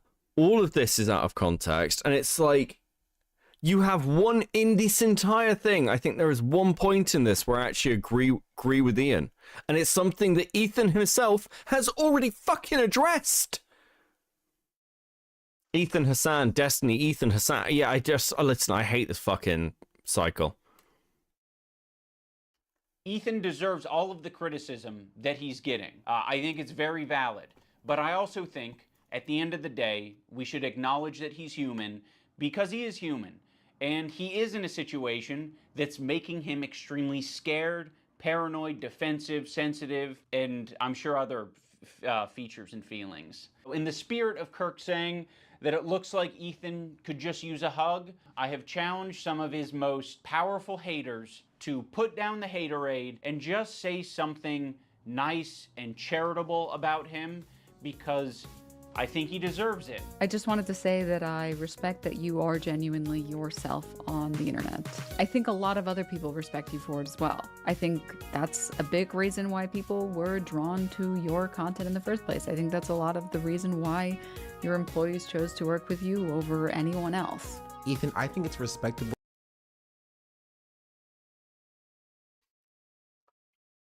I can't believe I'm going to say this. I actually can't believe I'm going to say this. I can't believe. Yeah, no Hasan in this, by the way. That doesn't surprise me. I can't believe that Denims did that. I'm actually legitimately surprised Denims did something like that. Space Station with the 5. I'm trying to fund this VOD because this and Queenman will be rare sources of rational utility on American college campuses. I wish that I was joking. Glad I could help. Is it compliment sandwich time? Listen, we'll see how it goes, but fuck, if this ends on Denim saying something decent about Ethan and just chilling, I'd actually be genuinely impressed. Kicking the Swede with the 20. This is worse than the zoophilia debate. This is actually worse than the zoophilia debate. I do not disagree with you, Kicking. That woman is a reptile. Listen, I fucking hate Denims. That's why I'm pausing on it. I'm actually surprised. I don't know this guy. I don't care. Began this journey to leave behind the anti-SJW crowd and step into a more empathetic worldview. I know it's not easy. Ethan Klein, I think that when you are being goofy, when you're being silly, when you are being Midimac with a 5, look for the Hasan chat. Okay. lighthearted and just having fun with your friends, I think that is when you're at your best. So I'd love to see more of that. That'd be sick. I will be reading my letter off because I don't want to sound robotic. H3 used to be the sports for good that I used to watch. I hope that one day gets back to what I remember. You were one of the inspirations for me to start creating content, so all this has stunk. I hope you really hear this and I wish you the best. That's not a nice thing, Frogan. Frogan, that's not a nice thing, you fucking... Like, how is Denims the one that says something decent? It's like, I honestly think saying to another creator, I respect the fact that you're honest and, like, yourself. I respect that about you. Even if I dislike you, I respect that about you. Is a genuinely nice thing to say about somebody. Whereas Frogan is like, I used to really like you, but this has really upset me. It's really stung, and I hope you get better. What a fucking whore. What an actual fucking vicious, vile whore. Fuck this person. Holy shit. Like, I didn't think I could dislike Frogan more. What an actual fucking bitch. Like, what a miserable fucking bitch. That'd be sick. I will be reading my letter off because I don't want to sound robotic. H3 used to be the sports for good that I used to watch. I hope that one day gets back to what I remember. You were one of the inspirations for me to start creating content, so all this has stung. I hope you really hear this, and I wish you the best. I think Ethan Klein rocks a buzz cut pretty good, and I think he's got a good choice of facial hair. I think it's really cool what he did 8 years ago, fighting that frivolous lawsuit. That was pretty fucked up, and fighting it, he changed YouTube for the better. And I thought that was cool because I thought it was like he was fighting for free speech. I also see the dynamic of Ethan and Neil. I'm like, fuck, like, it's really hard to be a couple online and see people attacking your partner, and it's like, okay, like, if you come to their defense, that doesn't always help them. Right, sometimes that makes it worse for them. And I have been kind of... And, hold on, Ian's and Frogan's are the same. They're just making it about themselves. You guys, these people, like, I've never, like... They're such distasteful like, again, you have heard me say at the beginning of the streams, you can go back and check, that I fucking hate Denims. And I feel like I'm a fairly fair person. I see something out of Denims, I'm prepared to take it actually at a level of face value and be like, that's a decent thing to do. That's a decent thing to do. I would do the same for Frogan. I'll be honest with you, actually. Well, like, the Noah Samson stuff is like, yeah, I think, like, he's got a nice facial hair. I think saying about somebody you dislike, you changed this space for the better, again, is an actually nice thing to say. It's not something that's just about you. It's something about, like, the wider community and the impacts you've had. Like, Noah Samson's another one where it's like, oh, that's actually, a decent human comment. Still, like, it's probably, like, again, fuck Noah Samson, but like, Ian's just like crying, like, I just know with Anissa, it's so hard for me, and you don't know what to do. That's just about you, you fucking bitch.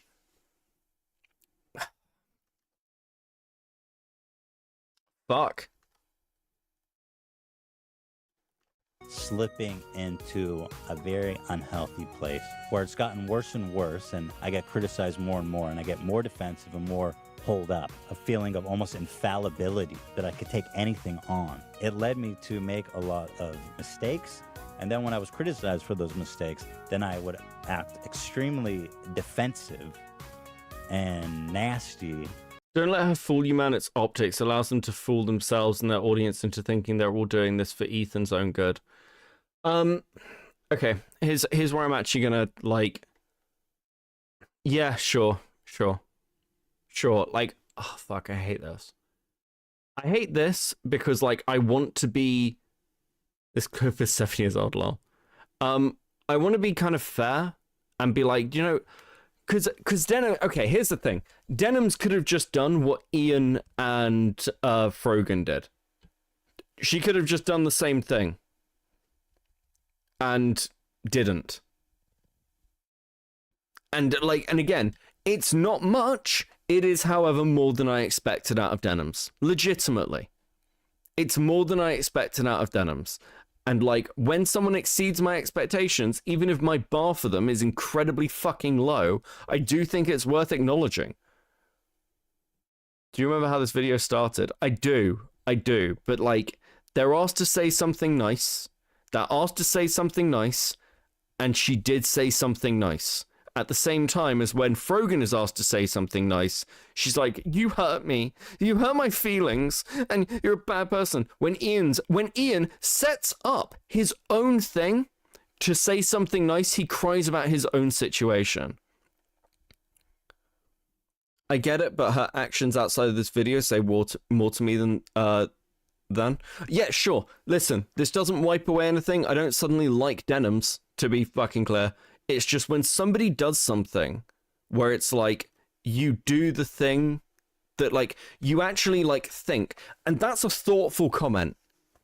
That's not a, oh, you're goofy on stream or whatever the other guys said. That is a thoughtful comment about Ethan. It's a legitimately thoughtful comment. So is Noah Sampson's. They are thoughtful comments that actually stand a chance of meaning something. And that is worth highlighting. Even if it doesn't, by the way, it changes nothing else. But when somebody shows some decent, because, like, do you know what? Ian's right to an extent. These people are just people. And sometimes when you see those, like, small little things, yes, take the small victories, Jack. Yes, sometimes. Because I feel like I've raged at this fucking video, and I'm really pissed off about it. I'm actually not, I'm like, it's funny to watch the downfall of Idubbbz, but this video is actually legitimately so disingenuous and so painful to get through that, like, I'm annoyed by it. So I will take that small victory of Denims and Noah Sampson actually following through and showing even the slightest bit of backbone. You know? Damn, I almost respected Denims for a quarter of a second there. Yeah, and that quarter of a second, I just want to highlight that quarter of a second.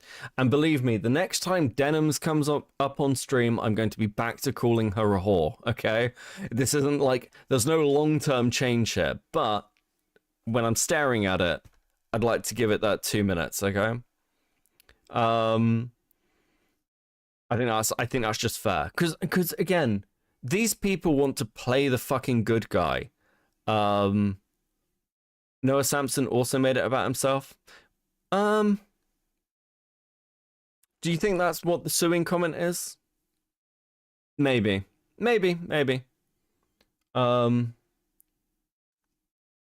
Sure, I suppose there's the additional context there. He was implying Ethan's defamation suit against him. Ah, I see what you mean. She showed incredible restraint with her collar for a change. Noah was backhanded. Yeah, that is true. That is true. That's genuinely what people say about her. 2 minutes on screen and mute. I mean, what's the fucking point? The first hour of her stream is like watching someone else's content. Back on Denims, when I'm staring at it, I like to give it about 2 minutes. New goal, please? Fuck, I don't know. Listen, we're at the end of the video. I've been here for 6.5 hours.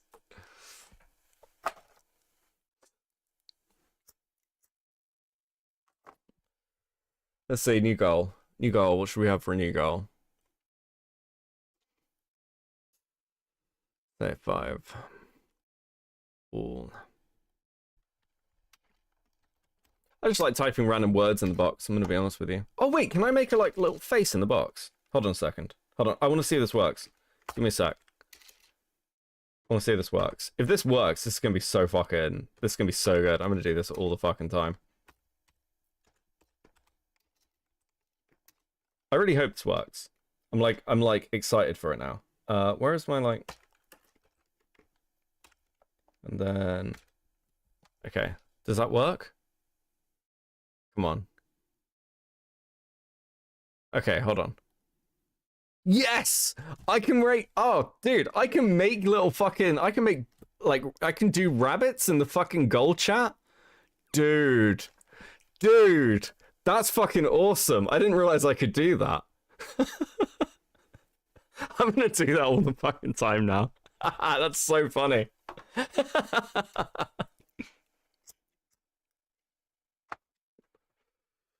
Oh, bro, that's fucking great. Dude, it really is the little things. Chat tonight has been infinitely more funny and informative than Idubbbz content slot. True. Yes. That's so cute. Yes, it works. Thank you, Rain. Good evening, by the way. Thank you for the 2.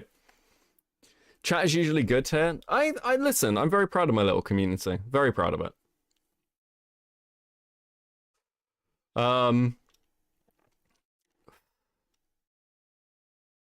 Mine says 5. Came through as €2. But thank you. Oh, no, sorry. Rain and Rocky, I'm getting confused. My eyes are going, guys. Very nice. Listen, dude, I used to make little, like, I like the bunny emoticons. They're just fun to mess with. I'll do a few of them. We'll make it a thing. It'll be fun. You watch me, like, when I'm setting goals now, like, fucking around with it. It'll be great. Feed the bunny goals. So true. Oh, listen.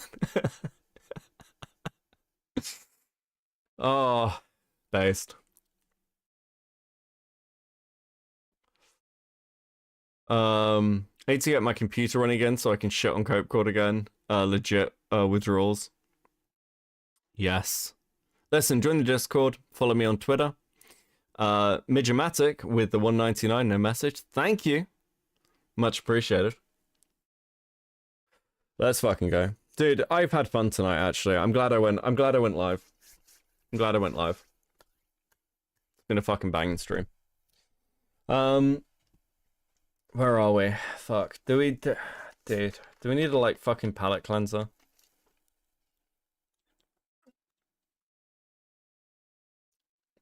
Someone sent me Mitch's new video.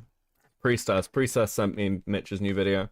I've already seen it, but we'll watch it anyway, because I want to support my fellow NR boy.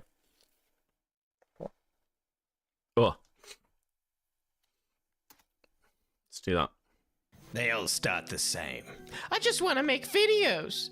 6 months later, they're live streaming from a bathtub, crying into a ring light, vaping and eating. I'm so glad he's making stuff again, by the way. Like, I'm just so pleased he's making stuff again. Girls bathwater and threatening to quit for the third channel now. Fuck, that's the wrong thing to do. Mercury with the 199, thank you very much. 07, Arcani Prime with the 5. This video could really hurt Creator Clash, to be honest. I could see sponsors pulling out after this.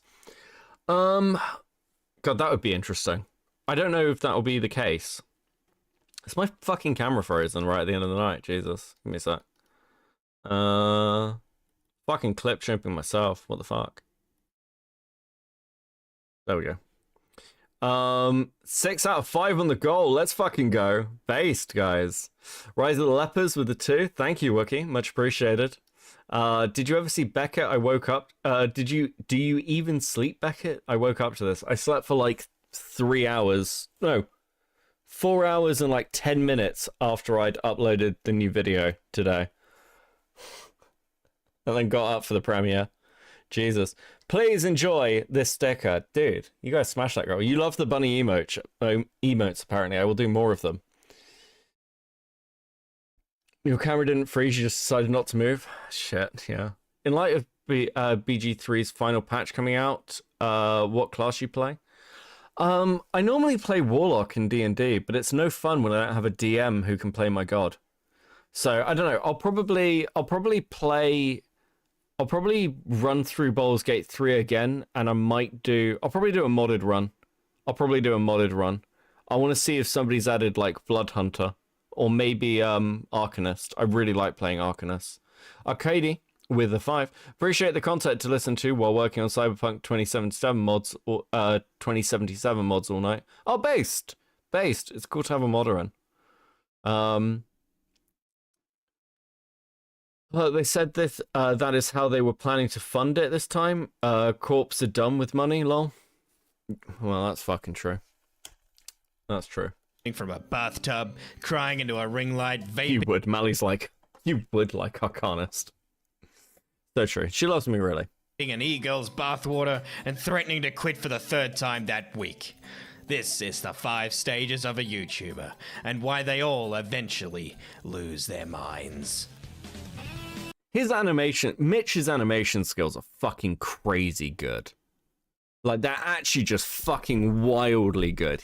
Mitch is one of these people, like, everyone who knows him behind the scenes will say this about Mitch. Mitch is one of the most potentially talented content creators currently in commentary. Like, he's actually just ridiculously talented, and he just doesn't fucking make stuff. It's so annoying, so I'm so happy to see this.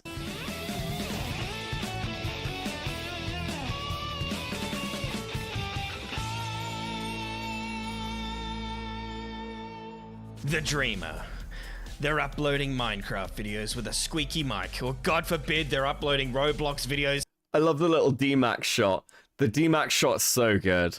This made me makes me smile. Saying things like, I don't care about the views. They care. They care a lot. Shut the f*** up! They move on to spending 2 weeks at... Oh wait, you live in Britain? No, I legitimately haven't slept. I'm going to bed after this. It's like 7:30 in the morning. I'm gonna die. But it is... It's a 4-day weekend. It's bank holidays. It's bank holidays for Easter. 4-day weekend. I should be doing a couple of streams, actually. I've got some projects to work on, but... editing a video called... New grab it? You want a fucking new goal? Okay, let me make a new bunny. Hold on, give me a second. I'll make a new goal. We'll make a new one. Hold on.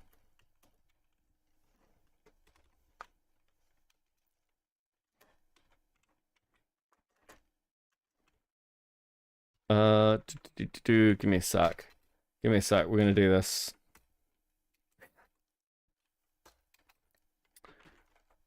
I want to test. Okay, so we're gonna test. We're gonna test the capacity for YouTube to let me make bunnies. This is so dumb. So. Oh fuck. Okay. There we got. Is there? Oh no, that's not what I want. That's not what I want. What are you doing? Do.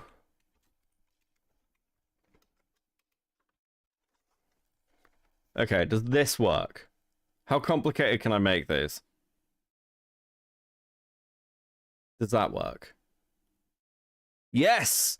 Yeah, that works, based! Let's fucking go! That's so good! Oh fuck, I need to copy that. That's gonna become a copy pasta at some point. It's fucking great. Oh fuck.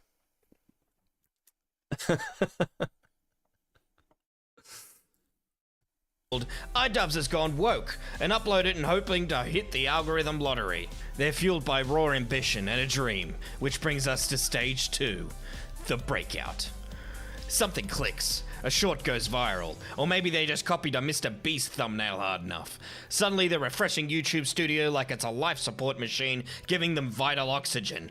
They start tweeting things like, "This is my year!" Stage 3, the identity crisis.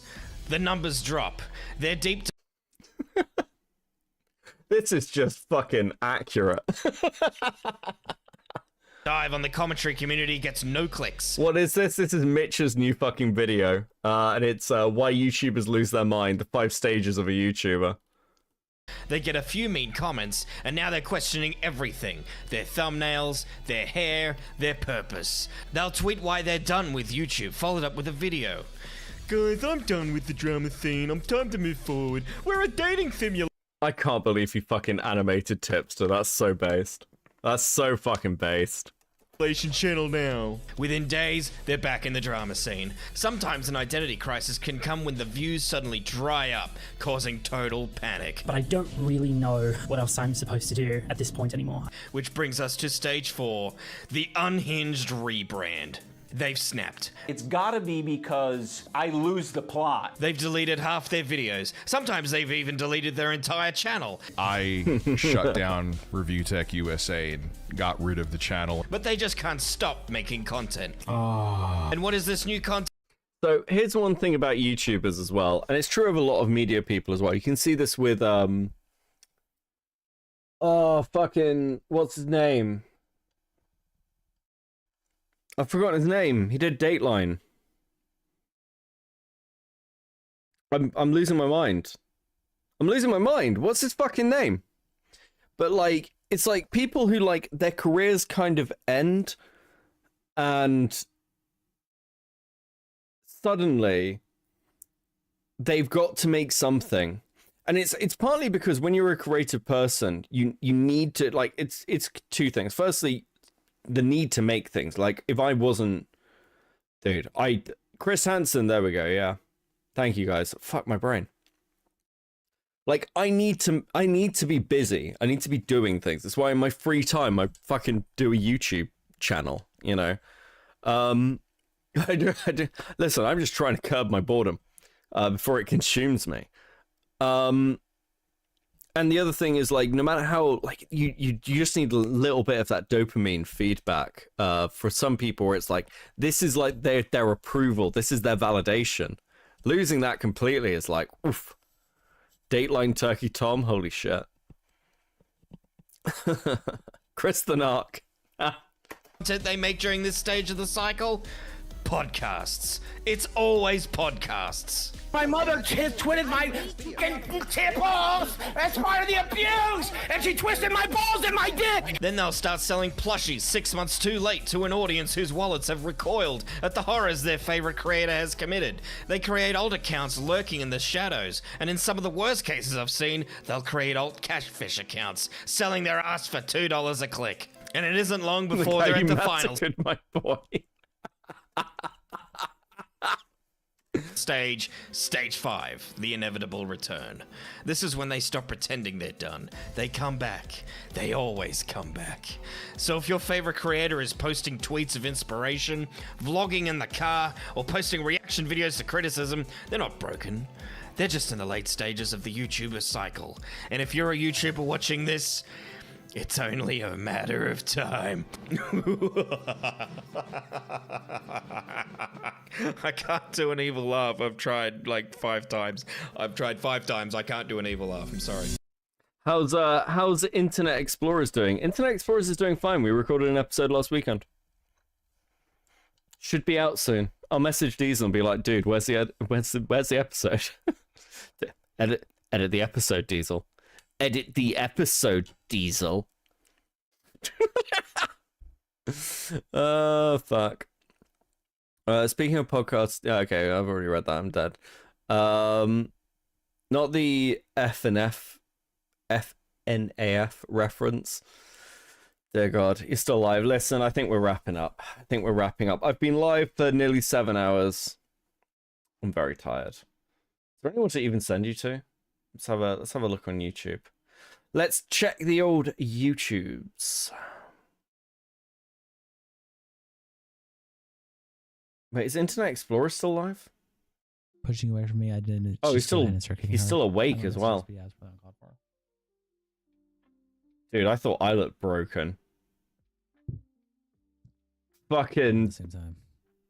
Poor Connor. I like that answer. What cereal though? Poor Connor. Cereal head. I didn't know what cereal. Let's send you over to Connor. That was an old. That was an old man moment. Are you okay? Really tired. I'm really tired, wife. I pushed Alex off me in bed after arguing like this. I did not want to be near. You gonna let me rage you? Yeah. Or in the head like he claims, and not once did he ever. Okay, listen. Because he was manipulating the sort of narrative that I beat him. For response, I took over a year. Not sure why he's saying doggy kicks while laying in the bed. Okay, listen. This has been super fun, right? Okay. I think we can all agree a good time was had by all. I've had it, like, listen, Dino, it's fine. I'm actually make you that sandwich. You deserve something to eat before you retire at home. Thanks, son. That's nice of you. I appreciate that, dear. Thank you. Damn,